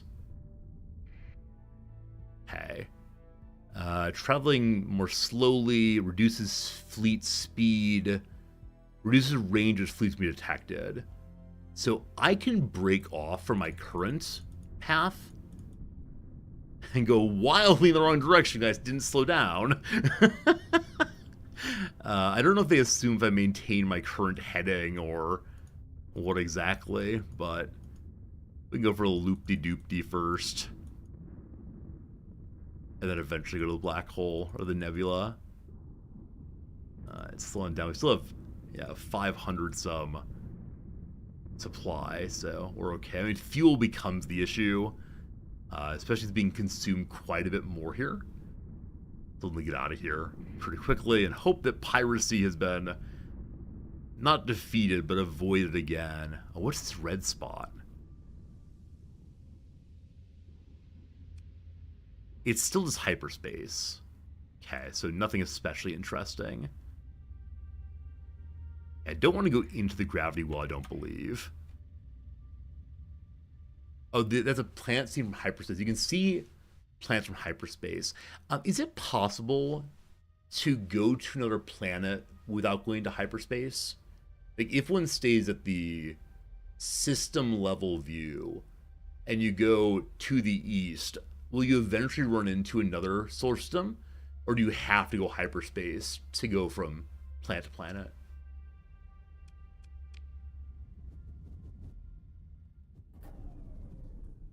What do we see? Holy moly. Rocky Ice World, Frozen World, Ice Giant. A bunch of things we've not seen before. No water. Maybe we can chip into the ice. Lots of planets. And then maybe we'll find the research station out here, possibly. Oh, there's no star. Oh, it's not a star. It's an ice giant in the middle. Oh, thank you for noticing that. So this is the nebula. I'll scan the nebula. Doesn't give me any special points, I don't believe, but we find something ahead at the ice giants. That's cool. That's cool. Nebulas have no center. Okay. This looks kind of central, but it's not quite central. I see what you mean. Okay, there's something ahead. Why is it stopping? Okay, so you have to hold down your directionality when you're at full slow. Couple something ahead there. We discovered a derelict ship and a Beta Comana 3. So probably a survey is going to take a ton of supplies. Yeah. I'm going to do it because I believe that the ships we're about to find will give us some supplies back. Dark, extreme weather, very cold and high gravity. Do it, do it, do it! Only class survey, that's 2 survey for that. A Revenant class phase tender. So Revenant class is... I've seen these previously somewhere. I don't recall where, though. We know an orbital habitat is in Zumu. Revenant class with 2 issues. I don't know what an elite, phase elite tender is. Is phase the ability to jump from place to place? It's a fuel and cargo ship. All right, never mind. Thank you. If it's not for attack, it's not for me. But what's this? Basic ore and then volatiles. Rare isotopes, lighter elements like deuterium with critical applications in fuel production. 250 per unit. 250 per units. Wow, wow, wow, wow, wow. Wow, wow. Wow, wow, wow. Also, wow. I think we can speed through this. Phase is a defense method of shielding. You move to another dimension instead. That's kind of creepy. I love it, but it's kind of creepy. Little scan. Found a center of a starless nebula. That was worth scanning. I'm glad I scanned just there. 15 more points. Are we getting close to 100 possibly? 83! So soon. Rocky Ice World. More consumption? Only class 1, not really worth the time, but it's okay. A tiny little planet nearby, and then we'll head out to the junk field there, possibly. Alright, 35 again. Quick little survey. Volatiles, ore deposits, ultra-rich ore deposits, and class 3. But I believe no meaningful heat because no star. I missed another planet north. Oh, thank you. Oh, so I did. Thank you. The question marks here are very helpful, but I often assume that the one I scanned here is the big one. But no, here's the big one. A frozen place. Frozen place. Tons of supplies. Gotta believe we'll find good stuff. That's a great way of making some money, but the supply situation is heading towards dire. As we know, we've done it to ourselves, so hopefully we can find this research station. And it's full of people who are happy to sell me things, if only I give them some fuel. What are you? Bum, bum, bum. A mining station. And next to it,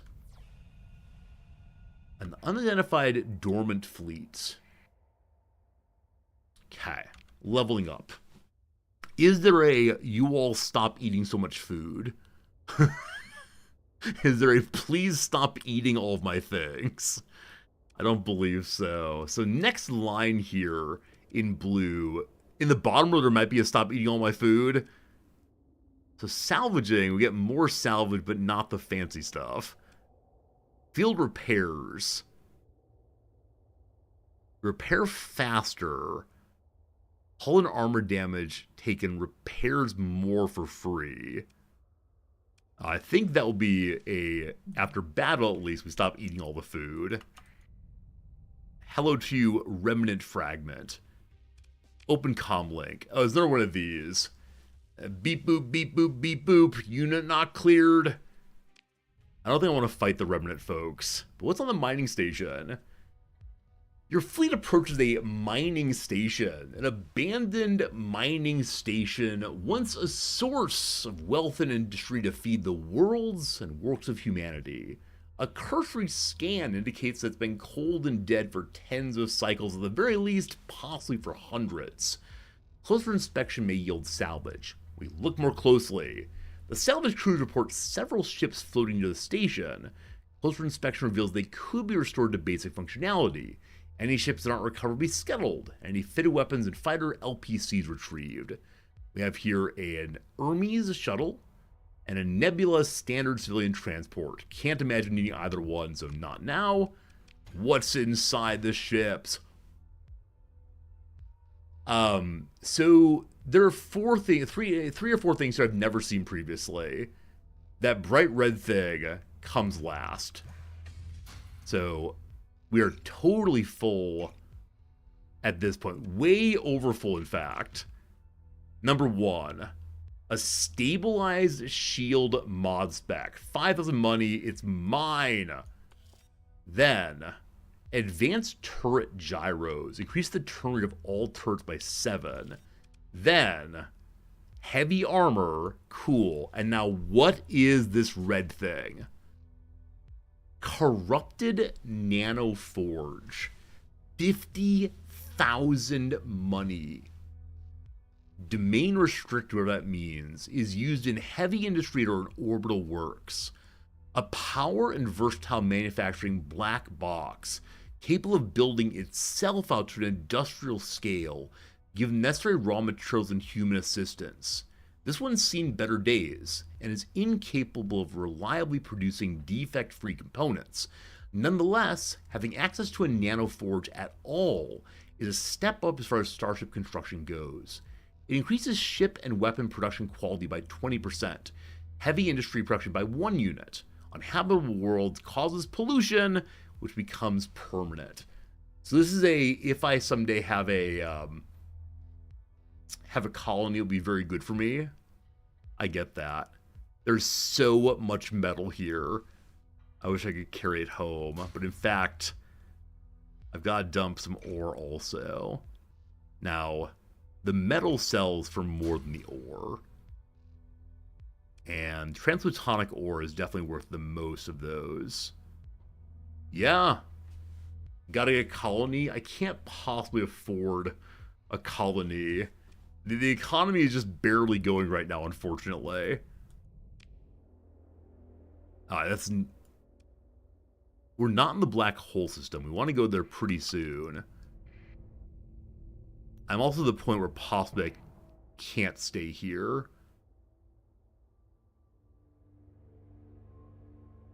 I've discovered an abandoned terraforming platform yet. Please don't spoil things. I don't know. Is that the place where I've been putting things? I've been saving things? Possibly. Possibly. This is a waste of supplies, but yay, some money. I forgot what it was called. The abandoned terraforming, etc. They didn't salvage up here, apparently. Right, I could do that. Hello. Found it. More stuff, more stuff. Supplies, what's this?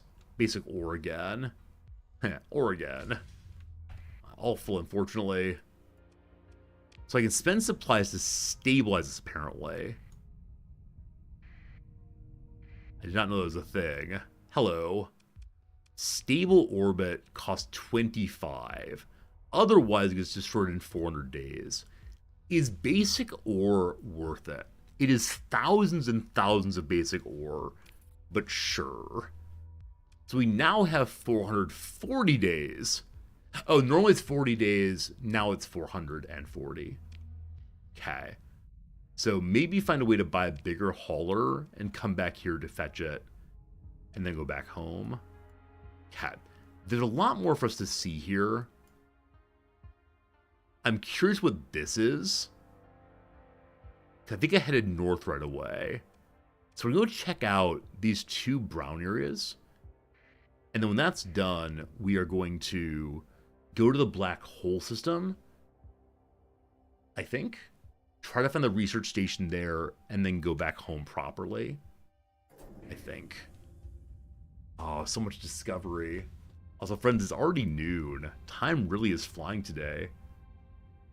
Do you think we end up destroying our supply? Like, by making the decision to go anywhere other than home, am I guaranteeing a complete loss of supply?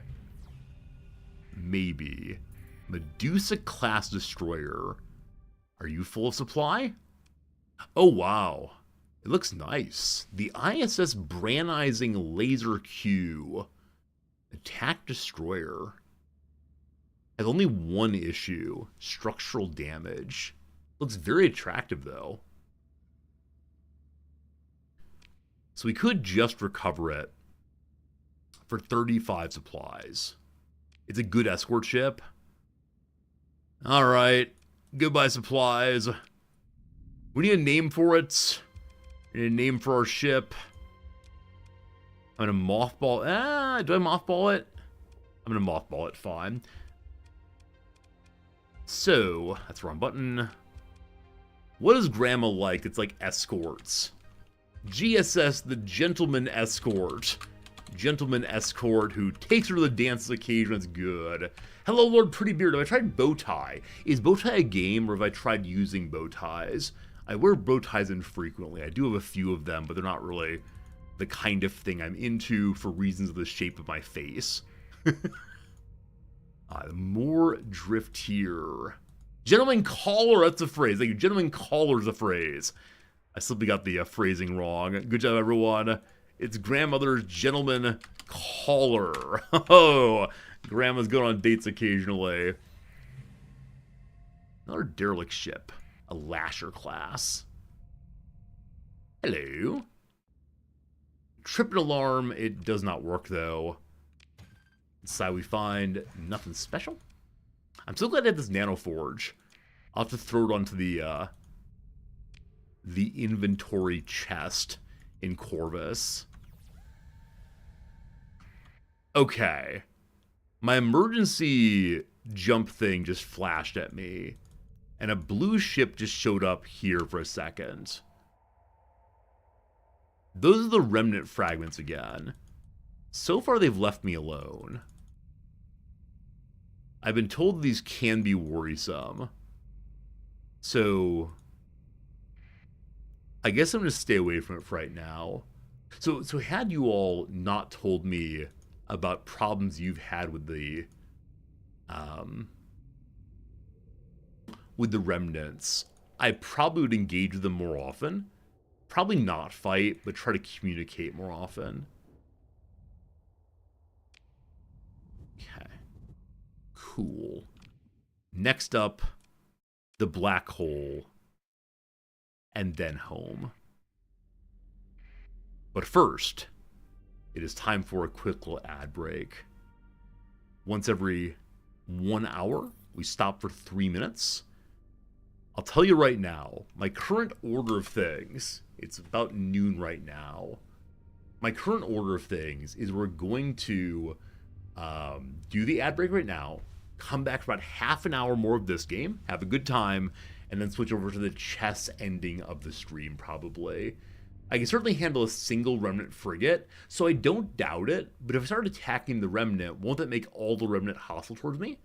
And eventually we'll find bigger fleets? I don't know. That's what I'm concerned about, though. Happy ad break, folks! And Arcarius, my friend. Thank you for the resubscription. You do get a bow tie, it's true. Where I do not wear a bow tie usually. Those of you who subscribe do get neckties and bow ties and all the rest. Arcarius, thank you for the 8 months subscribing, and I'm glad you're enjoying spending time with us as always. Thanks for being here sincerely. All right, where are we? What are we doing? A multi-cooker brand. Multi-cooker brand. I have no idea.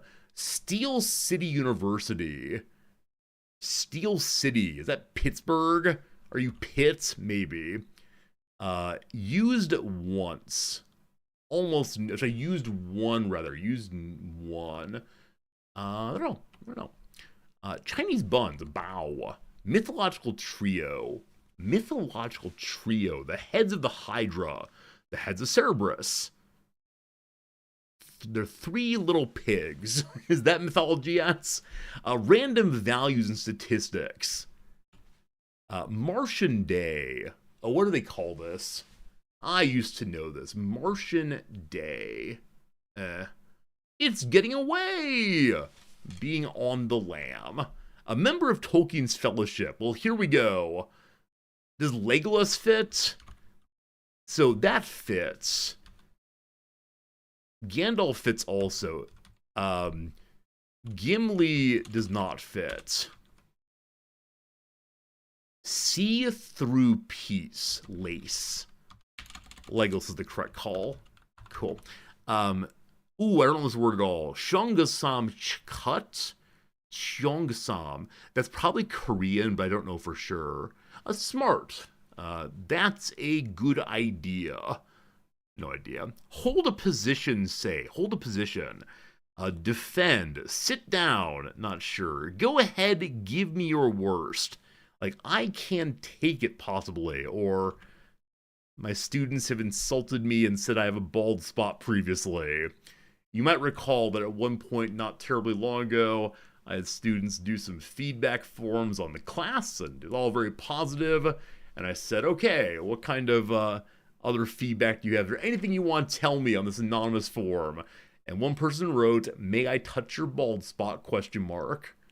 I didn't like that at all, though I'm glad the students pay attention to me. Jewel the Sea, thanks to the resubscription, your Prime sub. Your Prime sub ran out mid-ad roll. That's how they get you. But thank you for choosing to push the button here again, Jewel.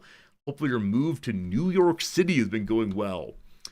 Paper pushers. So the question mark there, like what things literally push papers, I'm not sure. Let's go down now. Research device in 38 down, whose name is a cinematic reference. Well, what is 38 down?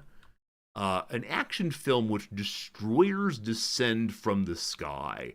1996 action film. I have no idea. Blank pan. Fell off. Waned. Good. Decoration might be controversial in business settings. A union poster. A red flag. I'm not sure. Nuts in Ajo Blanco. Almonds fits. I'm going to say that. Trying. So, like, difficult kind of fits. Not sure. One might be presidential. Presidential suite, possibly? It's like a hotel suite will work. I'm going to do one more in the back of the game. Full of nervous energy. Like, antic, I believe? Does that work? A winged diver. I don't think lions have wings. Surname that comes from a Turkish honorific. Ooh, I don't know. Something's probably wrong there. Possibly antic is wrong. I think it means something roughly like that. Regardless, pause the game there. Back to our star sector for 30 minutes. And we'll probably return to the core for too long. Oh, awesome, Jewel. I'm glad you're making friends in your new location. I think often it's hard to make friends in a new place. A fleet here is guarding a fringe jump point. They only have 1-star danger. They are returning to the Ningdi Citadel. Transponder on. May I say hi? Are you afraid of me? They're pirate corsairs who are running away. I'm sorry, pirates. I'm sorry, pirates. I'm sorry, pirates. You chose poorly. Open the comm link! It makes a rude gesture and laughs for a cutting transmission. I'm surprised the case that the pirates don't occasionally try to bribe me. They have one real big ship there. My mothballer's not going in, certainly. Like, we obviously win this, right? I believe we obviously win this. I don't know much about strike destroyers and Cerberus, but I believe.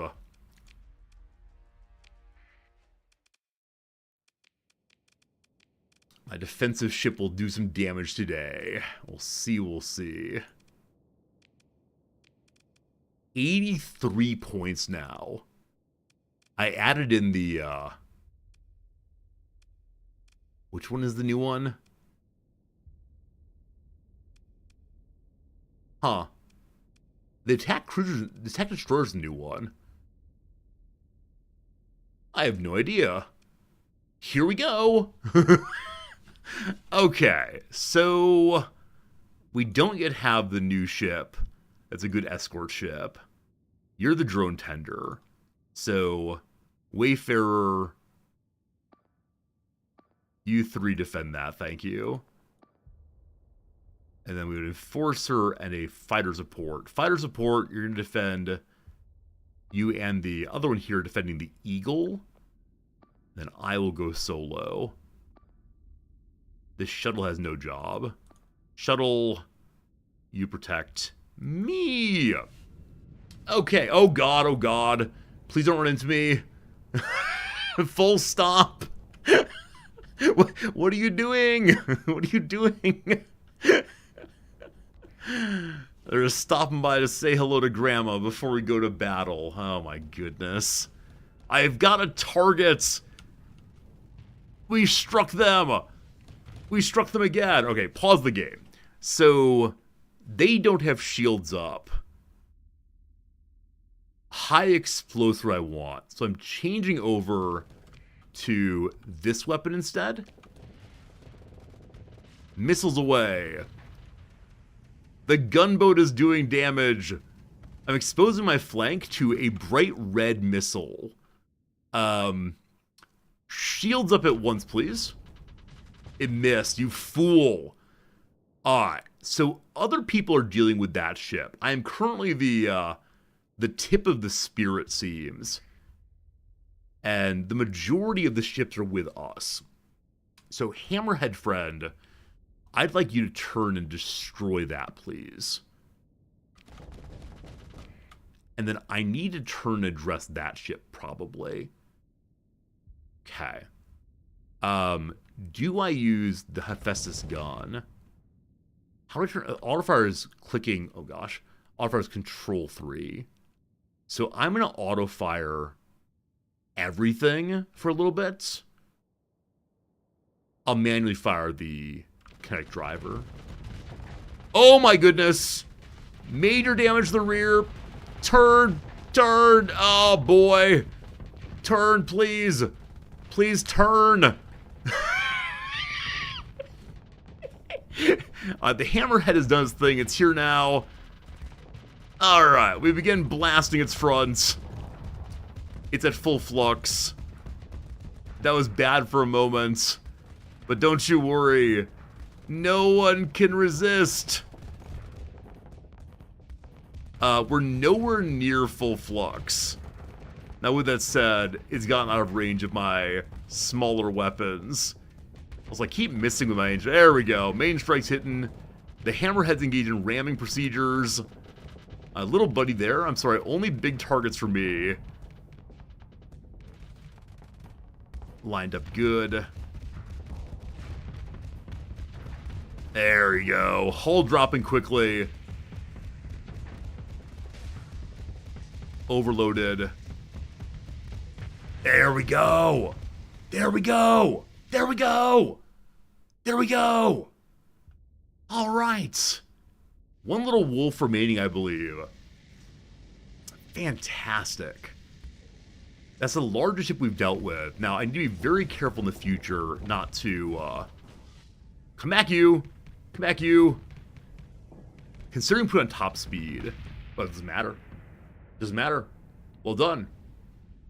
Can I turn off whiteout and ship explosion? Microflora, what do you not like about it? I'm happy to consider that, sure.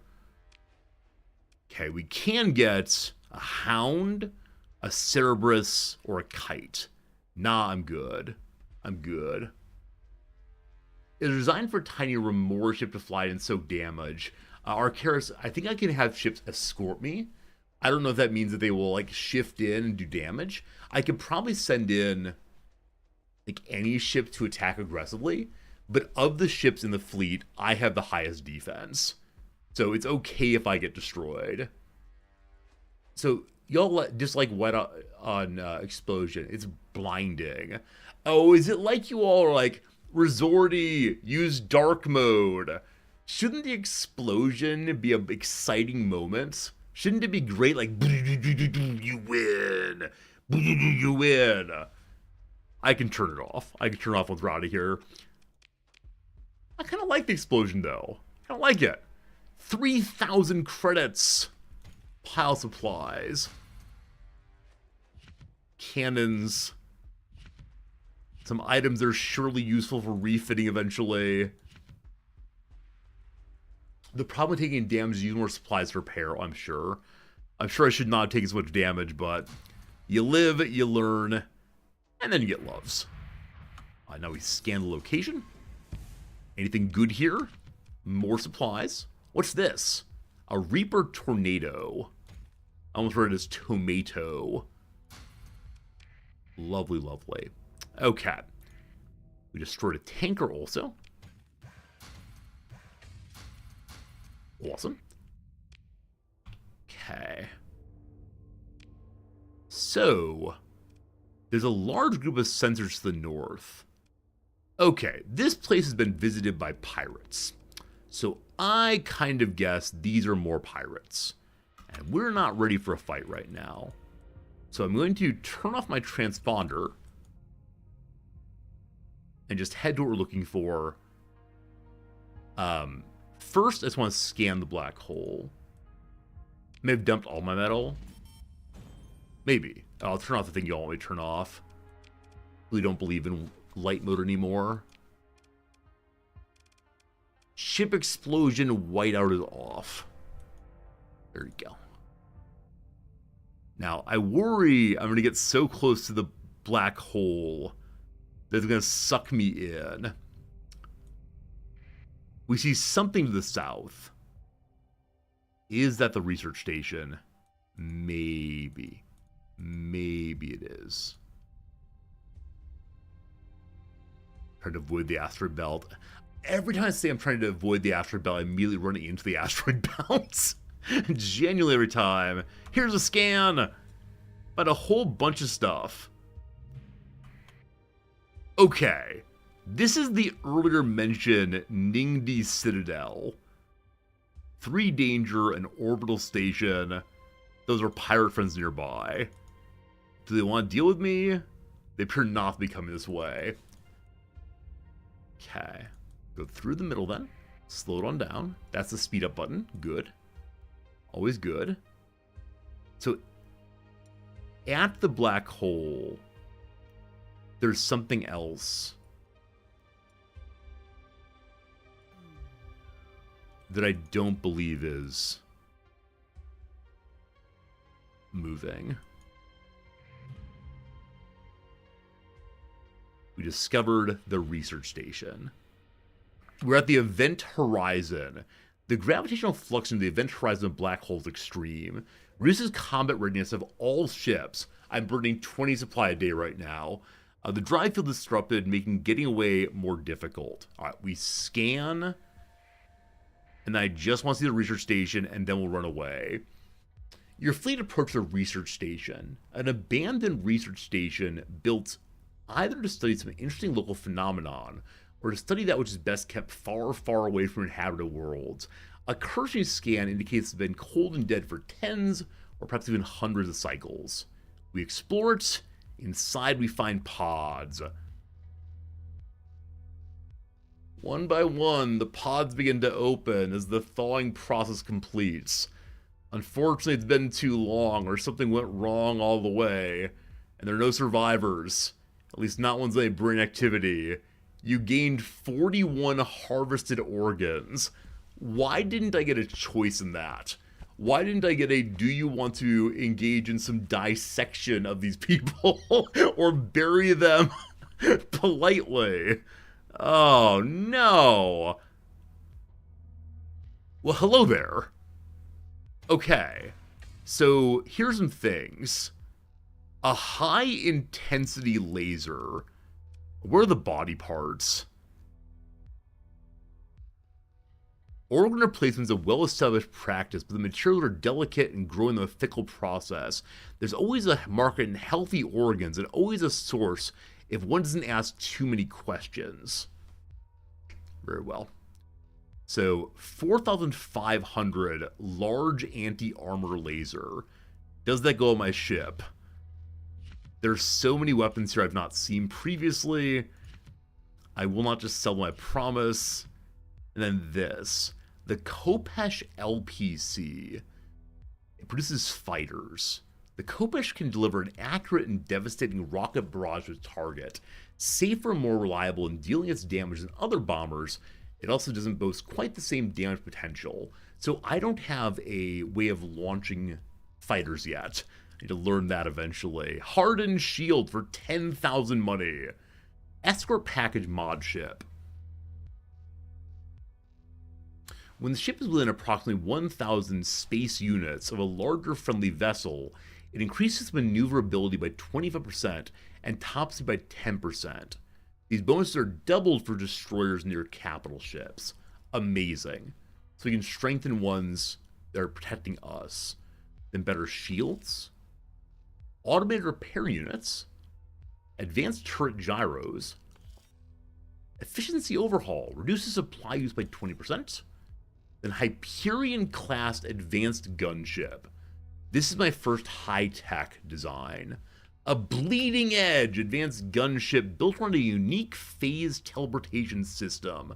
The finicky integrated prototype power grid is tricky and expensive to maintain, but it delivers excellent flux and shield performance. The Hyperion was built to punch up, using tactical positioning to pick its fights, then engage with a relatively heavy weapon loadout for its class, mounted at the expense of point defense capability. This is how we can make our own ships in the future. Then, Valkyrie-class troop transports, 30,000 money. And lastly, a Cyclone Reaper launcher blueprints. Oh my goodness, we've gotten a whole bunch of stuff. Lastly, we'll salvage what's left behind. Graviton beam, Hammer-class torpedoes, then the Perdition LPC. The attempt by Ludic militants to address a chronic lack of access to heavy ordnance. Then, defensive targeting array, missile autoloader, and lastly, the Prometheus Mark II class modified tanker blueprint. The fanatical pathers have discovered an ironic sense of justice in converting the tanker, which carries what they call Infernium, AM fuel, into a hulking implement of holy war. Holding tanks and loading ports have been chopped apart and converted into hangars or gun mounts, while sections of pumping rig have been torn off to be replaced with huge armor plates. The curved bow of the primary fuel tank has been cored and refit to spew barrages of missiles at those who serve Moloch, that they may perhaps find absolution in blessed oblivion. You'd never build one of these, good to sell? It's 200,000 money. That's ridiculous. I kind of want to get closer to scan again. We managed to scan two things. I believe it was the Event Horizon and the black hole itself. Well, let's learn some things. Stabilized shields. There are two of them. I can sell the other one. Advanced turrets. There are two of them. I can sell the other one. Heavy armor. Sure. Hardened shield. Sure. Escort package seems amazing. Now they have to go ahead and use all of these mods. I do believe, to improve our things. I'll learn to make the Hyperion. I'll learn to make the Valkyrie, I guess. The Cyclone also. We then have knowledge of defense targeting, missile autoloading, and I've been encouraged not to make the Prometheus and sell it for 200,000 money soon enough. Okay.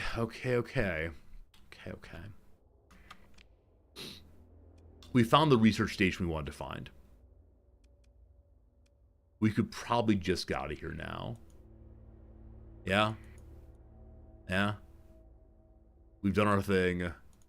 We found the new ship. Found a ton of items. I don't know if I want to deal with the pirates right now, but...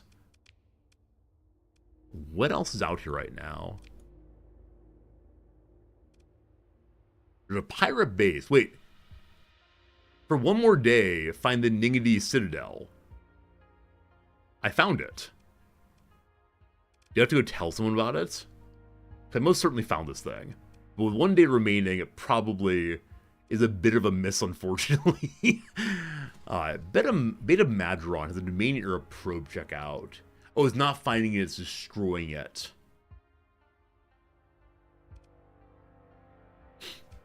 It's only 3-star danger. Only 3-star. Probably shouldn't. Okay. I'm low on supplies. Low-ish on supplies. So we need to go ahead and head home now. And on the way, I guess I'll stop into each of these and just see what kind of things are there.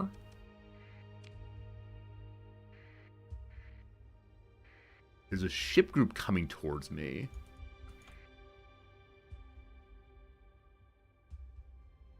Okay, at normal speed, I'm just out of its range. Can I slingshot off the black hole? I can't emergency burn. They're ignoring me. We're fine. We're fine. Yeah, I can definitely transverse jump if need be, just to get out of here, but I think I'm okay. There's one thing ahead. Some cargo pods. What did I dump here, I wonder? Did I dump here? I don't recall dumping here. Huh. Dumped a bunch of metal. I'll take what I can and not stabilize in this case. No point in stabilizing just ordinary metals, I don't think. Okay. The group is possibly following me. They didn't come out with me. Now, just to the south here, I see something. I see a warning beacon of high priority. Do not go there, you fool. Very well. A little rude, but very well. So right now it feels like when I'm going out into the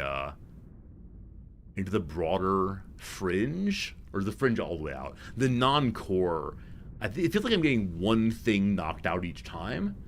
I'd like to get more than one thing knocked out, but I need a bunch more supplies to carry. I don't know if I need a bigger cargo ship or what, but as of right now, I can't really buy anything. I guess we could trade in our recently purchased, I recently found ship blueprints, 180,000. We possibly sell that and buy a larger cargo ship. We'll see. All right, what is in Beta Arcasa? We find absolutely nothing. Quick scan. Well, it was nice visiting, thank you. All right, right next door, there's Gamma Arcasa. Let's go there. Hello. Hello.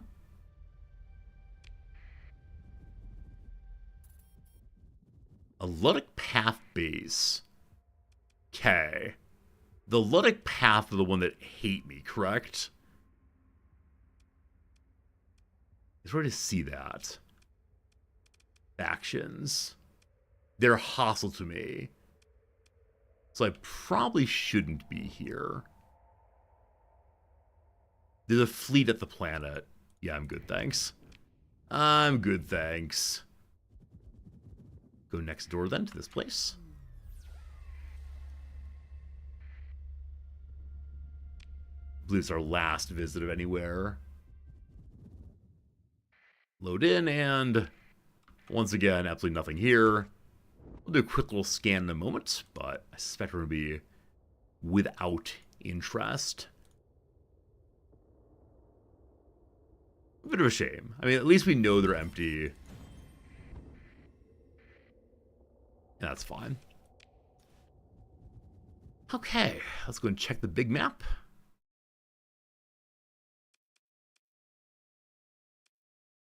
I'm feeling slightly greedy. Because we still have a huge one-way circle, I'm going to be slightly greedy now. And go grab just one more as a treat. Just one more is one more. Wonder who that fleet was. I could turn on the transponder and try to say hello, but nah. Okay. I see a slight issue ahead. I'm gonna save. Alright. I'm gonna go in at top speed. In the narrowest part. And see if I can get across. Come on. Come on. Ah, okay. So maybe cutting across the slipstream is actually not as much of a problem as I thought it was. A warning beacon of low level. Low level. We'll be fine. Okay, so various remnant fragments. There are hostiles here. There are 4 planets. And a fleet right there. Or something. It's not moving. Let's check it out. Let's check it out. Big old debris field. Go and grab that. Thank you, pirates, for bringing me nice things. Okay. So. I wonder about this planet way off by itself. Okay, the thing here is not moving either.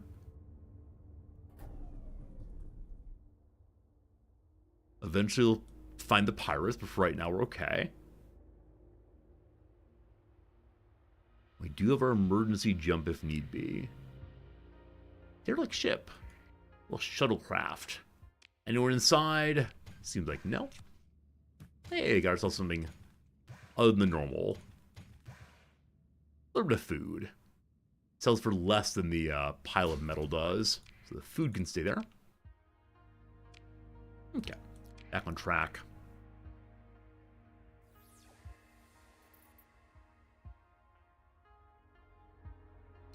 We learned about the level of debris that's here. There's one unexplored debris field.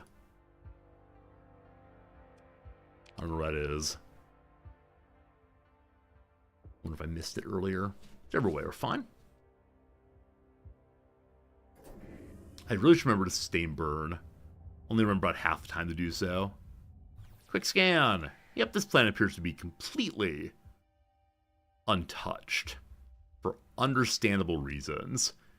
It consumes almost all of my supply to check it out. Well, at least we know it's here. Friends, it is time for us to go back home. No more greed. Because I have no supply. So nearest place. Looking like Ema. We visited here previously. Once more to Salamanca. We lay in course. Take the normal jumps. Get our speed up and going. Lots of pirates out here. Lots of pirates out here, but it all worked out. Bunch of stuff to sell. Maybe we'll try to refit our ships a little bit. Maybe we'll finally learn how to be ready for battle and not be going into World War II with powder muskets. What are you? Unknown fleet standing down, it says. Hello? Wait, they're pursuing the fragment, not me. They're pursuing the fragment. They're fighting the fragment now. They destroyed the fragment. May I look at it? They're afraid of me. A derelict Lumen-class drone ship drifting through space. Nothing special from the old technology, but that's okay. Okay. I love that pirates are afraid of me. If I had more supply, I'd go ahead and fight it out. Always happy to destroy pirates, but for the moment, we know that we need to just go home safely. We do have some. We do have some extra supply. It's too late now, but I do kind of wish I would engage them now. It's really cool seeing the pirates afraid of me, because in an earlier game, jumping into any pirate system would have been an absolute death sentence. Alright, nice open space ahead. Chill to fight and make it back. But the thing to keep in mind is, if I fought them, I would get supply off of their ship also. So I don't know. I want to believe it would have worked out for us. But perhaps not. Alright, transponder back on. Here in the core. So many bounties we're learning about. So much to do if we want to. Hostiles here. I'm sorry, what? Huh. I thought those were Salamancas. They're hostile at Salamanca. Wow. Huh. I'm happy to go look.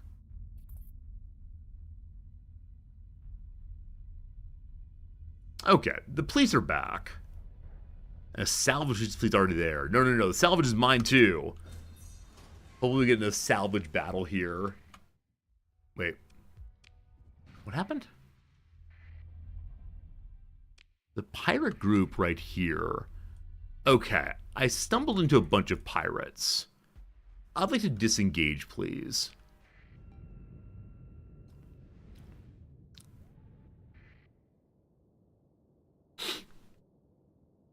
Huh.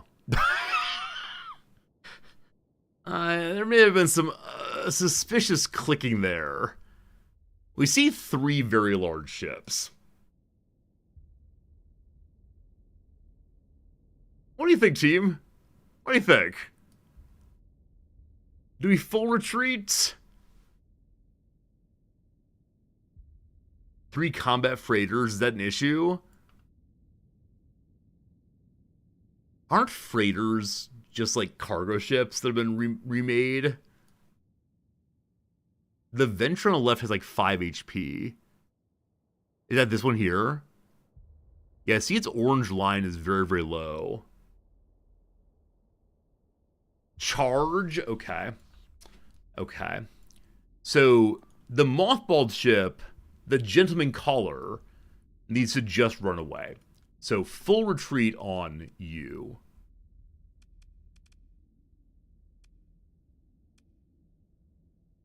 Okay, fine. This is me. I will pivot about and fight for fight. How do we think about this? I still haven't quite figured out the best way to do this thing. So, close support destroyer. You will support the Eagle. Does everyone support the Eagle, possibly? Okay. And then, little buddy's here. Oh, my fuel ship's here also. Fuel ship run away. Where's my civilian ship? Here it is. All right, you run away also. Wolf is his own thing. Custom combat freighter, our very first ship. I should probably sell. You're going to move over and defend the drone ship. Let the drone ship just join me? You don't think the Gentleman Caller can get away? Alright, we'll try to defend it then. Okay, some people are assigned to do some things. We full turnabout. Okay, so the suggestion was that this ship's in very, very bad shape. There are a lot of fighters or drones or something out there. I'm going to turn all of my weapons onto auto fire. And try to start getting a bit. Come on. We're now in range to begin bombarding. Probably trying shields. We're taking fire from multiple targets. This is the one that's in very bad shape. I'm considering using my full speed ahead. They've deployed a nav boy. Also, we are building flux for the first time ever. I'm going to stop firing my main cannon for a moment. So I need my... Okay, I need to pull out to drop flux. We're fine. That's a lot of babies. I'm now full flux. My first time with this problem. We're being attacked from behind also.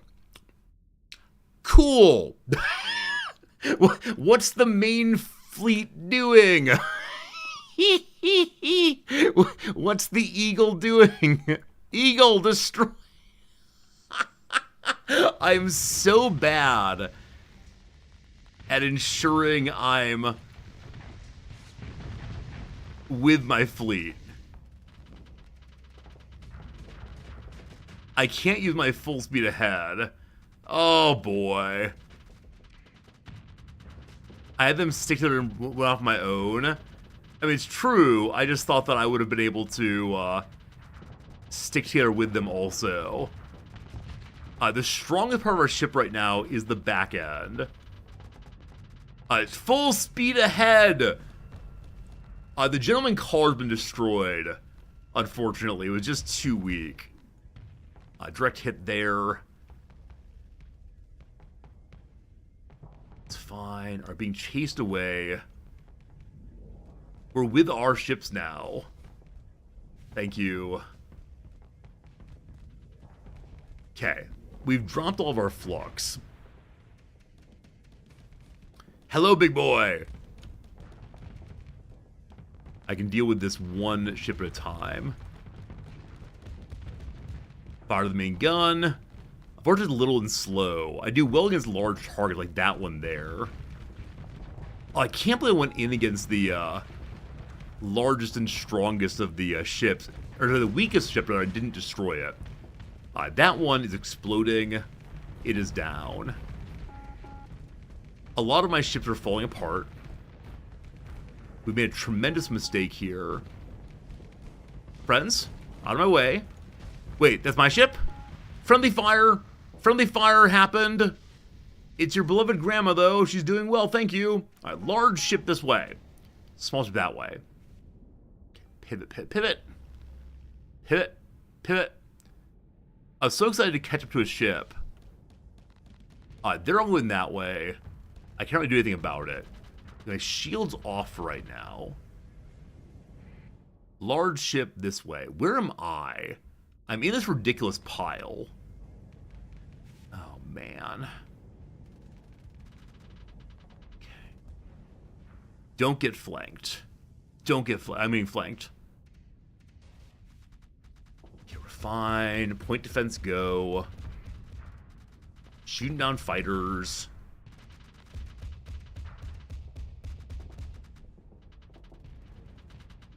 I have very, very long range.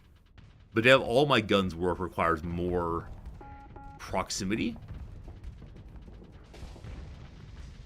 We managed to overload this ship at max range here. I'm going to start pushing it against it very, very slowly.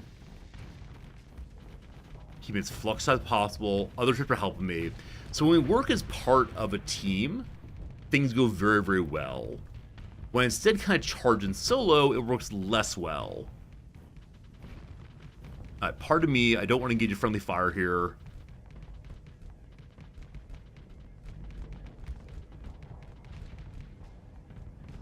Trying to thread shots between my my fleet. All right, they've got that. I'm gonna turn about. There's a large ship to the north right now. It's maybe trying to chase down my tanker. Okay, if I can get in close range, I can help against the little guy here. I'm at low flow. Please don't run into him. Okay, I'm considering doing full power ahead. The fleet is coming with me. It's in very bad shape. We're doing great. This is the one that's been very weak all the way through. I'm now trying to get as close as possible to do maximum damage. Our full shield's on. This is what we're made for, friends. This right here. Just full damage to the front. We are impenetrable. We are infinite. Like I'm a character out of the Marvel movies. Please stop getting in front of me. Overloaded. Taking raw damage now. Just can't. Okay. Here comes top speed. I don't want a ramming speed, but I do want to be in close if I can do some damage. There you go. There you go. There you go. Okay. It's going to take approximately all of my supplies to get repaired. Because a lot of the ships are in very, very bad shape right now. And there may have been a second pirate fleet not too far away. Okay, top speed again. The larger ones are targets. It's full retreating, it looks like, so I need to wait till my engine's online again. I'm just out of range to it. It's ready. Here we go. I do enjoy my puddle jumping. Are you dead in the water, my friend? Have you just given up? Are you trying to surrender right now?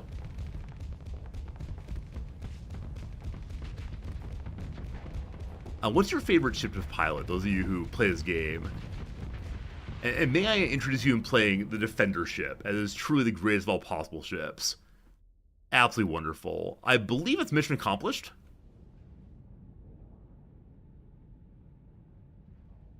Or do we have to go, like, take back their sensor jammers and such? Hey, Silver, good seeing you. Had a good time with board game Ludwig's Labyrinth. I don't know that one at all. So we can't declare victory. Why is that? This is your favorite ship for a while? Yeah, I like that it's very big and very slow, but you can do top speed on it if you want to. Aha! Someone was hiding in the sensor jammer. I see, I see. Pure cowardice. Top speed, lead the charge. Hello, big boy. Close and then pivot. Yes. Yes. This appears to be a fighter ship or a drone ship or something, and really very, very close to done. You like flying small and fast things? Yeah, I'd kind of like tried the hammerhead for a while. That was fun, but I'd love to try a wolf of some kind. Its hull almost down. Goodbye, ship. The enemy fleet is defeated. We dealt with some nasty old pirates. Let's get some supplies. And hopefully find a way to get back home. Oh, this is over Salamanca, I believe. So we actually may have just freed the people of Salamanca from their unfortunate situation of being raided. Claim that victory. Leaving now these remaining ships to retreat unhindered. I mean, my fleet's trying to get up to it. My fleet's caught up. I'm going to cut off the retreat, of course. This ship's great. This ship's great. My full charge didn't get me that much closer to them, because they are retreating hard, and even full speed ahead is not especially great. So I've noticed that I haven't had a great amount of overloading. But the only time I've overloaded recently is when I was taking full damage from a larger ship. And so should I attempt to refit my ship so it does even more damage and makes more flux and so on? Maybe. Alright, that's enough. If they want to flee, they can flee. Not half bad. I want to recover my damaged ships if possible. 3 of theirs got away. May I get back my fleet? It is a story point to get them all back. And way too many supplies. Do I go negative on supplies then? We'll see how it goes. Now we could try to get the give it a go pirate cruisers. The giant freighters. No, I just want my proper ship back. So now I believe negative on supplies. It didn't go negative actually. Oh, it's consumption over time. I see. So it's also the repair needed. Got it. Oh, we're over on cargo now. We can dump metal though. Then do our scan.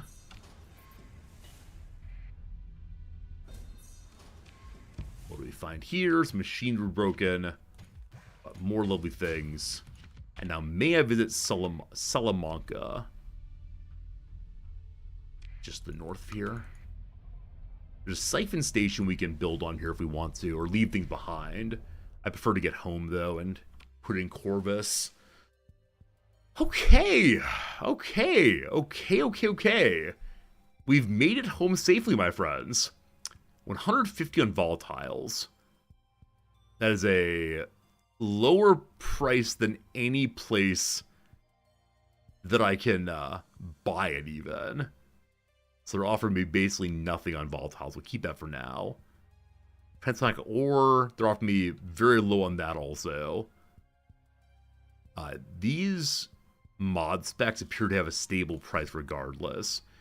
The nanoforge I can go and sell for good money. Don't worry. Okay. They'll give me 144,000 for the Prometheus blueprint. I can probably sell it for more somewhere else, but I'll take it. 105,000 money after the tariffs. Outrageous. There goes the metal. Not too bad, huh? We have 182,000 money. How much to repair immediately? 81. All right. The gentleman caller is still alive. It's an escort ship. We want it to be an escort ship. We put it together, and there you have it. A ship of some sort. There are many other refits possible. I don't know how to do any of them. But friends, we accomplished our goal. We went and scanned the outer rim. We got back home safely. We did some missions. It was all together a pretty good day of Star Sector. So friends, it's time for us to take a little move over to a different directory for a bit. That directory is the chess directory. We'll go and finish out today's stream playing some chess. Back to Star Sector tomorrow. Should I go park it in Corvus? Remind me tomorrow, Zelion. We'll park it in Corvus tomorrow. Those bigger ships, I'm not sure we need right now. They do consume a bunch of supplies. But I had fun with Star Sector as always. We'll do some more of that tomorrow. I should go and save separately.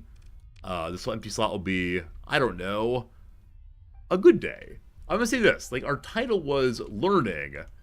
It's now Learned, or Learned if you prefer. That's up to you. Excellent. Head to exit.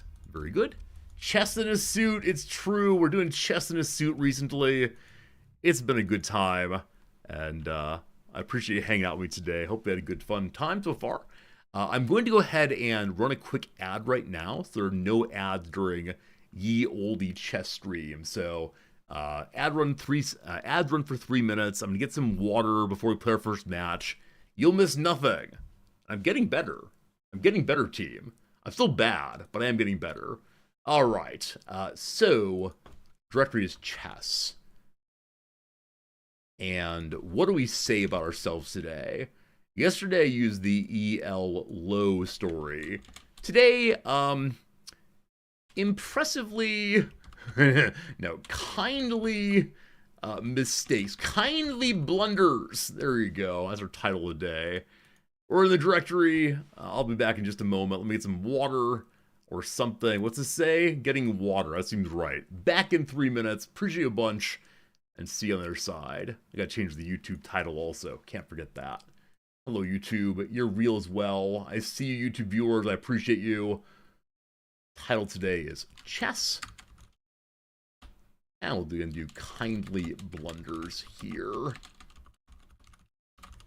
Okay, awesome. Play chess. Be right back in 3. Thanks, folks.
I forgot to bring my water. Back again.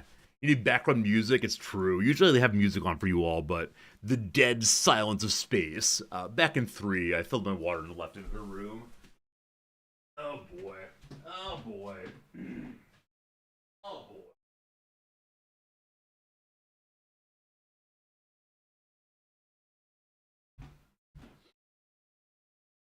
I stopped to pet the cat, a mistake in itself. All right, welcome everybody. It's time for our chess stream.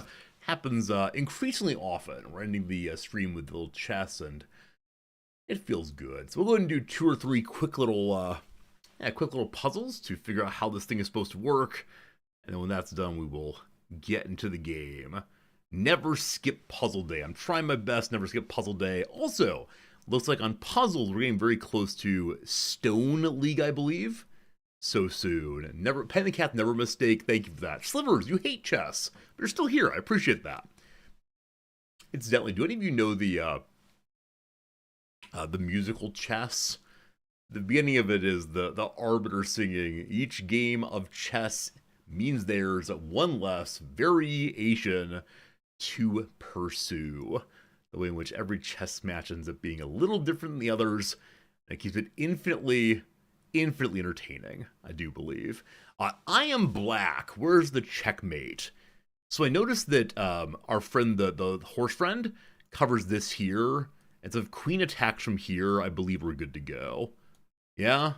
Oh, it sounds good. I've done 100 puzzles now. Woo! Puzzle guy. Good old puzzle guy.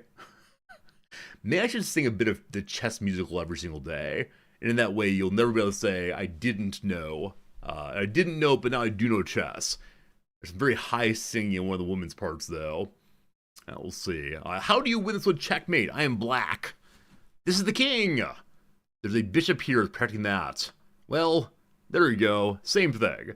Just make sure you notice what you are covering as you go. One more for today.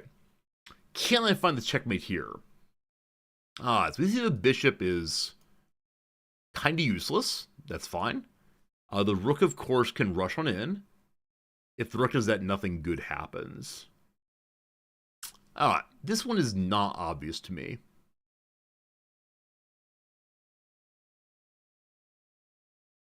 Okay, as of right now, these pawns are covering each other. What else do I even have?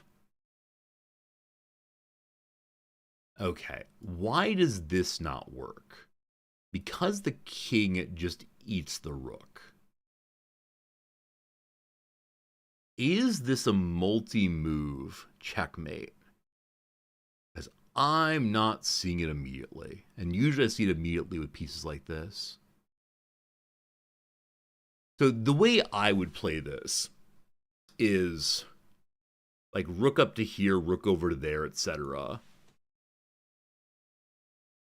This rook is a danger, but nothing I can do about it. Okay, I'm just not seeing it this time. Just not seeing it. I'm going to go ahead and do this and see why I'm wrong. Lose the rook instantly. I agree. Give me a hint. Look for a check with a pawn. Oh, yeah. Oh, yeah. The 2 move there is good. Okay. And so now we attack from there. If the king tries to go this way, then that. There we go. There we go. Checking with the pawn. Just figure out they can move 2 there. Got it. Because that was horrible, let's see if we can find this one. I wonder if we're starting to have to do mates in more than one move. If so, kind of exciting. I am playing as white. So, good queen can go here. That does not help that much. We can check with the knight. The queen then takes that, presumably. We don't want that because that puts the queen checking my king. If the knight goes here and wait, yeah, if the knight goes here instead, it's check also, but you just take the knight, and that doesn't do anything for us. Once again, I can check with a pawn.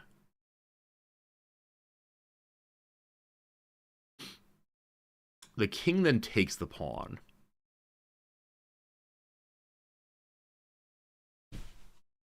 And that does nothing. Okay, in the middle, pawn can go here, taking something. Presumably the rook just goes yum yum yum then, and then threatens my king. We can take this. If we take that... Oh. You dum-dum. You big old dum-dum. Sorry, I found it right away. Right. If the king takes this, then the pawn defends the queen. How did I not see it instantaneously? Just use the queen as the bludgeon is always the correct answer. Alright, we had some puzzles. They were acceptable at the least.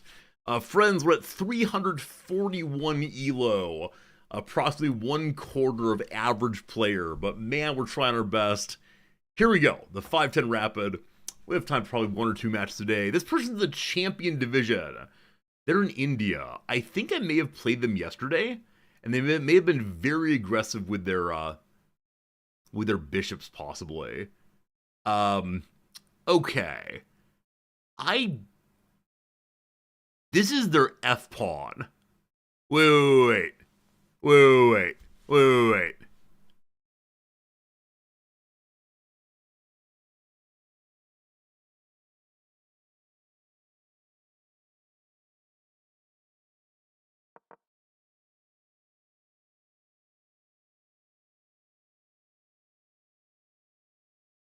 Wait, how's this work? So, that's a check. I don't know how to do this thing. There's some, like, what's called, like, scholar's mate or something.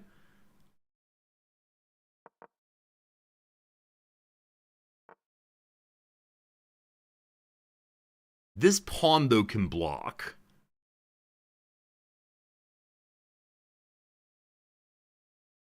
Huh.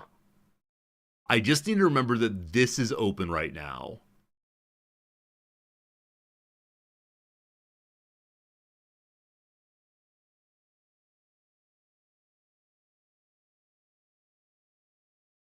They want to chat with me. Yo, bro. Hello. Hope today is good for you. Okay. I believe I'm making some mistakes here. And I don't know why I'm making mistakes here. This pawn has done some real work, though. So, sure. I only plus 1 pawn. I got so they didn't jump backwards. Okay. We just start developing things. And we hope that...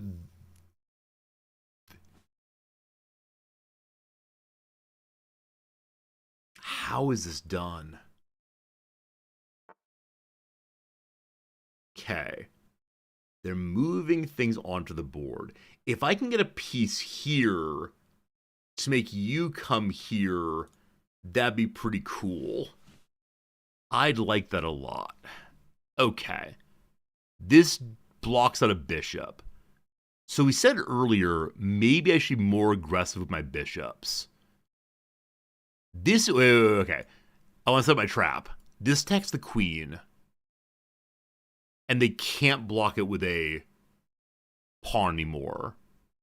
So I want to put my knight here, which I realize is bad news bears usually, but I have a reason for doing it. Hope is good for you, maybe. I hope that playing makes it a little better. Look, I'm chatting with people. When I chat with people, it leads me losing. Also, this person has an anime character picture thing, avatar. And so, anime nonsense, who knows?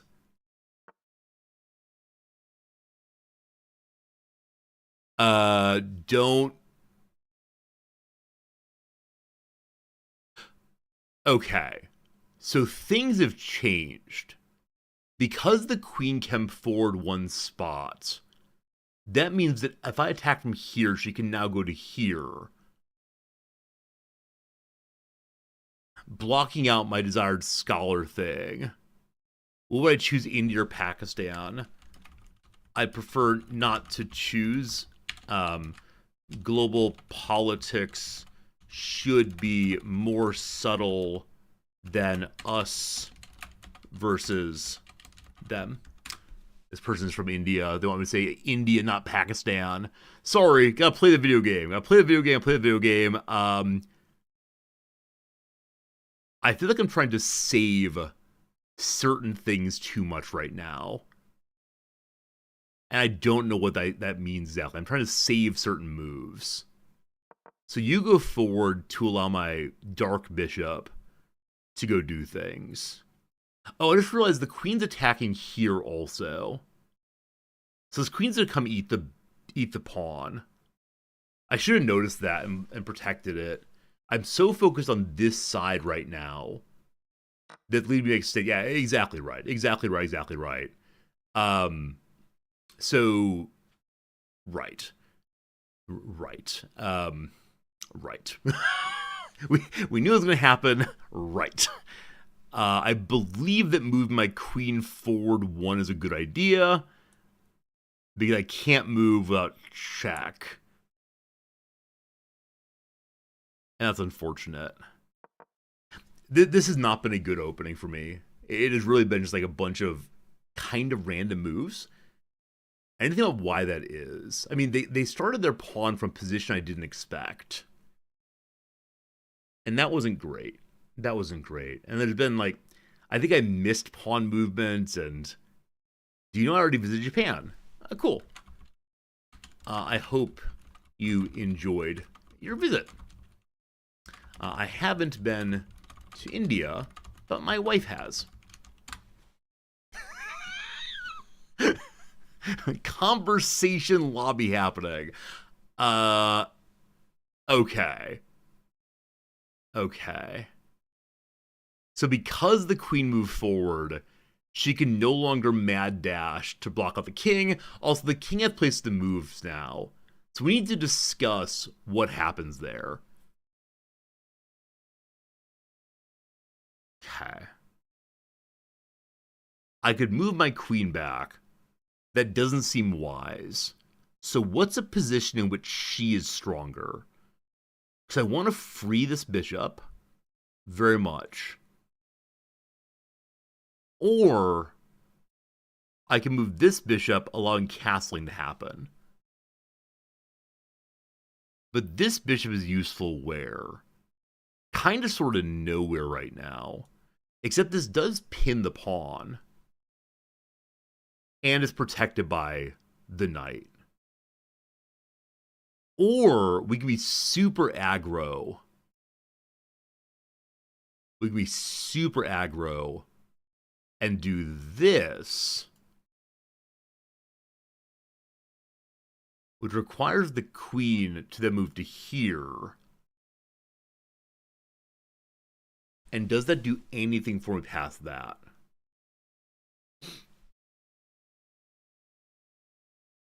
Not really. If I'd rook there, it'd be pretty cool, but not really. This attacks the queen, but it loses the horse immediately.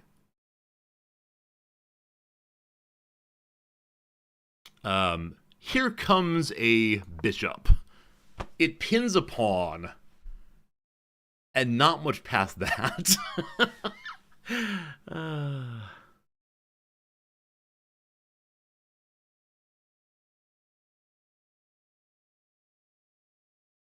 I want to get my H knight moving off the side there. I think I see a new chatter in chat. Hello. I don't really read chat during stream, but thanks for being here. All right. Their queen continues to do this nonsense.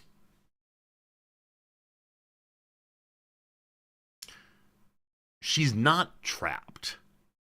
So if I move my queen forward, there are fewer places she can go to, but she can still step back, unfortunately. Here she's attacking a pawn, which is defended by my queen. Fine. I think we castle or find a way to move our knight that's useful, but either position is just lost. Okay, we castle. We castle, we castle. Castle. Doing some castling. Yeah, the middle here feels very, very open. Very, out of control. I kind of want to move this pawn forward. It's covered by the knight then. Like, if the queen happens to come down and attack the... Except my friend request brother. I will do so. Thanks for the offer, brother. Look at that, making friends, making friends. I appreciate that he's talking. How do I get back to my game?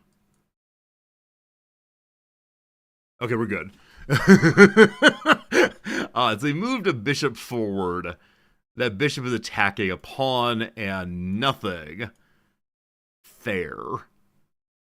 I can attack the pawn. Not the pawn, the bishop I moved to here. This is a fork. This is a fork. This is a fork.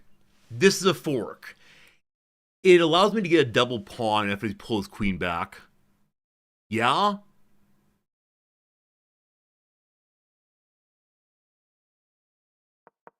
Yeah. Yeah. Maybe? Yeah, possibly? Am I Buddhist? Nope. Nope. I'm not what you're thinking of when you think of a Japanese person. I'm an American. Okay, they saved the queen. The queen is now attacking nothing diagonally. The pawn still. And that's about all. I will take this to get the doubled pawn.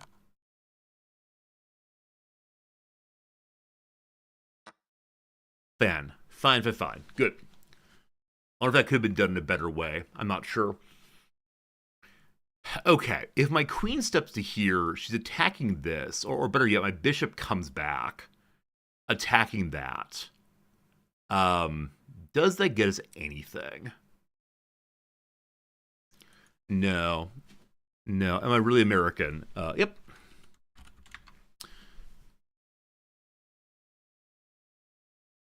We can check, but it does nothing for us. I said before that moving this pawn here interests me. It does make it so the queen doesn't have her diagonal anymore, but it's not really doing anything. It's defended by the knight. Oh, shoot! You know what? I could have gotten another fork with this this knight here. It wouldn't have amounted to anything but taking a pawn and losing the knight, so I'm trying to keep my eyes out for forks. They seem really fun. That said, yeah, I've been useless. Hello, forward-moving pawn. It's lovely to see you. I don't think you'd do anything right now. You're just hanging out fine. I can move forward to protect that bishop. If I move my queen over one step, is that useful? I don't know if that's useful. Oh, wait. No. I was saying, this is interesting. I can move my knight to here, asking the queen to come forward, but they wouldn't do that. And all I attack from there is just a pawn. But does it let me set up anything interesting in the next jump? No, not really. Okay. I still have this bishop to play also. Do I like India? No strong feelings.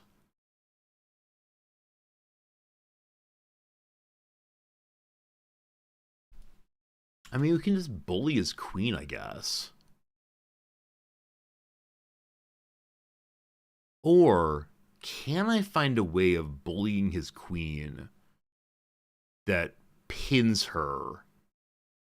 Like, I think the combination of the dark bishop and the queen could probably bully their queen. I'm just not good enough to see it, unfortunately. I wish I were. I'm just not. Okay. We go here. We have a trebling of the pawns then. Oh, that's interesting. That's interesting. Okay, so if I move forward here, they presumably take. I can then move my rook into position. They block with the queen. Presumably, I take the queen with the rook. I'm planning ahead. Let's see what planning ahead does.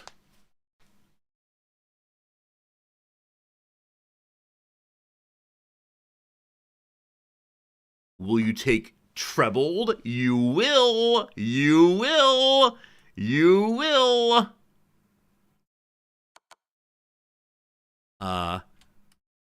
India seems beautiful and to have a rich history.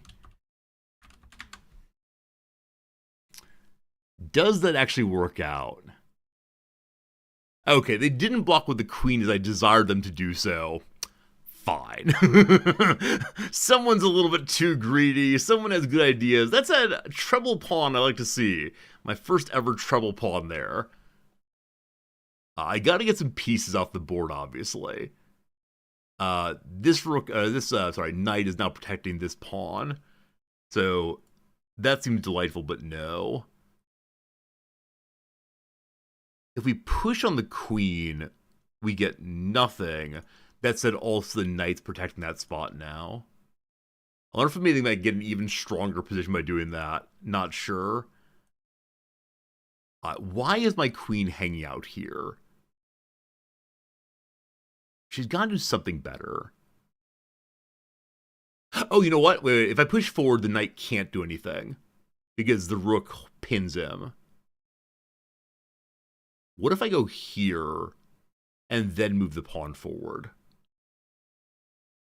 It would force the queen to retreat.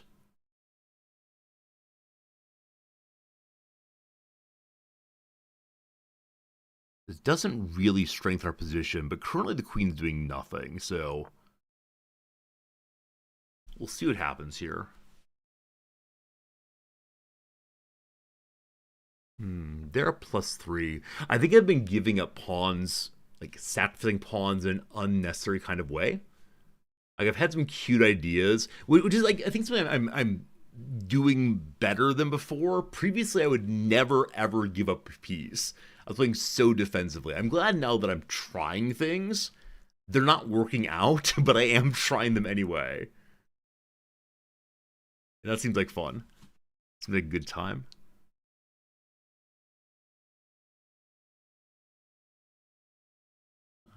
What other moves might he make? Okay, so now that we moved that, I need to get this bishop moving. He moved the king. He moved the king. He moved the king.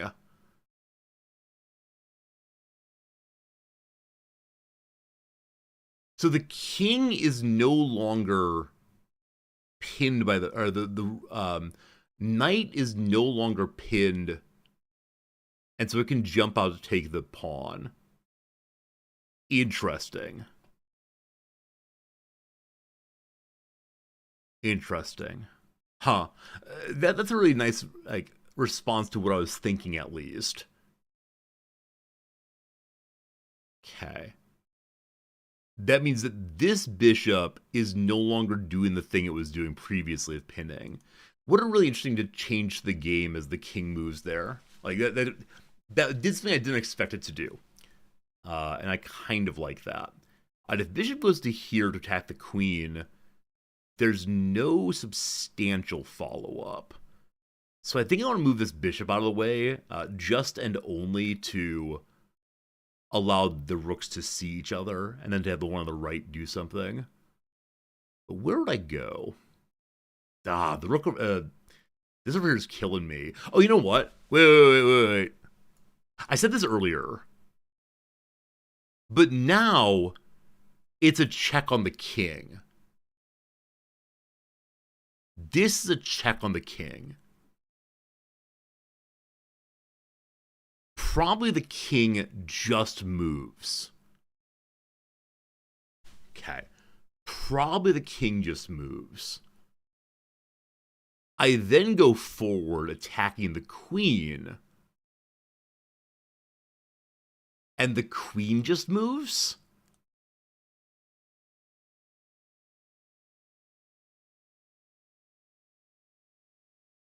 it's not a great fork because I have no time. I have no time. I have no time. I have no time.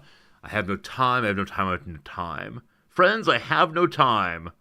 The things I have do not include time. Gah.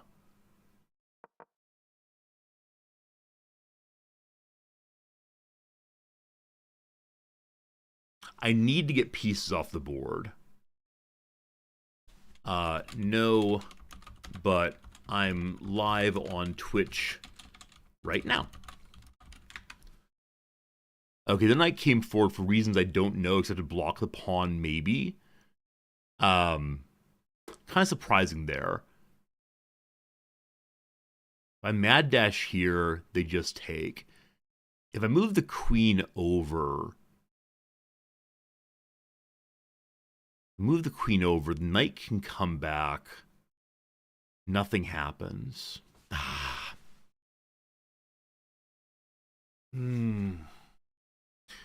Okay. Other rook. Come on down. Your next contestant on May I Get Something Under Control here.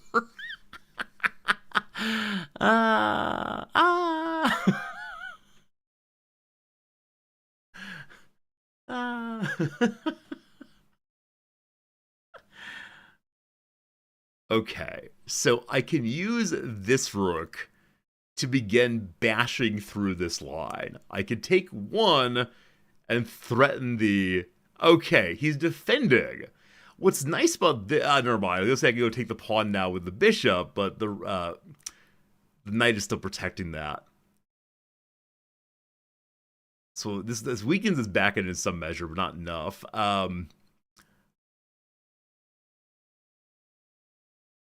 Okay, again, threaten the king. And really, like, it's messy here. It's messy that I don't understand.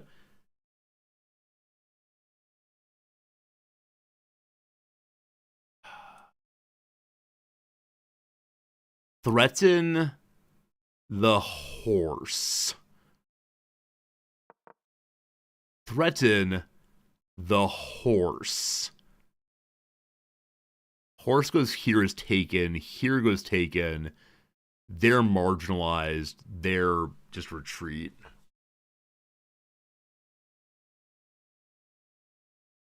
Take the horse. Lose the bishop. No meaningful progress. Take the pawn. No meaningful progress. Move queen here. Attack the queen. Horse takes queen. We take horse. Not a good trade. Move queen here. Do the thing with the horse previously. I don't know. This bishop is blocking out the rooks now also.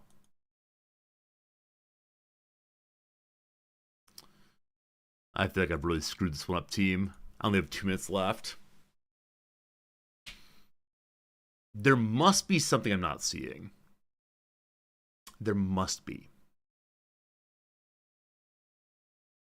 Like, I can move the rook over and go to here and maybe do some work.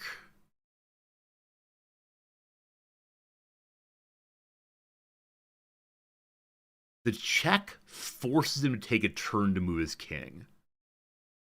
In that turn, I would do what? I don't know. I just don't know what the follow-up is here. It's protected by the pawn. That seems good. I can move this pawn forward to help. That seems good too. Okay. Fine. I want it to happen, and it happened. I can move you back here again.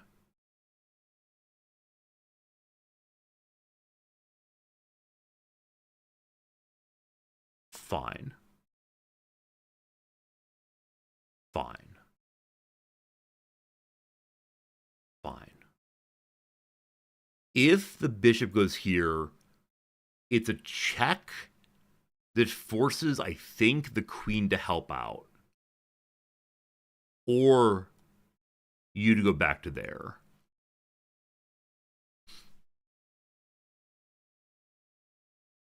Oh, we can also jump forward and threaten the king, but presumably the rook just gets involved.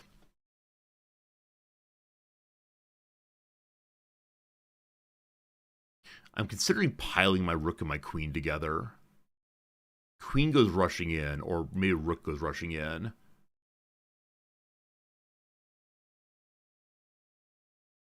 Is it just time for a queen trade? I don't know, man. I don't know. I'm still proud of the treble pawn pile. The greatest thing I've ever done. Maybe doubling pawns is strong and trebling pawns is weaker.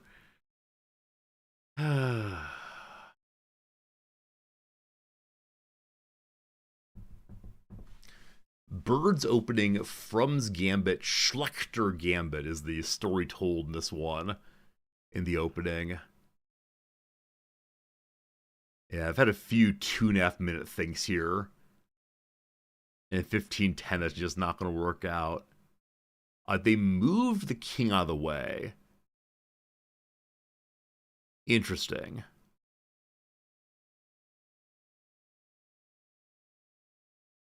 My rook can now come in. The queen can come back and get it. My rook can go to here and be captured.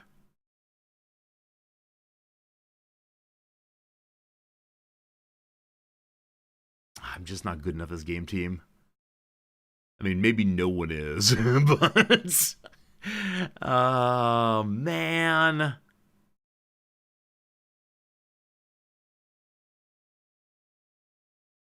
Going here is not immediately captured. Doesn't really do anything, though. Yeah?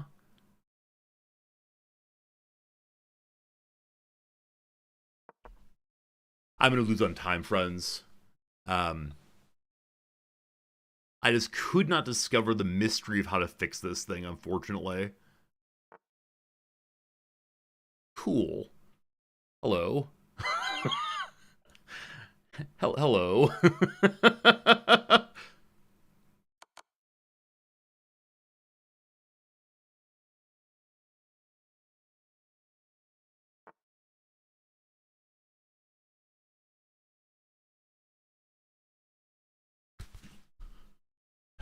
Thought I had it. Thought I had it.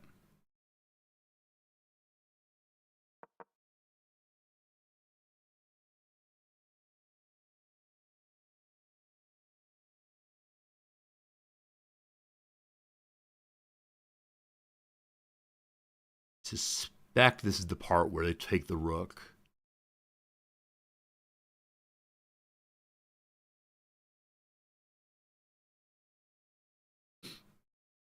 The very early castle denial may have been a good thing. The very early castle denial might be good. Our current intention is to do one of these.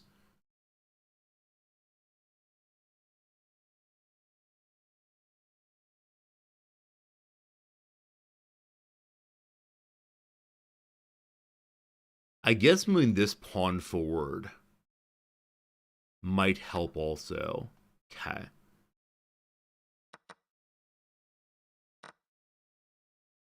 I have a queen and he doesn't.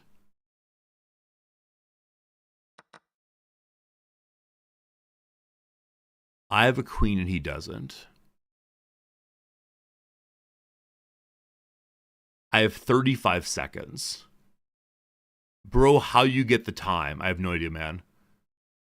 I don't know how bro get the time. Okay, we need to retreat here.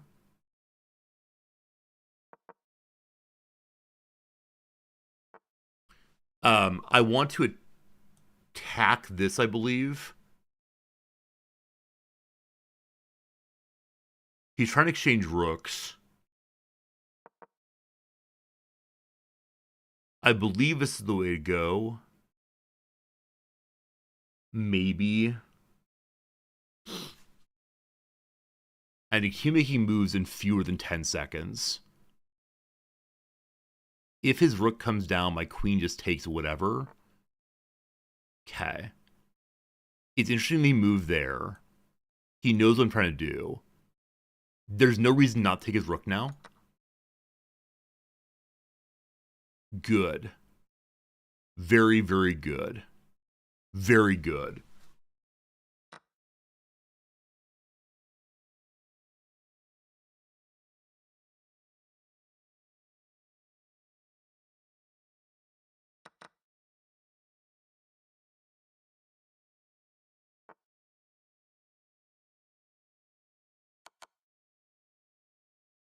No checkmate.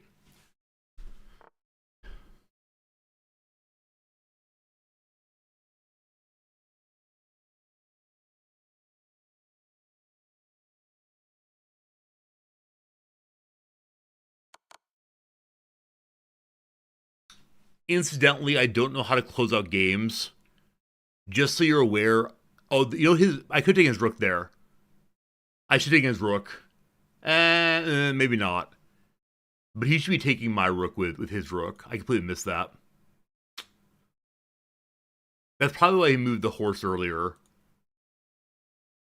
At least I have the check now. So he has to deal with the king. Where can he move right now? Here. And then I do what?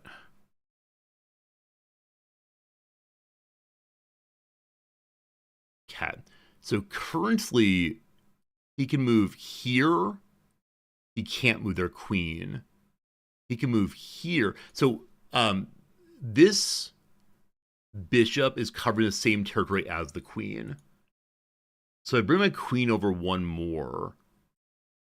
He can then escape to here. So getting you here be good.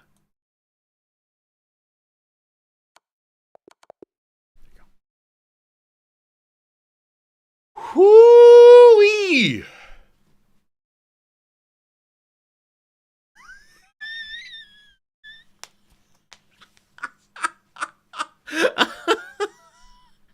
Was he a good sport? Yes. We don't say GG. We don't say GG. We just sit back and feel the glow. Oh my goodness. I have no idea how that worked out. Good to see you all. New viewers, thanks for being here. I appreciate it. Last Emperor, I appreciate your kindness there. Welcome, welcome, welcome. Okay, I want to discuss the opening, definitely. I didn't have any profound blunders. When I can't think I make the best moves, there's been an argument that I play best when I'm under substantial time pressure. I don't know if that's true. I think part of it is I just want to know what I'm trying to do the whole time.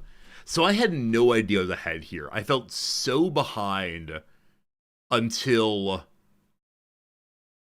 I don't remember when. There was a moment where I felt ahead, but I felt really behind through most of this. Okay, what happened in this game? I've attacked it to grow my lead. Okay, we had some middle nonsense. What happened? So I don't know why I made this move. It's a book. E5 is an aggressive gambit which gives up the e-pawn in exchange for rapid development against the white's weakened king. So maybe it was just an attempt to get a little bit of aggressivity from the black side. He then took that. Now, the response I had to that was incorrect. I'm sort of guessing I should attack from here. And then... Oh, that's it. That's it. I got so stuck on what are you supposed to do with the F-pawn nonsense. Friends, what are you supposed to do with the F-pawn nonsense? Hey, Strawberry Comes, I appreciate that. You joined us at the very intro today. I think you joined us during the at the opening blah blah blah, and then you were here for Star Sector, and now you're watching chess, and I appreciate that. Yeah, I was trying to get out the Fool's Mate. So I know that the Fool's Mate involves the F pawn moving, and then someone trapping the king. But this fellow can just move forward to stop it. So how is the Fool's Mate supposed to work out? I think the F pawn moving is part of the story. Do you need them to have both the G pawn and the F pawn moved? It requires to move the G pawn also. All right, very good. In that case, he was not completely a fool. So I got kind of aggressive. I don't know why he retreated his knight all the way. It feels nice to put one's toys back on the shelf, but beyond that, I'm just not sure at all. Alright, so we go along a bit more. I left a pawn hanging here. Yeah, I guess that's right. The bishop's attacking this pawn. And so I should have gone out this way. I did the thing I always do. I got clever. This trap has worked previously, where I have a knight in position to cover this square in particular. I then move a bishop out, and they lose their queen. Or it requires them to... I mean, the knight can come forward, it's a fair exchange then or something. I don't know. I've pulled this off previously, but I think I need to stop trying to go for this let's trap a queen move, because there are enough ways to diffuse it that, while it feels very clever to set up, I think that's it. This is one of the very few places where I'm able to try to set up a move, like try to do an actual tactic as opposed to just instantaneous responses. So it feels very good to imagine it working out, but it really is purely imaginary. I need to stop this. Because by dumping the knight on the outside edge here, I just didn't do anything of real value.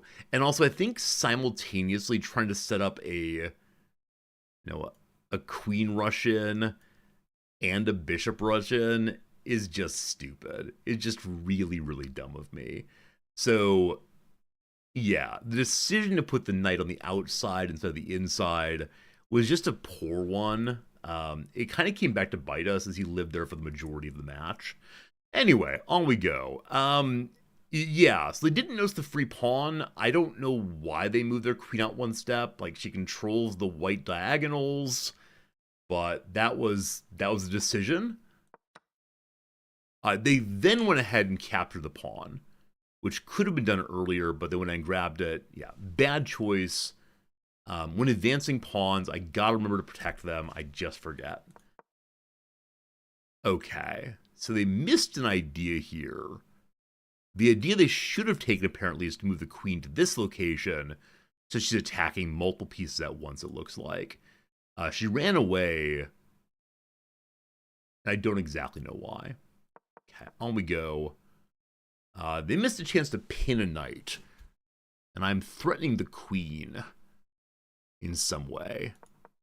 Yeah, moving the knight in did that.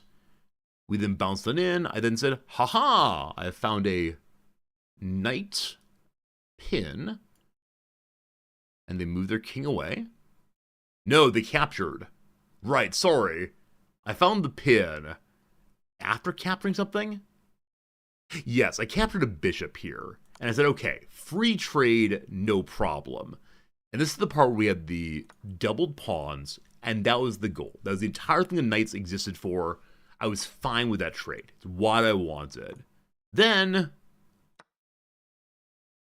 I moved a pawn forward. Okay. They would have preferred I moved the knight forward here.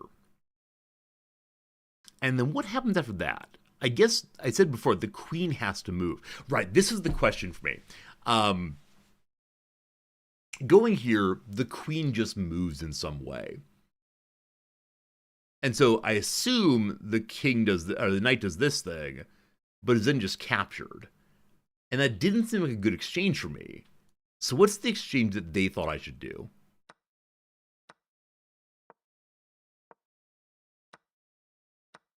Wait, one second. I understood some of that.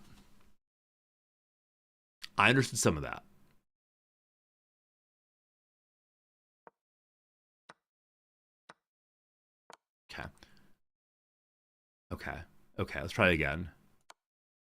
So they capture here. I go here. They move here. I go here.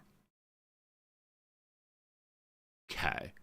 Capturing while sacrificing the right idea wins material.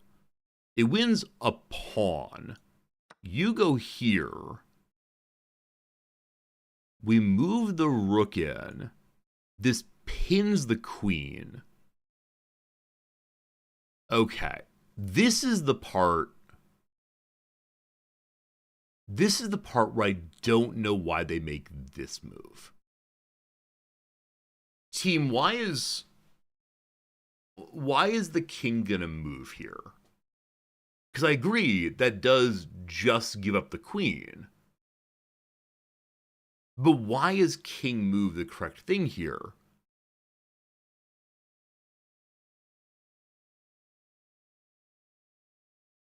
Oh, because the queen can't move. Now, I'm still not sure where the king moves the correct thing. So the queen is pinned. I think I saw it earlier. But yeah, we do one of these. They do one of those. I don't know. So the captures them with check. Okay. I understand then. Because if they move somebody else, like the queen in particular, then we can't do that, of course. They can't do it, of course.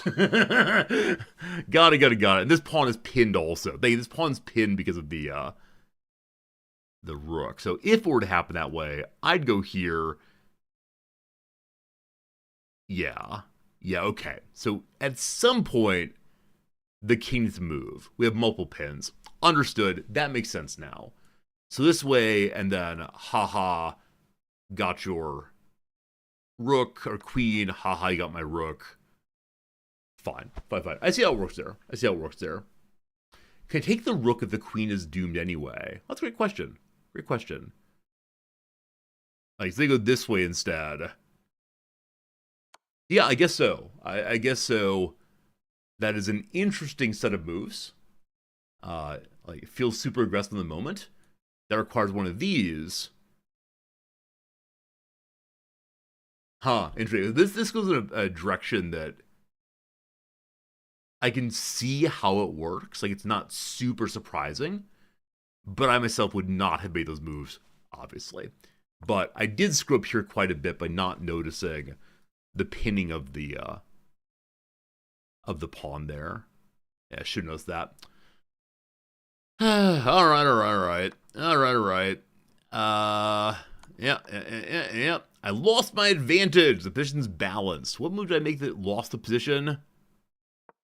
Okay. In this part of the show, I was thinking about how do I cover as much area as possible with the horizontally moving pieces I have. And the queen was feeling stuck here. Oh, incidentally, is my treble pawn a good thing? I was so proud of myself when it happened. But it then felt like this tremendous blockade I couldn't get around. So I'm not sure if it's great. It covers a lot of territory. It's probably great if I can move away from it, I suspect. Right. So I was feeling like the queen was blocked out here because of this. And so I just said, okay, I need to get my queen somewhere that's not being covered right now. Move her there. I get why I did that. What should I have done instead?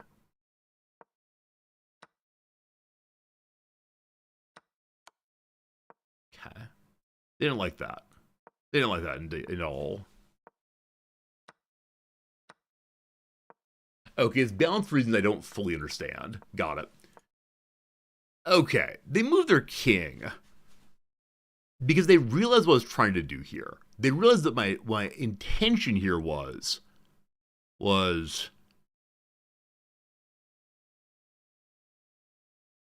yeah. So let's assume they didn't move the king. Let's say they just did that. Terrible move, whatever. And then I step forward here. This requires the queen to tack, probably. And then, yeah.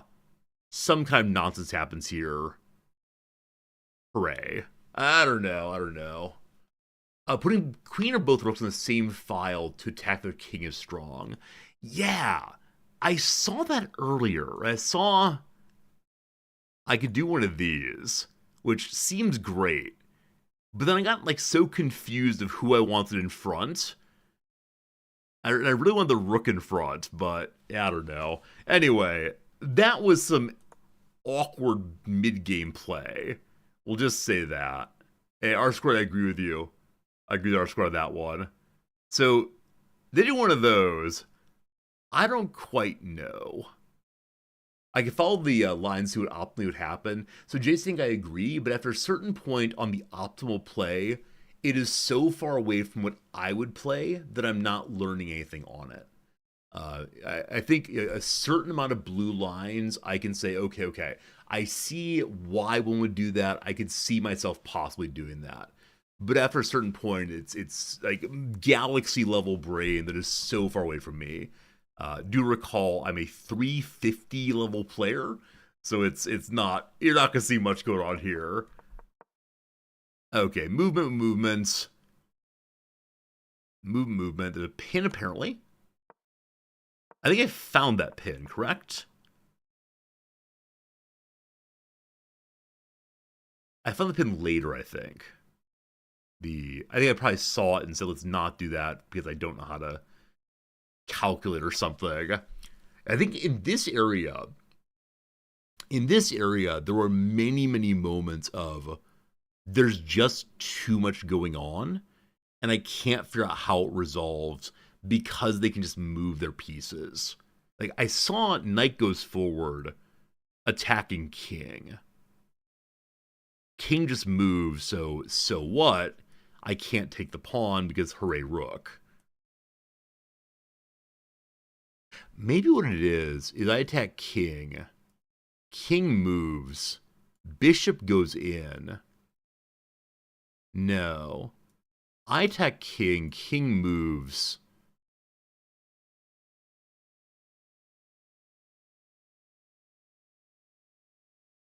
This pawn is very in the way right now.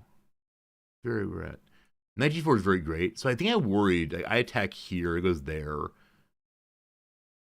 And then what? I mean, we attack here. The queen takes the bishop. I don't have... I guess I can like move forward here then. Push g-pawn 2. Yeah, I agree with that. So we go here. King runs away.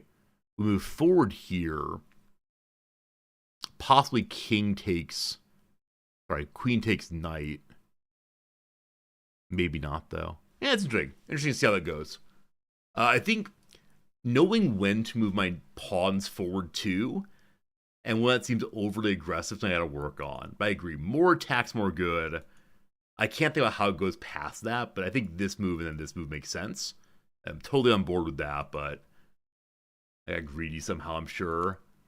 Okay. Eventually, I made a move. I made a move y'all wanted. This wins a queen, apparently. Okay. I missed a chance to take a queen. How?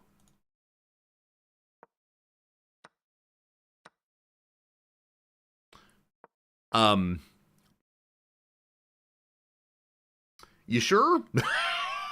You sure?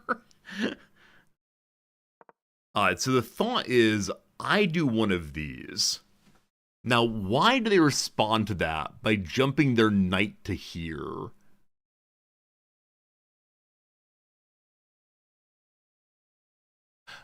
If they don't take it, I can mad dash to here.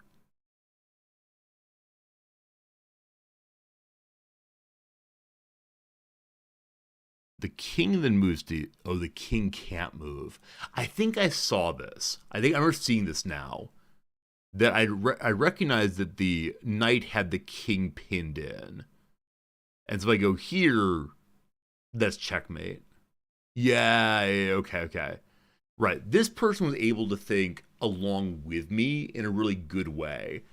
This is probably the first player I've played against was able to see what I was trying to develop and move preemptively, simultaneously, in a way that diffused it before it was happening. And so I think that's a feeling of being a little higher in the ranks. Okay.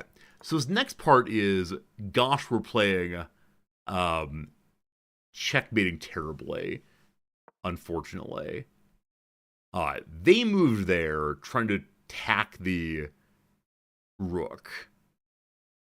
Fine. I respond to that by moving over one step, which attacks the king.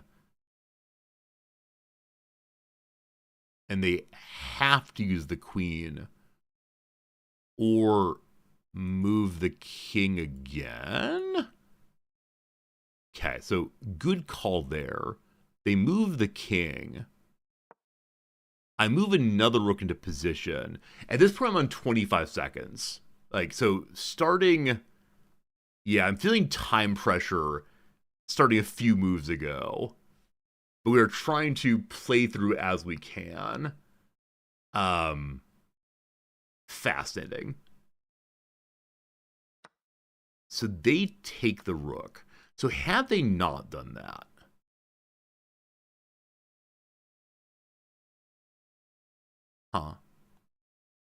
I guess the rook would just be hanging out here. Oh, I have another rook. I can keep piling rooks in. That's what it was. That's what it was. Okay. Cool. With a giant pile of things, I move the bishop in to control more territory. All about that. Okay. They're still feeling the king pressure here because the queen's behind. Right. As I was thinking there. There I was thinking, I capture this pawn. The queen is then attacking in a big way. I like that idea. Okay, I captured a rook. Now, this was the moment at which I forgot they had a rook in the corner. Again, that 30 seconds though, so whatever. Okay, we got the checkmate eventually. At what point did I start like hard playing the checkmate? I think at this point I was still very confused. I knew I had him boxed in pretty well because he was not able. So I think this is the first game where I've seen on their side how important it is if you can get them to move their king early game.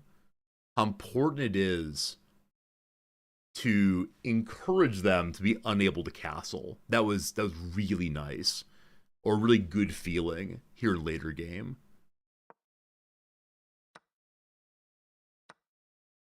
Okay. I make those exchanges good. I believe at this moment I feel kind of hopeless. I feel like I'm not sure what I'm doing. We begin trying to grab pieces. Their rook comes to middle, planning to take my rook, I believe. I deal with that by just stepping forward. Why do I do that? Okay, I recognize this because if he sends his rook down, I can use my queen to take his rook. This position also lets me potentially check the king. Interesting. So he refuses the rook exchange and instead just moves, at which point I grab his rook. He takes my pawn. Then just kind of like a pile up to, can we figure out? So here's where I start panicking. Oh no, his rook. Oh no, his rook. But he doesn't see it either. We check. He moves.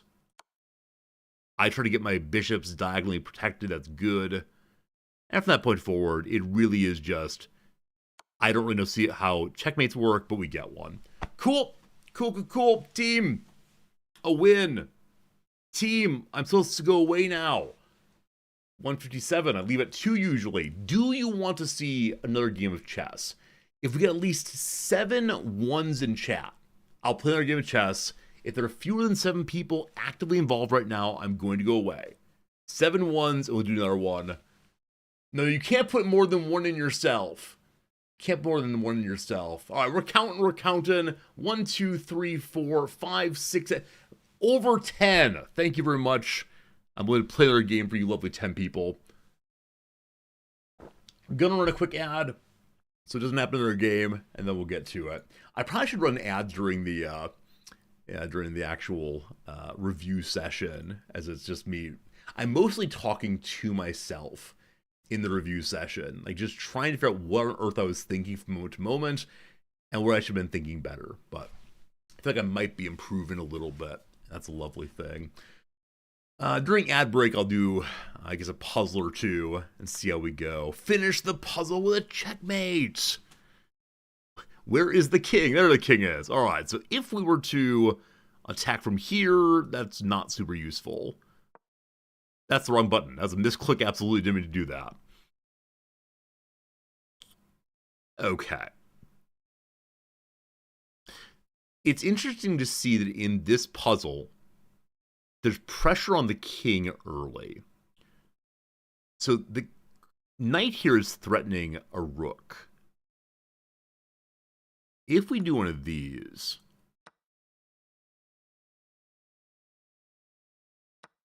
I don't know. I feel like there's an exchange here that's beneficial, but that's not the old capture. Is it just this? Of course it is, because then the bishop is protecting. Okay, if I go in forward now, the king takes no problem, I think. I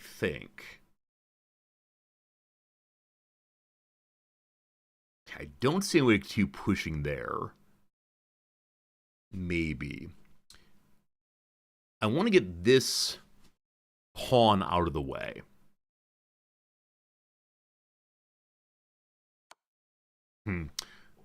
Oh, my queen hanging a call. Yeah, definitely lose the queen that way. What am I missing? There's probably a very simple addition here I'm missing right now.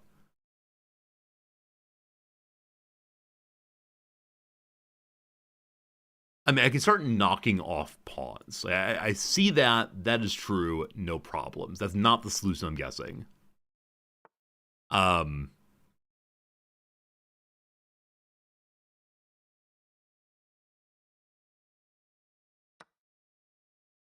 need a hint here, unfortunately. I just don't see it. You play checkmate to your tie, right? So, where? It's the queen. If I attack there, gobble, gobble, gobble. If I attack here, gobble, gobble, gobble, gobble, gobble. Attack here, gobble, gobble, gobble, gobble, gobble. Attack here, you just move again. I have no idea, team. I have absolutely no idea. I am confused beyond all measure. Hello to you, chick magnets. You beat the top chess streamers. Give me the competition I'm bored. You will not find the competition you want here, unfortunately, because I myself am not good at this game. Move here? Wait, why? Wait, what? Why? Oh, yeah. I saw that early and then got confused. We're good. R-squared, I appreciate you. You're absolutely right. Yeah, fine. We'll see how this works out. Friends. It's time for one more match of the day against some random person. Today's been okay. We met a nice Indian person. An Indian person who wanted to chit-chat with me, and that was lovely. Another Indian person. Wow. E4 gang, rise up. Cat. Sure. Scandinavian defense closed. Now queen, etc., etc.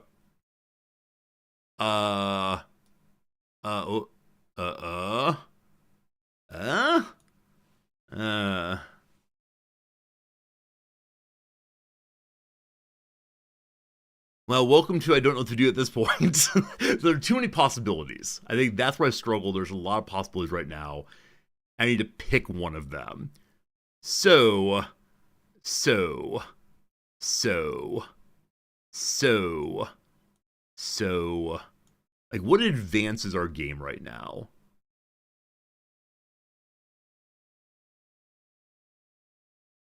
Allowing the green buddy to move.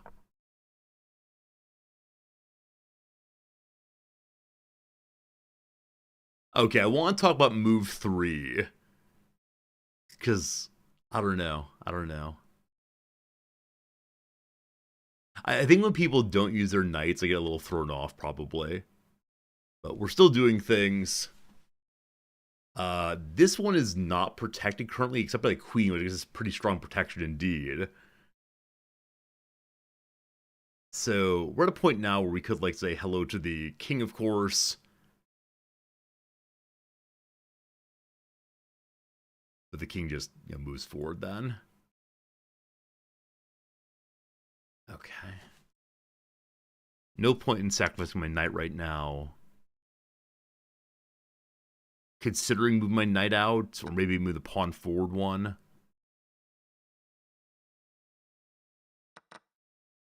I guess? I guess? Hello. Okay, so the queen is free. But that's fine.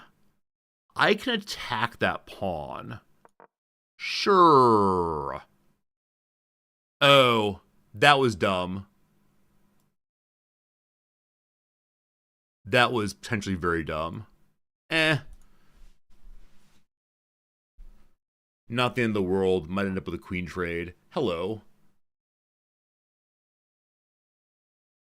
Possibly okay. Probably a good idea to move out one here.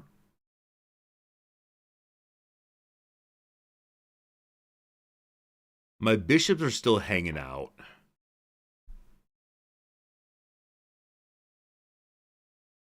French defense, Rubinstein, Ellis Gambit. We're seeing random pawn movement now, which is fine. But let's see. Any particular reason to move anybody anywhere? Like, I mean, my bishop could go here and like hang out for a while. I can fork the king, take a bishop, or Moretta the queen comes forward and eats my, or this. Never mind. I take it all back. I can do nothing of value. Here we just get eaten by the. Wait. Yeah, here we just get eaten by the knight. So not yet. Maybe someday. There's no reason not to take this pawn. Yeah.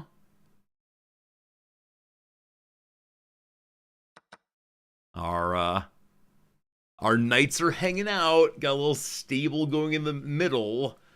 Our two stallions racing back and forth past each other.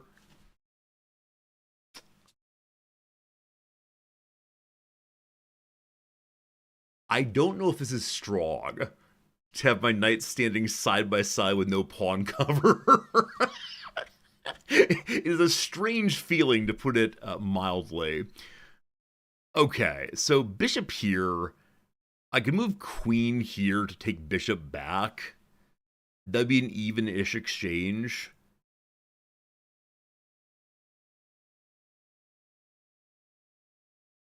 We could go for a check now. Okay. Sure, there's something I can do. I mean, I could just move the knight, obviously, right? Obviously, just move the knight. Well, I did what I didn't mean to necessarily. Here we are. Gave it to the queen. Surprising. I think you didn't see the queen movement there. I think I'm very, very lucky on that, honestly. Very lucky.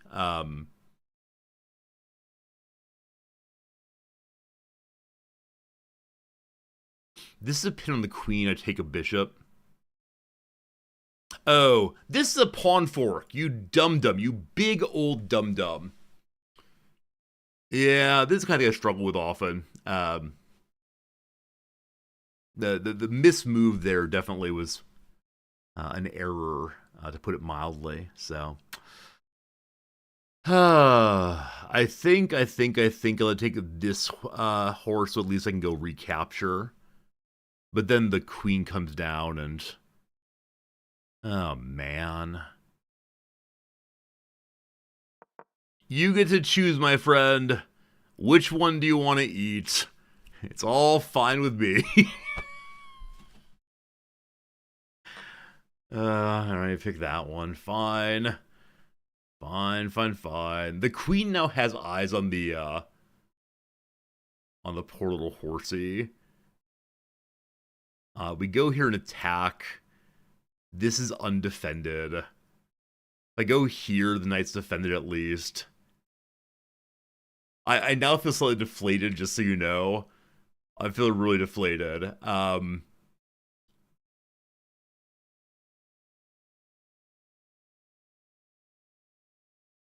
Okay, if I move this forward, if he takes this, it could be good for me.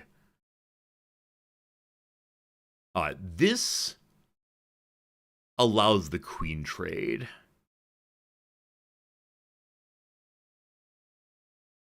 Or he just takes my knight. But if he takes my knight, my pawn's in position. Okay.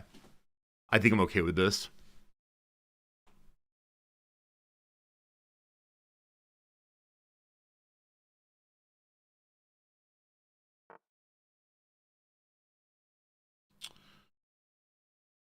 That bishop's attacking nothing.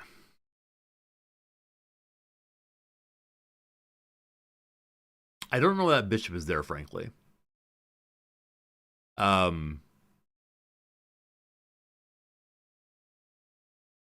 can tap the queen from here also. If I tap the queen from here, I force the queen to my side.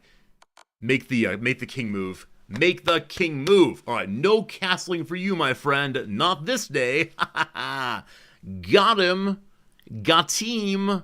Got him. Okay. If I move to here, I could be fine.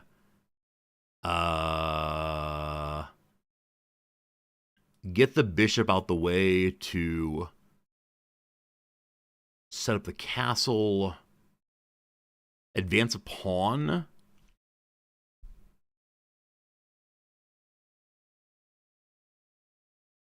I can fork the king here. Not fork. I can fork the king here, take a bishop.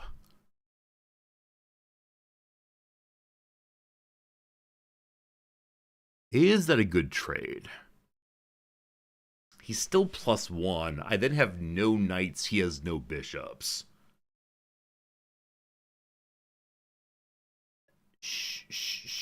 Sure. Sure. This is how you play chess. Hello. Does that change anything? It does not, I think. Except we could go here instead. And threaten his rook.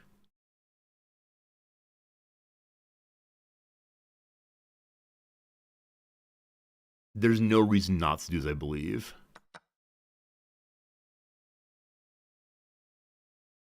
Okay.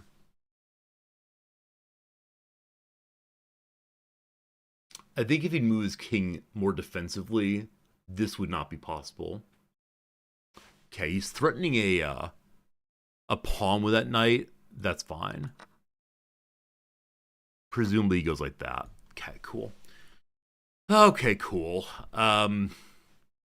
So now what? I can threaten a knight. That doesn't do much for us. But I need to get you out of here at some point. I'm considering going to here. And by considering do right now, if he wants to take this pawn, I take his Lovely little bishop in response. I want to find a way where I can step forward here and threaten him. I guess that would be it. So bishop forward, pawn goes in, pawn takes. Is that true?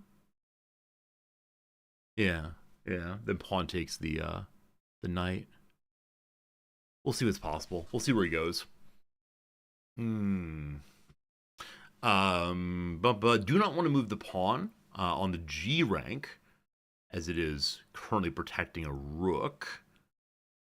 Gotta keep that in mind.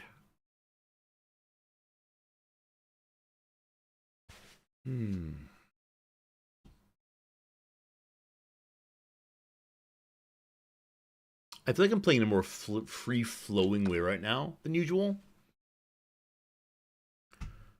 Okay.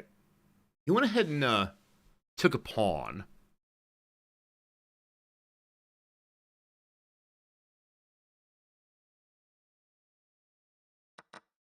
I guess?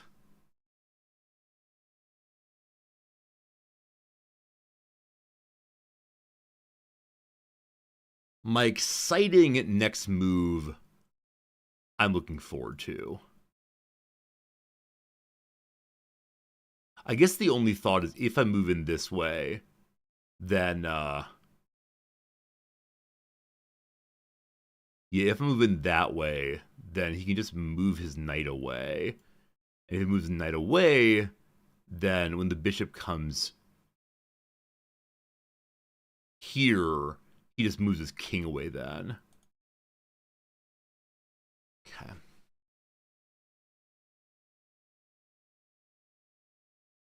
This pawn here is making it so I can't check on that side. This is currently attacking nothing. I can attack his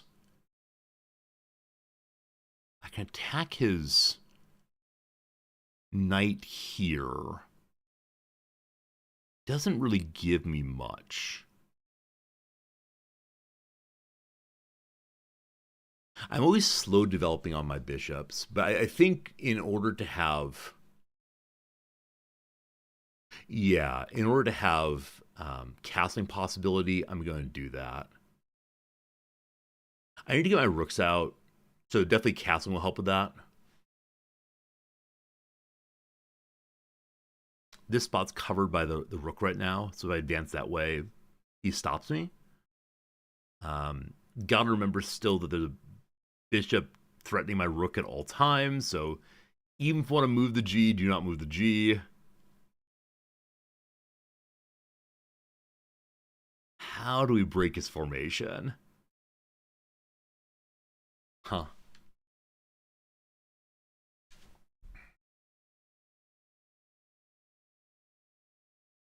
Yeah, if I can get my my bishops linked, I'd be very, very happy. That'd be a wonderful thing. Got a lot of rooks. Not a lot of rooks, sorry. Do have a lot of rooks. Also have a lot of pawns, though. Okay, so he moved back to avoid that.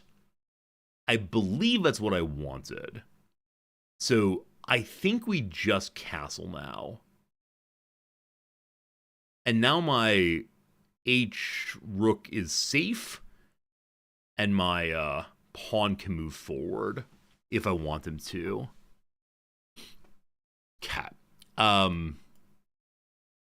If we attack there, the knight takes my bishop with no real retribution.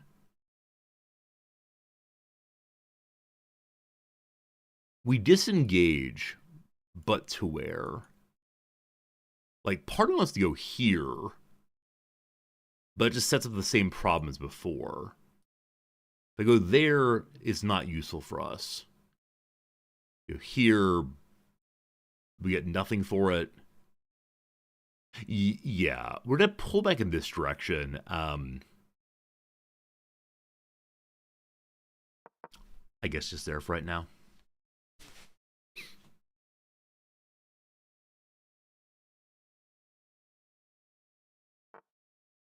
Hello.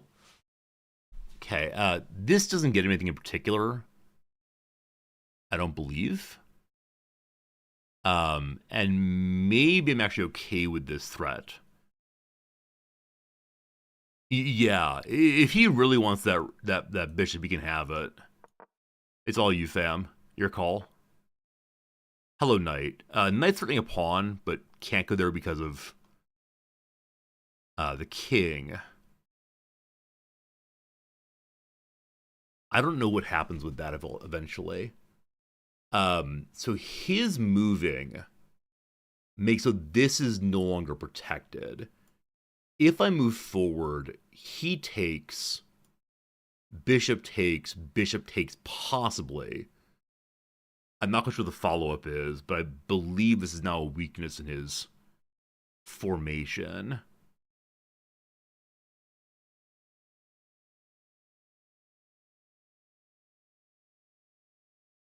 Yeah. Yeah, it is. I think. I think. Okay, I didn't see that happening. He's now threatening my bishop. I missed that entirely. That's definitely not strong on my part. So now he's offering some kind of everybody in here. So rook goes there, that, and then what? I'm not sure. He's been chasing this thing all the live long day.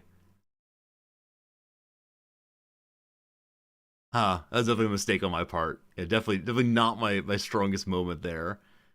Um,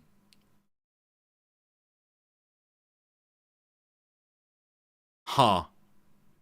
What do we do? What do we do? What do we do? We can move here, I guess. So if he decides to attack, we can take back. And the knight's not part of the story anymore. I think this makes sense. I feel like I'm playing defensively again, though. I feel like I've missed something very important. I know I want to open this up still, but okay, he did that instead. I can now take his rook. He takes mine back. And what does that get us? Nothing.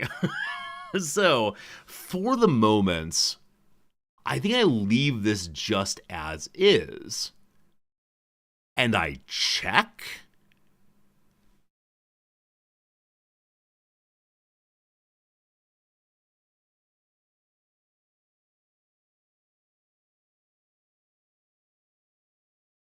This also lets me free up my rook somewhat.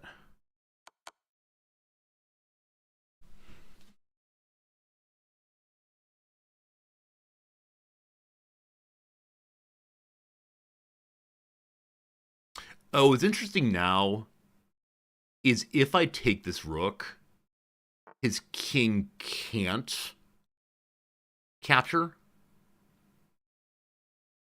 Ah!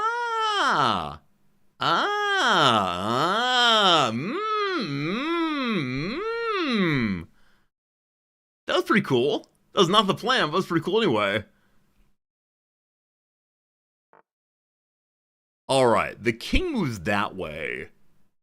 Do I bludgeon his back row for that?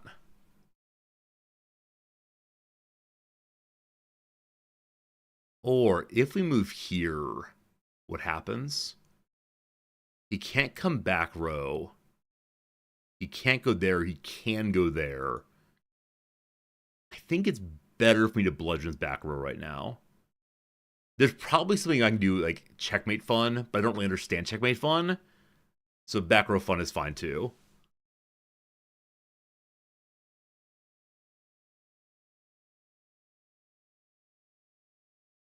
Cool.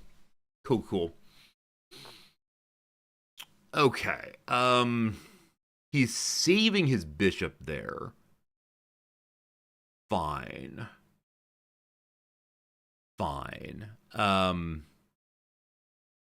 If I move my bishop to here, we're attacking the bishop while having protection. The knight's there, though. Let's not do that. If I move you to here, okay, I'm missing something. It's be important.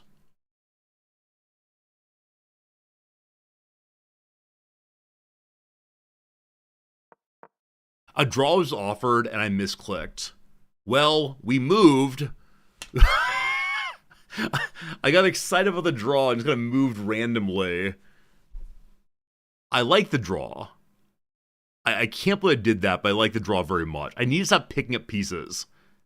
I gotta stop picking. I need to use the right instead. It's so bad. So bad's bad.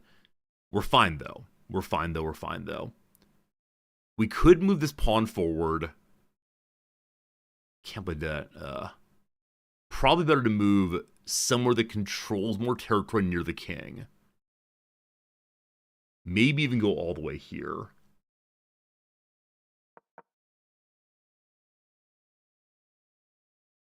Feels congested there. Can't believe I made that move. Cat pushes forward, making it so. Yeah. Make it so I can't capture that right away. Fine.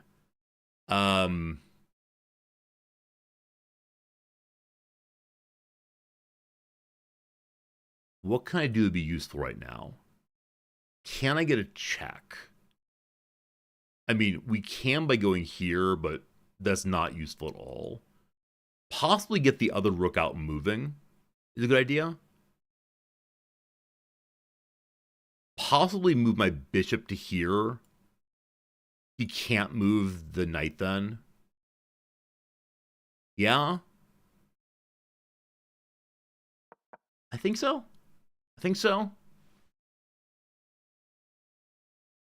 Like, we'll lose the bishop, but I think I'm okay with that.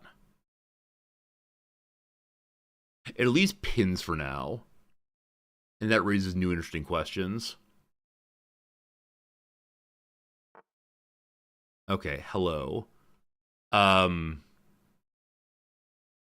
So second rook goes here. Does nothing much. Rook moves here, starts dealing with things. I'm not worried about this advancing pawn, right? Because my king and the pawn there hold it pretty well. Yeah, gotta work on late game.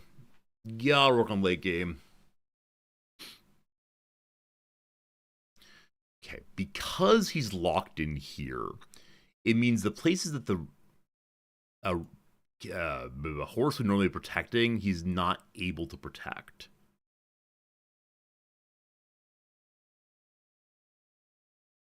Might be good to go there just to lock the king in more.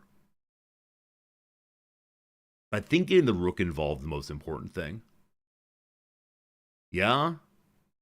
I mean, we could take out this this pawn, because he can't defend it with the horsey. Or I go after the bishop, but... Sure, I probably should have gone for the open file. Probably should have gone for the open file instead of like taking out minor pieces.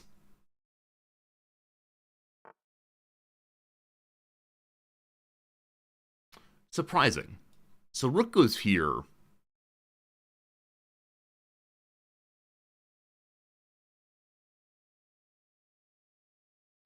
The the knight's unpinned.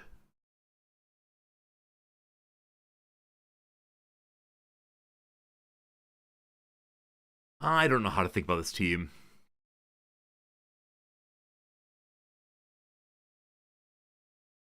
Rook to there.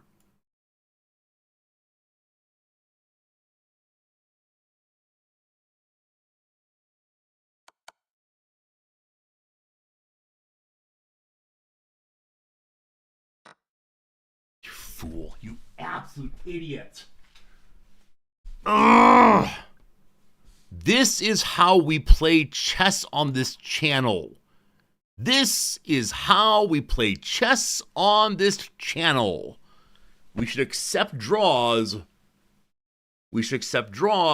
Things to accept include draws.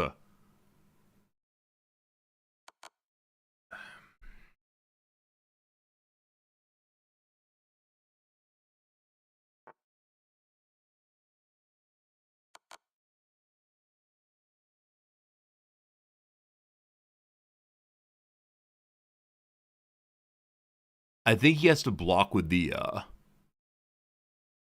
he has to block with the knight now, I think. I don't know what that does for us. There's probably some way to play this that won't ruin it all. So if you go here, you get taken. I think we go this way. He goes that way. Or we go that way. I think that's right. That seems good. Hello. I think we go here.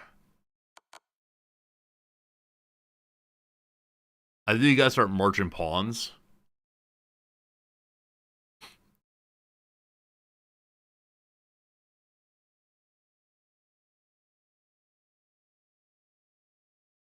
So if we move to here, he just captures the rook. So I think we like let him have his free king for a moment.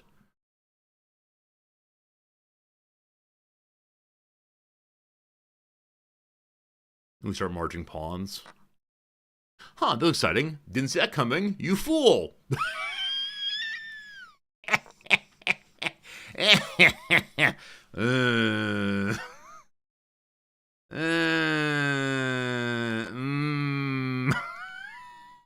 I could have moved forward my pawn also.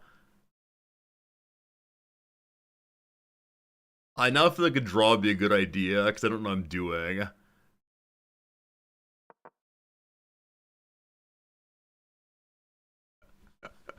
I have no idea what I'm doing right now. At least he has this white square bishop still, so he can't get my king that way. Okay. Hello. Where are you going? What you doing?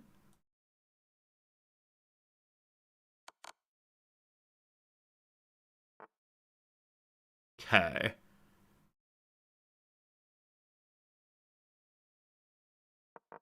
Just stay away from the king.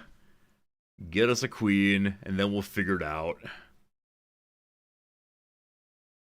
Our little team of adventurers, our fellowship of the ring. Soon enough, soon enough, soon enough. Okay, forward we go. Hey, thanks for that raise. Grizzu is awesome. You fool! You absolute dum-dum! What's wrong with you? Ow! I can't lose this. I can't lose this. No. Not like this. I swear what you're seeing here is someone really trying his best, but unable, completely unable to make sense of what's happening on his TV screen. Is this the part where we're going to deploy the king offensively? Oh my goodness, this is so bad. This is so bad. I'm going to lose. I am genuinely going to lose now.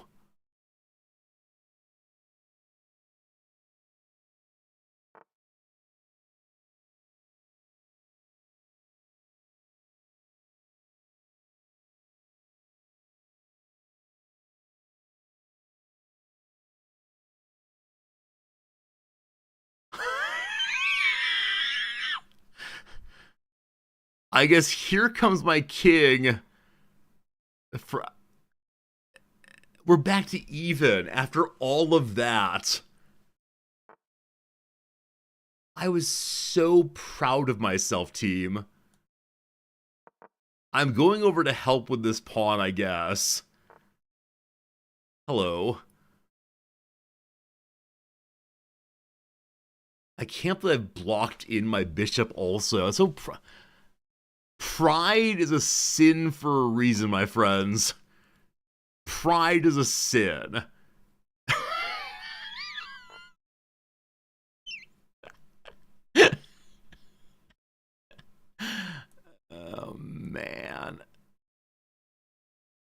What am I even trying to do right now? He can't advance in on the king. This is so dumb. Is there any way I can use the surprise as a queen usefully? No, because the moment it's a queen, he just takes that. I guess that unpins my bishop, and that's cool. Is there a way I can bait his king to go onto a green?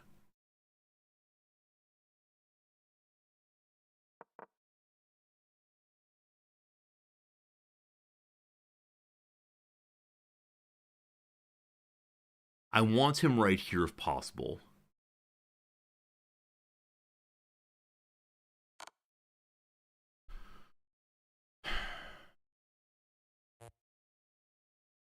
Wait, why is that check? Oh no! Oh no! I don't want him right there if possible. Shoot!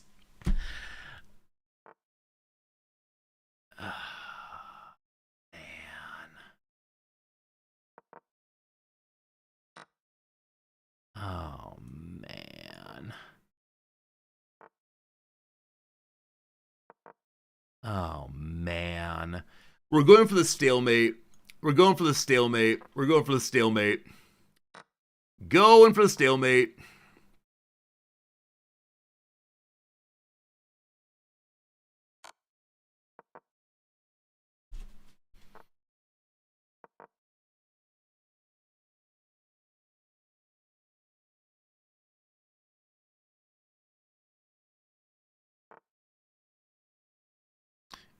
At least as of right now, if he walks in the corner there, my bishop can come take him, but I can't believe that.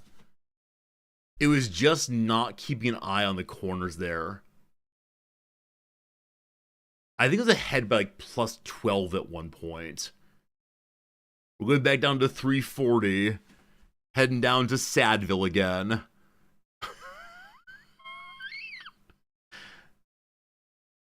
And he would have taken a draw. Only... This is the longest match I've had. Let me point that out. He would have taken a draw only like 15 moves ago. I felt so strong. I was so far ahead. And then this. My apologies to all you new chatters talking. I don't read chat during the actual game itself, both for reasons of not wanting to be influenced strategically, but also for reasons of wanting to like stay focused and stay I don't know. Oh, it's my turn. Hey, it's my turn. Hey, it's my turn. Hey, it's my turn. For reasons of not wanting to, like, I don't know, have someone say like, "Hey, man, you suck," and then going on tilt over that instead of going on tilt over my own incredibly poor play. Yeah. Yeah, okay. How do we get stalemate going now?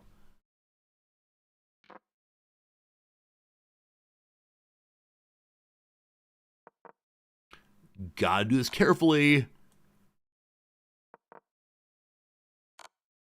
Oh no. Give me my corner back. I want a corner, please.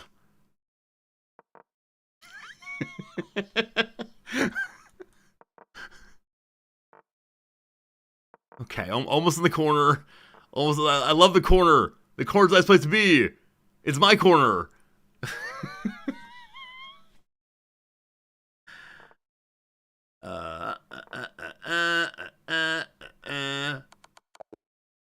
Well, okay, very good. Hello, friends. Good seeing you all. I cannot believe it went that way. The corner's the worst place for a stalemate, is it? I've been told the stalemate is best in the corner, but whatever. Dudes, do we have to talk through the review? I should say, welcome everyone. Hello, being Daydreamer. Thank you for the follow a bit ago. I missed a really early checkmate. I wouldn't doubt it. I wouldn't doubt it. We'll look at the review, but there's going to be a moment of profound heartbreak in it. So Grizzly, Grizu is awesome. Is that your name is? Hope is close. What are you playing today? What are you playing today, my friend? I hope you had a good time. My apologies for my inability to figure it out. I'm seriously crying with laughter. This is brilliant content. Yep. Playing chess also. Very cool. Very cool. Hope it went well. All right. Here comes the game review. Oh boy, team.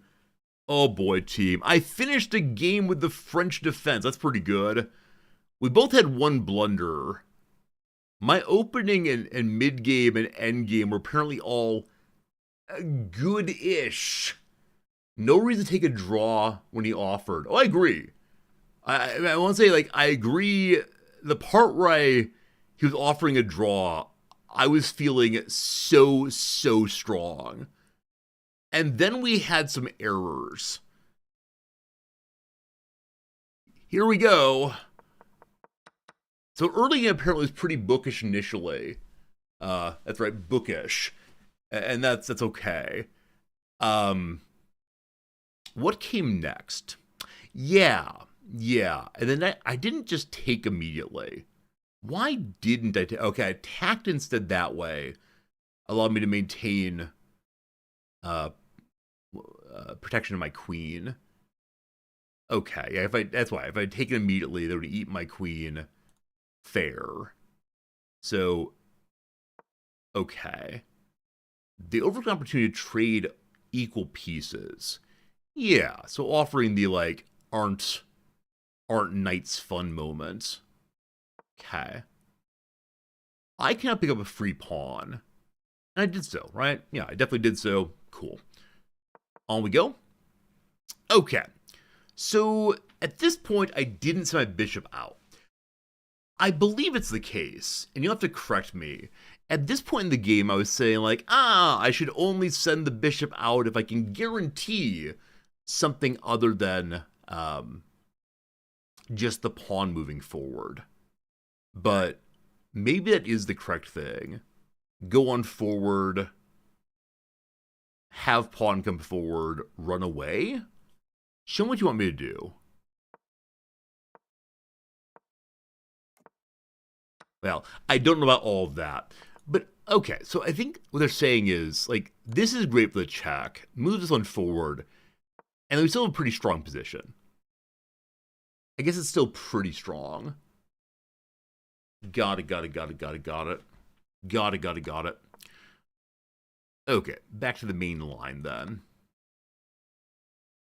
So this is the part where, shame on me, we had a bit of a swing. But it was only a minor swing. Because suddenly, moved a bishop out the way instead of attack my queen. And so I say, it's time for a queen trade. Here we go. And he does take the queen trade. I like it.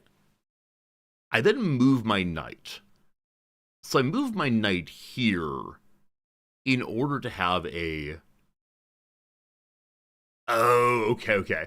I think the very first king pin I saw I took, because I could take a pawn off of it. It would have been much stronger here, obviously, for the rook and the king pin. I don't know why I did that. Now, it still worked out just fine. Like, we're absolutely fine here, because he played the wrong move, moved defensively on the king, and that then allowed me to go this way, getting a free pawn and a bit rook. Yeah, exactly what I done. I saw the fork and said, 4 o'clock, let's go. I should have looked for a second fork that would have been stronger. Again, it worked out here because he made a bad move on his king, but fine. Got the rook.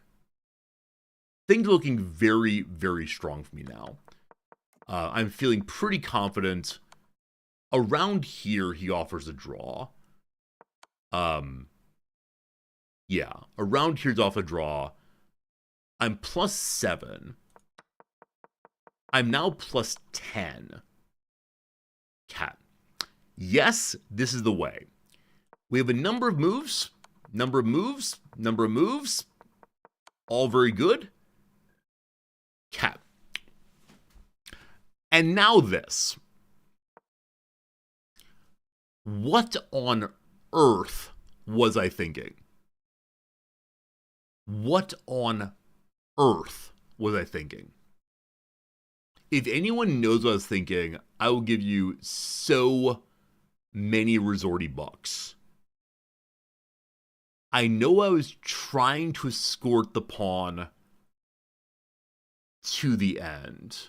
Yeah, I was very excited with the queen here. Very excited with the queen. So good. So good, so good.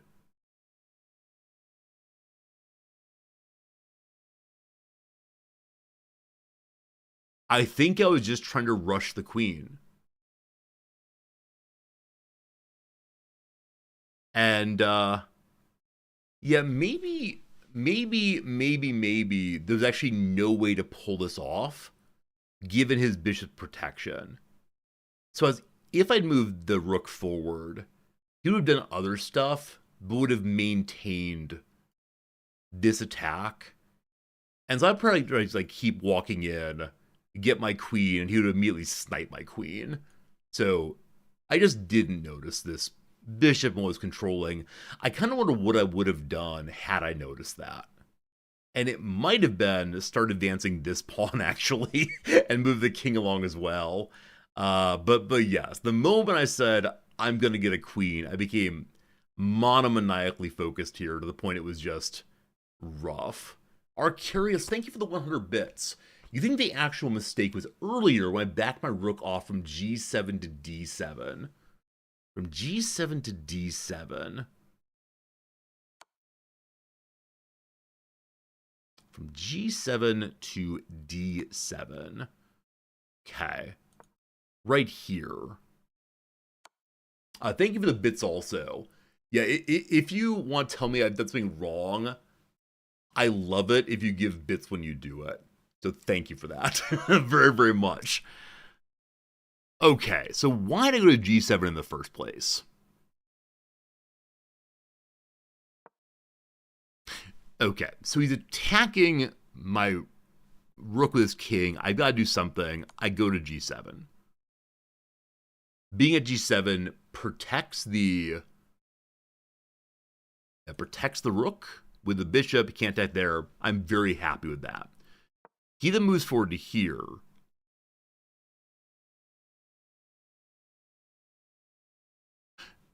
I moves d7. Okay, I think what I was thinking here is, though it's the case the rook is protected, he's not doing anything. And so shouldn't we begin making an attempt at clearing up his pieces? And so the move to here was, let's be super aggro and start cleaning up his other piece there, his one remaining non-pawn, non-king. So that's what I was thinking. I guess advancing my pawn here would have been good, as the pawn's under threat. And advancing the pawn here would allow us to lock down the king's movement more.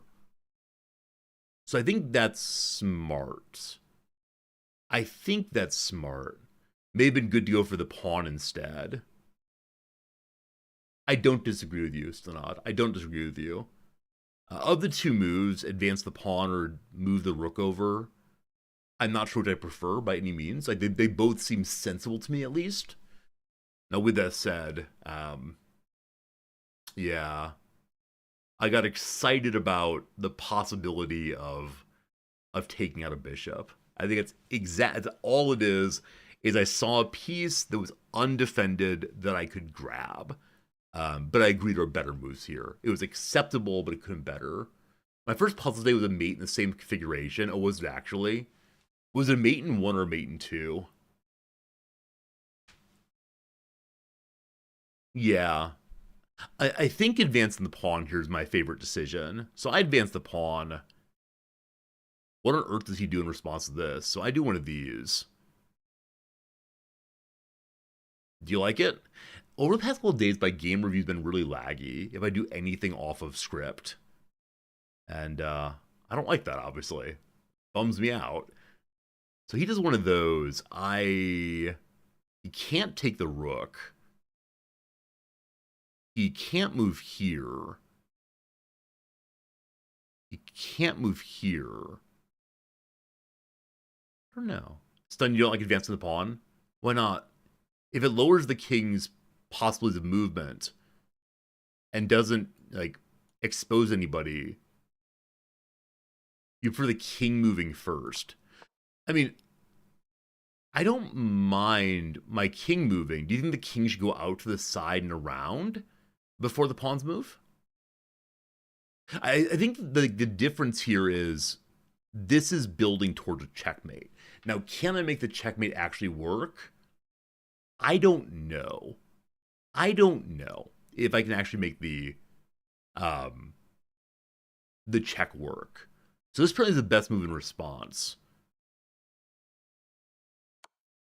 And then I check the king.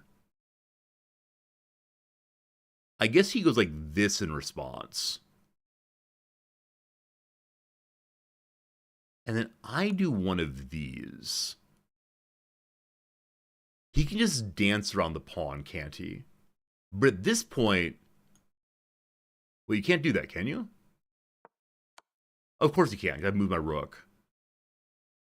All right, I don't know. I think it's the case. There's probably something here, but I'm insufficiently able to think through it. So here's the end game. Here's the end game. Whoops. So at this point, I'm thinking queen, queen, ain't the queen great? Queen, queen, queen. The queen's pretty great. And he had noticed the whole time and sniped my rook. Absolutely perfect. At this point, I believe I cursed myself. I said that I'm actually not worthy of existing, maybe. Got a little strong there. So that's where he fell off from being, plus 10 or whatever to only plus 1. And then it gets even worse. I just say I don't know what I'm doing. This is a drawn position now. So at this point, I should have offered the draw.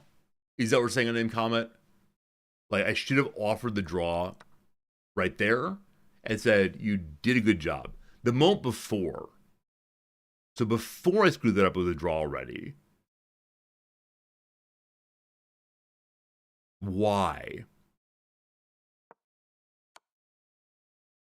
Wait, where are we? So it's drawn right here. So I'm plus 6.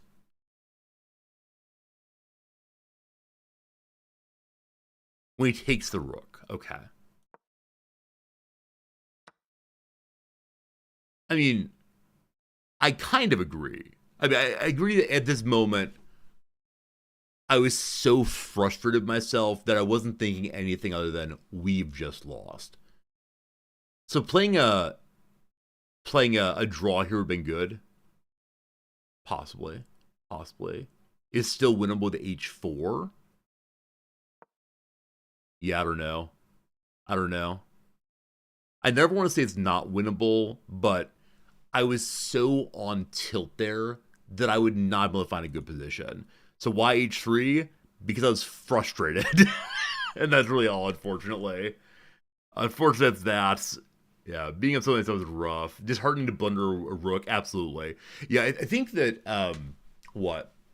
last game, I identified a moment where I previously would have panicked, where I previously would have said, oh, it's just all over, rar, and we came back and won out of that. But, yeah, this one was, I think, too much, because I recognized that my bishop and rook or my bishop and pawn were just stuck. And so maybe I should have advanced at 2. But I was just very frustrated and pushing random buttons then, frankly. So I missed an opportunity to promote a pawn piece. Why is that a good thing to do?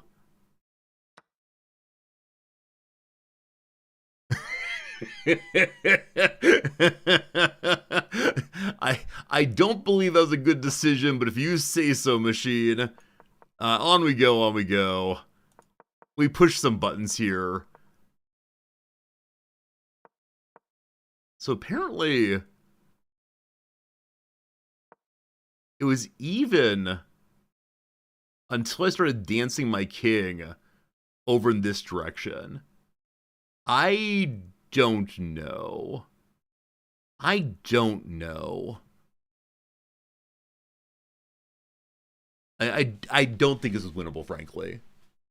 I think at the point to lose the second pawn, it's definitely not winnable, but that's fine, that's fine. It keeps saying, just promote, just promote. My focus should have been to win his pawns. I don't disagree, but I was struggling to figure out how to get in position to do so without his knight, his king coming over and causing problems. Yeah, because of course they can capture here and here. So I had to like find a path through here maybe, and that didn't seem especially doable. I guess I could have done one of these. Yeah, Manch has been more aggressive and followed the better line because he couldn't come in as much. Yeah, I don't know how to think about king movement. It's a wild swings back and forth. A game-changing move. I didn't even see it coming. We ran around some. We ran around some. I got my queen, because why not? We then ran away. And I attempted to find a stalemate in the corner, but no luck for me. Alright, alright. What do I take away from that one? I think the big lesson is, in later game, when we've switched sides in some sense, I need to keep my eyes out for where their like cross-board pieces are. Just not seeing that bishop was really, really dumb of me. Early game, mid game, I'm okay with. Early game had one slight mistake, but when winning, trade all the pieces. Yeah, that's probably a good lesson to keep in mind also. Like usual, though, do I actually know I'm winning? I realize I've got the plus number you might be, but... Alright, alright. We had some fun. We had some good time. Thank you for enjoying the content, positive, negative, and everything in between. It was a lovely time. Tomorrow is a, a Tuesday? A Wednesday? Tomorrow's a Wednesday here. How it goes, though. I tend to back off my rook more often. I wouldn't doubt it. I wouldn't doubt it. But yeah, thank you. If you enjoyed yourself, consider throwing a follow here. Tomorrow will be live again with, what's be tomorrow? Tomorrow will be Star Sector and chess. The same thing we do every day, though there are some demos to check out also. Whichever way, we'll continue to be doing a little bit of chess each day. It's been good for us. For now, though, thank you, friends. I appreciate you all, and see you again real soon. Goodbye.